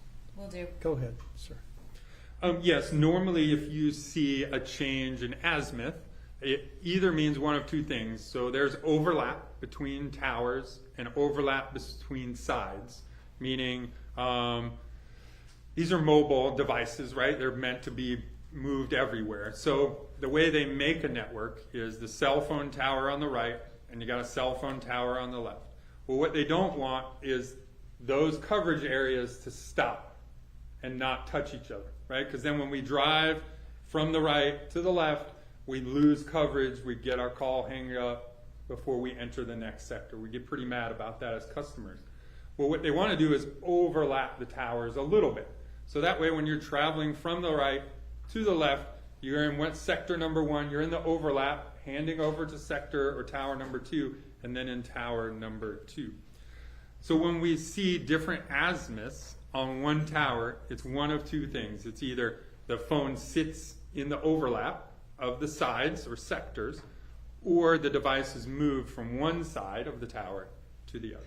Does box number 3 assist in making that determination? Very much so. Explain how.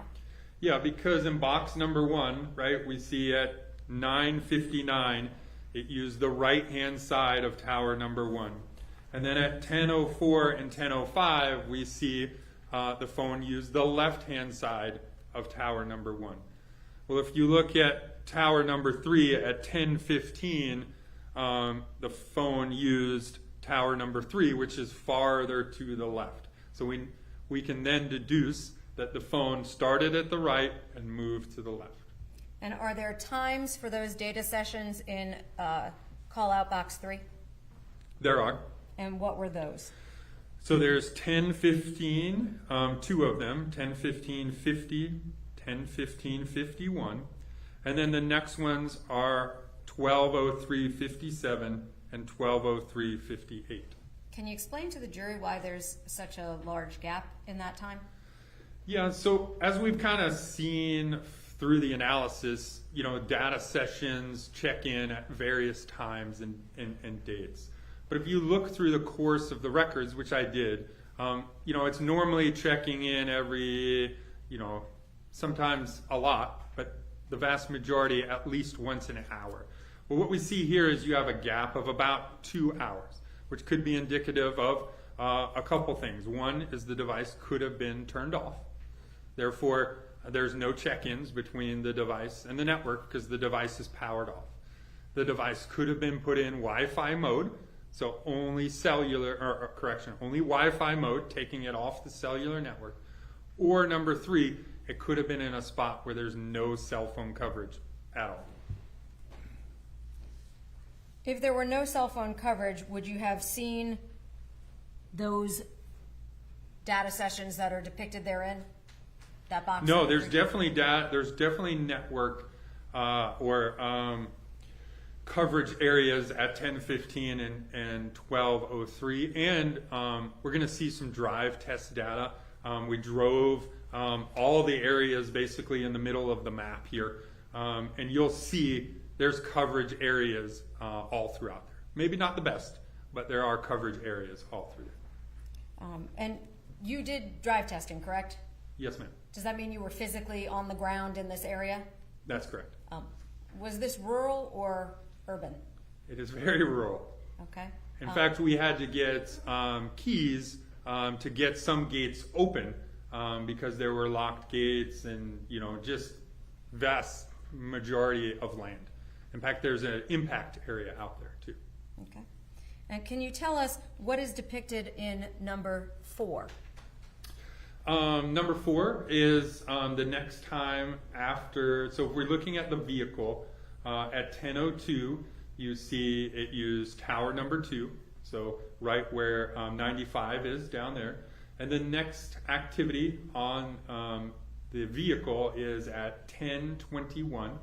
And then we see it use tower number 4 between 10:21 and 11:54. During that time period, it also uses tower number 2 twice, once at 10:33 and once at 10:34.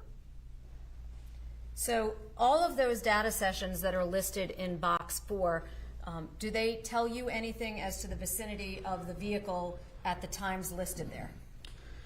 Yeah, we know that it's in the general area that would be provided by tower number 3. So again, I can't draw on here, but it's basically an area, reaching out from tower number 4 to an area of overlap of its next towers. And we see kind of the next AT&T tower, if we're looking down from 4, the next tower is number 2.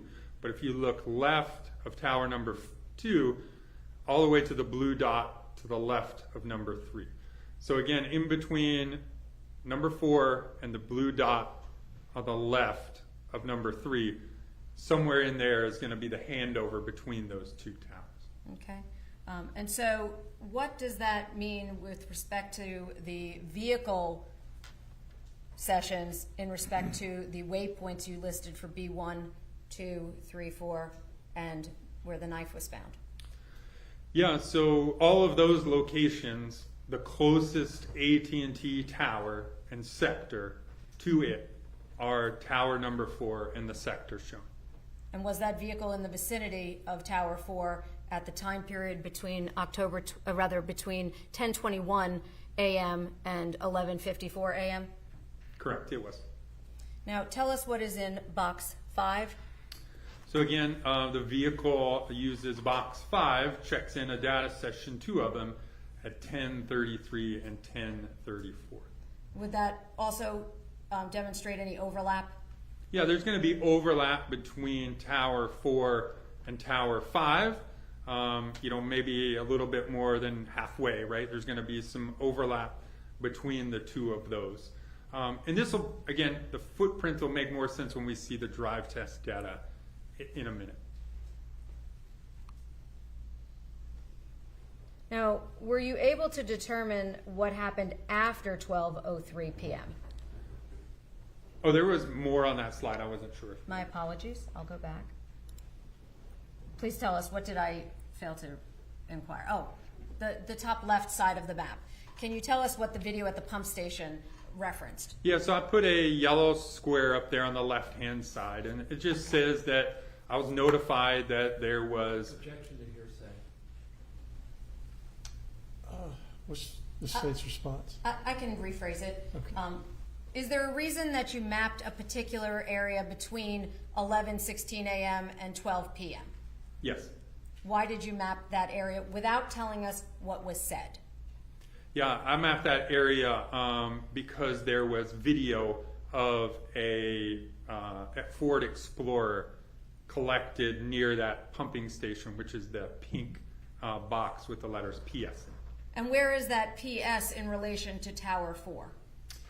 You see it in the middle of the map. Again, Tower 4 and the sector used is the closest tower and sector, AT&T wise, to the pumping station.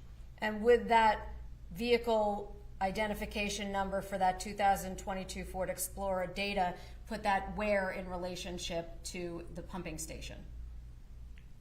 Yeah, so again, it used the data on tower number 4 between 10:21 and 11:54. Thank you. I'm now going to slide 12. Can you tell us what this depicts? Yeah, so this is between 12:07 and 3:03 p.m. and it basically shows the first interaction is at 12:07 from the orange, basically the cell phone, at tower number 1, and then you can see interactions between the phone and the car and various towers as the device and vehicle move northbound, most likely on I-95, and then eventually there's a vehicle data session at 2:03 in the vicinity of the residence. Now, just to be clear, this box, the call-out box number 1, that reflected what time? 12:07 p.m. Is that the cellular device itself, the phone, or is that the car? That is the cellular device. And I'm going back one moment to slide 11. When was the last time the phone was captured in the vicinity, time-wise, of this area? 12:03 p.m. And so that gap of time that you were referring to, when did that attribute to? What time? Between 10:15 a.m. and 12:03 p.m. on the 29th. So that's when there were no data sessions? Correct. On the phone, to be specific? Correct. Were there those data sessions we just described on the vehicle, though? Yes, you see that in most of those we're using tower number 4, the sector shown. Would that be about in the middle of the screen? It is, that's correct. Now, going back to slide 12, can you tell if there's anything relevant about specifically call-out box 8 with respect to the vehicle data session? Yeah, so again, that's a tower and sector in the vicinity of the residence, and the number 74038, that tower number is the same one we saw on page number 9, kind of zoomed in, the one that was closest to the residence. And that would be the same tower that was picking up on both of those times? Same tower, yes.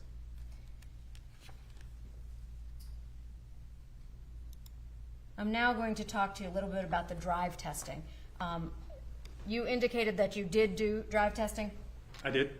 Okay, and can you tell us where specifically you drove tested? Yeah, so I specifically wanted to map out 4 different towers to make sure we understood the footprint of those towers on the dates in November of 2022. Okay, and so tower number, I'm on now slide number 14. What did you display here? Yeah, so again, at the top it shows that we drove test an AT&T tower. You see the cell ID, so it's the same 740350-224. And you'll see on the left-hand side, that's the same call-out box that was shown on the previous slide, page number 11. And it was tower number 5 on that slide. And then on the right-hand side, we still have the locations of interest, all the body parts plus the pumping station. And then I show all the blue dots for AT&T devices. So this kind of amoeba that we're looking at here shows the footprint of the coverage area. So the dark purple in the middle is what we would call a dominant coverage area. So it's the strongest coverage area for that tower and sector. You'll see on the boundaries of the dark purple is light purple. That's that coverage area, or the overlap area. Remember how I said there's overlap between towers and sectors? So we see some of that overlap area would be the light pink or purple kind of area listed there. So this goes to show that the coverage area for this tower, represented by the yellow circle number 5, and you'll see the coverage area includes everything underneath it, plus locations around where the body parts were discovered. Would it be fair then to say whether this does or does not provide coverage from that vehicle to the vicinity where those parts were recovered at those times? It does. And some of them were in the overlap area, but yes, there's overall coverage to that area from this tower represented by number 5. And I'm now looking at slide number 15. Can you tell us what's depicted here? So again, I looked at the AT&T tower 740626-17, and you'll see on the left-hand side I pulled the call-out box from page number 11, and the tower number kept it the same, tower number 4. And so you'll see the times that tower is used between 10:21 and 11:54. And then you see the coverage area. So in this case, it's represented by yellow. So the dark yellow, basically the center of the tower and sector, is the dominant coverage area for that tower. And then the lighter yellow would be some of that overlap area. What is your opinion as to the vicinity of the Ford 2022 Ford with respect to 10:21 a.m. to 11:54 a.m. on November 29th of 2022? Yeah, during the time periods listed on the left, which were those time periods, you'll see the dominant coverage area, which is the most likely location of this device, i.e. the Ford, during those time periods.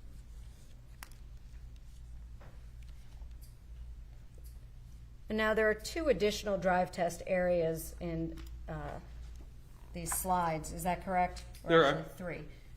Did you test other waypoints?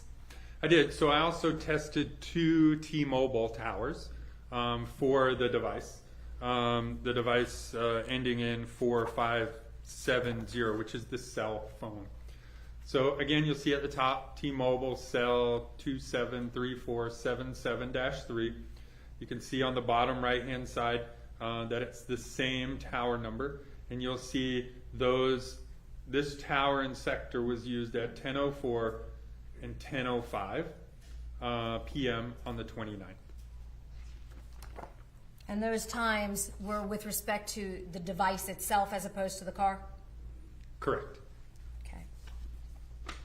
I'm now going to slide 17. Can you tell us what's depicted there? Yeah, so again, drive tests for the T-Mobile device cell phone tower 268-339-61. You'll see the call out box on the left-hand side. There's activities at 10:15, 2 of them, and 12:03, 2 of them. And then you can see this is represented in blue. The dark spot is the dominant area, and then the light blue is that overlap area with other towers. Now, the phone at this point, was that captured during that gap in time? It was not. So there's no activity on the phone between 10:15 and 12:03 p.m. Were there any phone calls or text messages at all? No. So in my review of the call detail records, there's no phone calls or text messages during the time periods I reviewed. So from the period that is in each of those call-out boxes, there are no other phone calls or text messages? That's correct. If I can have just one moment.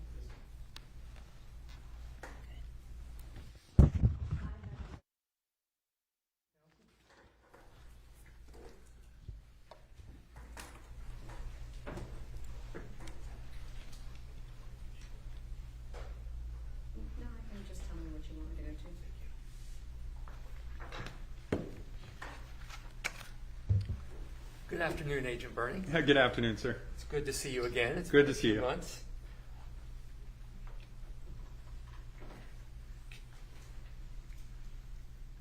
Can we go to slide 6, please?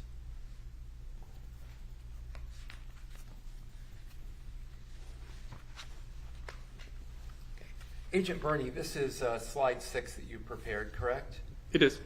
And you say that there is no mappable activity during the analyzed period for the 8828 Verizon number, correct?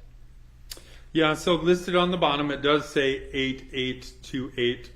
That's actually a typo.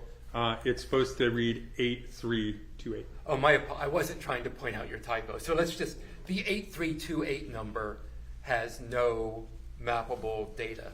That's correct. This period. And the 0847 number also has no mappable data, correct? That's correct. And from that information, you can't infer that the phone was turned off necessarily, correct? No, you can't. So especially on the 8328, on the other one, we could maybe see if there were calls incoming. I don't recall if there were calls incoming that went to voicemail. So it is possible to see if a device is off the network based on the call detail records. I'll be honest, I don't recall. That's fine. Let me put it another way.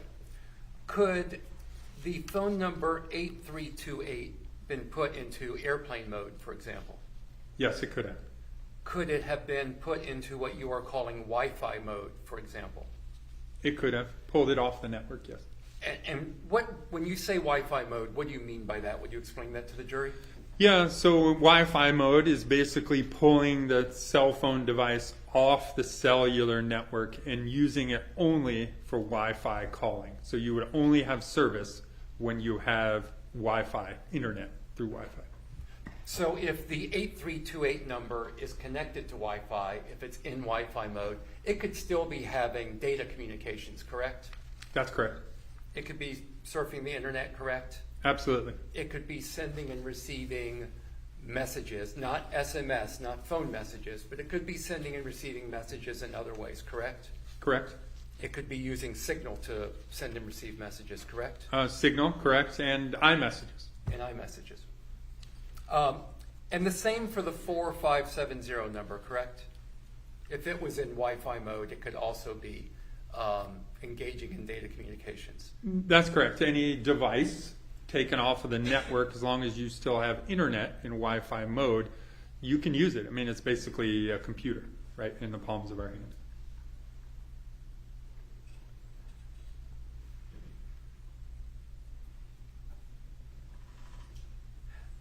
Let's go to slide 9, please.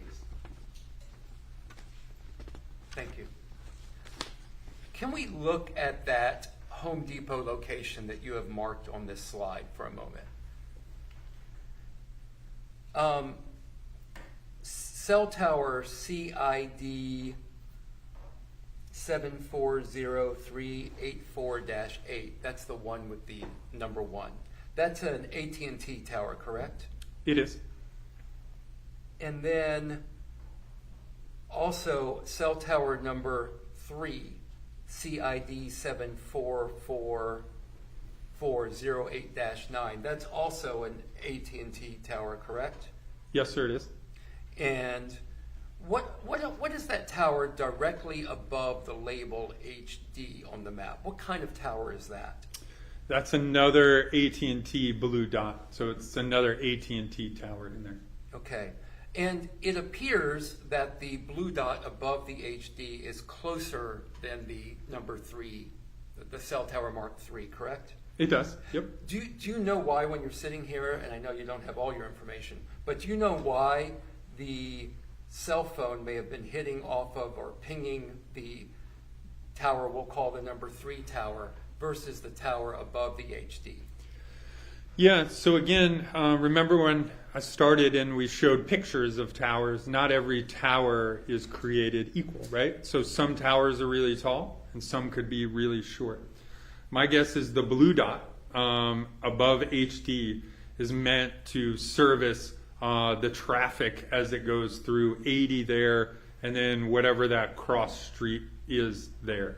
So it could be a smaller tower that's meant to cover a smaller area than tower number 3. I don't recall the height of tower number 3 off the top of my head. But again, as you, I think, testified on your direct, you don't always necessarily hit the closest tower, correct? Yeah, not always. The vast majority of time we do, but not always.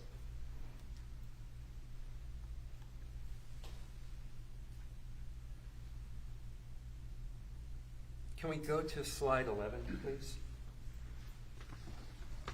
Thank you. Now, on slide 11, if you look at the box labeled 3, for I guess we'll just call it cell tower 3 at this point, that is the one where the cell phone is pinging off of tower 3, correct? It's connecting to tower 3. Correct. And there is that gap between 10:15 and 12:03, correct? That's correct. So all you know from it not hitting between 10:15 and 12:03 is that it's not connecting to that tower, correct? It's not connecting to any tower during 10:15 and 12:03. Thank you for clarifying that. Not connecting to any tower. Do you know whether the cell phone is on or off by looking at this data? Not specifically just looking at those two things, no. But again, I was asked to take a look and analyze the records in its entirety. So between 10:15 and 12:03 is a longer period of time than what was normal for the vehicle correction, for the cell phone to check in with data sessions. So I can't specifically say that the device is off. All I can say is that that time period seems much longer than normal for the device. Okay. Can we please go to slide 14? Let me ask you about the drive tests. It sounds like, but I want to make sure. Are you the one that conducted the drive tests? I am. Okay. When did you conduct the drive tests? It was in 2023, end of 2023, I think October of 2023. Okay, so approximately, we'll say, 10 months after. Correct. Yeah, it was somewhere just under a year. Correct. And when you, well, let me ask another question then.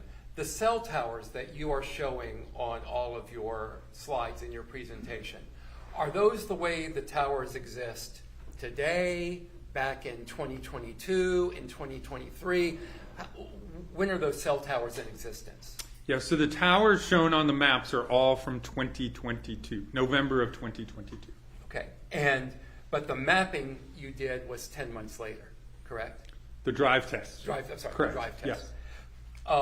But based on your knowledge, training, and experience, you believe that that drive test would also be accurate for back in this time frame that you're analyzing in late 2022, correct? Correct, yeah. And part of the reason I say yes is because I review the tower lists from 2023, November time period, to when I drove test, which again, I believe was November of 2022, when the incident is, to when I drove test in 2023. I reviewed those two tower lists to see if there were any changes in the area in which I'm going to drive test. So if there's been a change and now there's 5 more towers in the middle of that area, then doing a drive test would be no good, right? Because we're going to get the things that are today or the time period in 2023, not back in 2022. So I reviewed those two tower lists to make sure that there wasn't any tower changes in both AT&T and T-Mobile in the area in which I drove test. Okay. And remaining on slide 14, you have the AT&T, which is, I believe is the vehicle, correct? It is. You have the AT&T pinging off the tower 5, at 10:33:59 a.m., correct? That's correct. Where within that purple area is the vehicle at 10:33:59 a.m.? Yeah, I can't say specifically where. All I can say is that it is most likely in the dominant or darker colored coverage area. So you don't know, looking at this data that you've received from AT&T, that the vehicle was anywhere near where the torso was recovered, for example? Well, your term anywhere Well, okay, near. let me be more specific. Yeah. Can you tell whether it was within a mile of there by looking at this drive map? I can say that it could have been. I can't say with definity that it was. Because again, you can. I'm sorry, I want to let you. Yeah, because again, you can see the coverage area. So it's somewhere within the darker shaded, most likely, because the other is some overlap area between those two. And I don't have a pointer that works on this, but it could also be at the southernmost area of the dominant area that you've highlighted in the darker purple, correct? It could have been, but I'd say it's probably not, more so because of the activity around these two. So you got 1033 and 1034. Well, it used tower number 4, again, in this slide, the one near Riceboro, which is kind of on the right-hand side, that's tower number 4 right there. So it uses tower number 4 before 1021 and after at 1041. So I would probably put the device in the northern eastern side of the drive test, if you were to ask me based on my training and experience. But it could be anywhere within the drive test area. If you look solely at the drive test results and not the other things together, then yes, it could have been anywhere within it. But you also have to look at the things on the outside. I understand. Yeah. If we could go to slide 15, please. This is the drive test area for cell tower 4, correct? It is. And once again, for cell tower 4, that vehicle that has the AT&T, I guess, modem in it, I don't know what to call it, the AT&T cellular transmitter in it, that could be anywhere within the dominant, or even not the dominant region of that you've highlighted here, correct? Correct. Yeah. I mean, I would say based on the amount of times and the time periods in between some of those times, it's most likely in the dominant. If it was in the other, we'd probably see it jumping off of other towers. If it was in the overlap period, more so. But yes, it could be anywhere within the dominant shaded area. So cell tower data like this that you're using, it can tell you regions, areas in which the cell tower could be located, correct? Yeah, that's why with this data we tend to say general location. I've said it probably 100 times, right? The general location of a device. Because we can't be specific and say it's on this side of the street versus this side of the street with this data we have for this. But it's not like where I pull out my cell phone and I pull up Google Maps and it shows a point on my cell phone and it says, okay, I am here. Correct. Yeah, it's not GPS. The phone companies actually don't track your GPS. They don't care where you are with that definitive amount of purpose. Now, an app or Google may, but the phone company is looking at the towers and sectors that you use. Thank you very much, Special Agent Bernie. Thanks, sir. No redirect. All right. Thank you, Agent. You're excused. Thank you, Your Honor. Yes.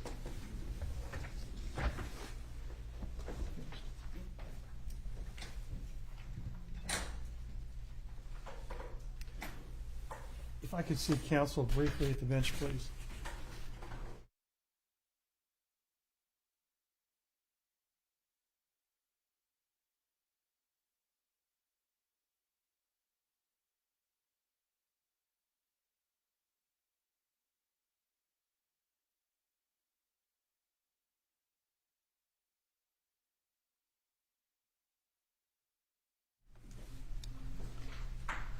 All right, ladies and gentlemen of the jury, that will conclude today's testimony, but I want to update you on our predictions about the length of this trial. It appears that it's going, and this is based on discussions I've had with the attorneys. We are now optimistic that the presentation of evidence will end in the next couple of days. I can't tell you exactly when, but we think this trial will probably be concluded by the end of the week. I can't guarantee that. I just wanted to bring you up to date. And with regard to scheduling, we have a couple of witnesses that are traveling in from out of town tomorrow. So based on the schedule that the attorneys have indicated to me, you can come in a little later tomorrow. So if you would, be here tomorrow morning at 10 o'clock. And that will give us time to have some of these out-of-town witnesses get here. So have a good evening. Again, I ask you to please abide by the instructions with regard to access to media accounts, and we will see you again tomorrow at 10 o'clock. Thank you very much. Have a good evening.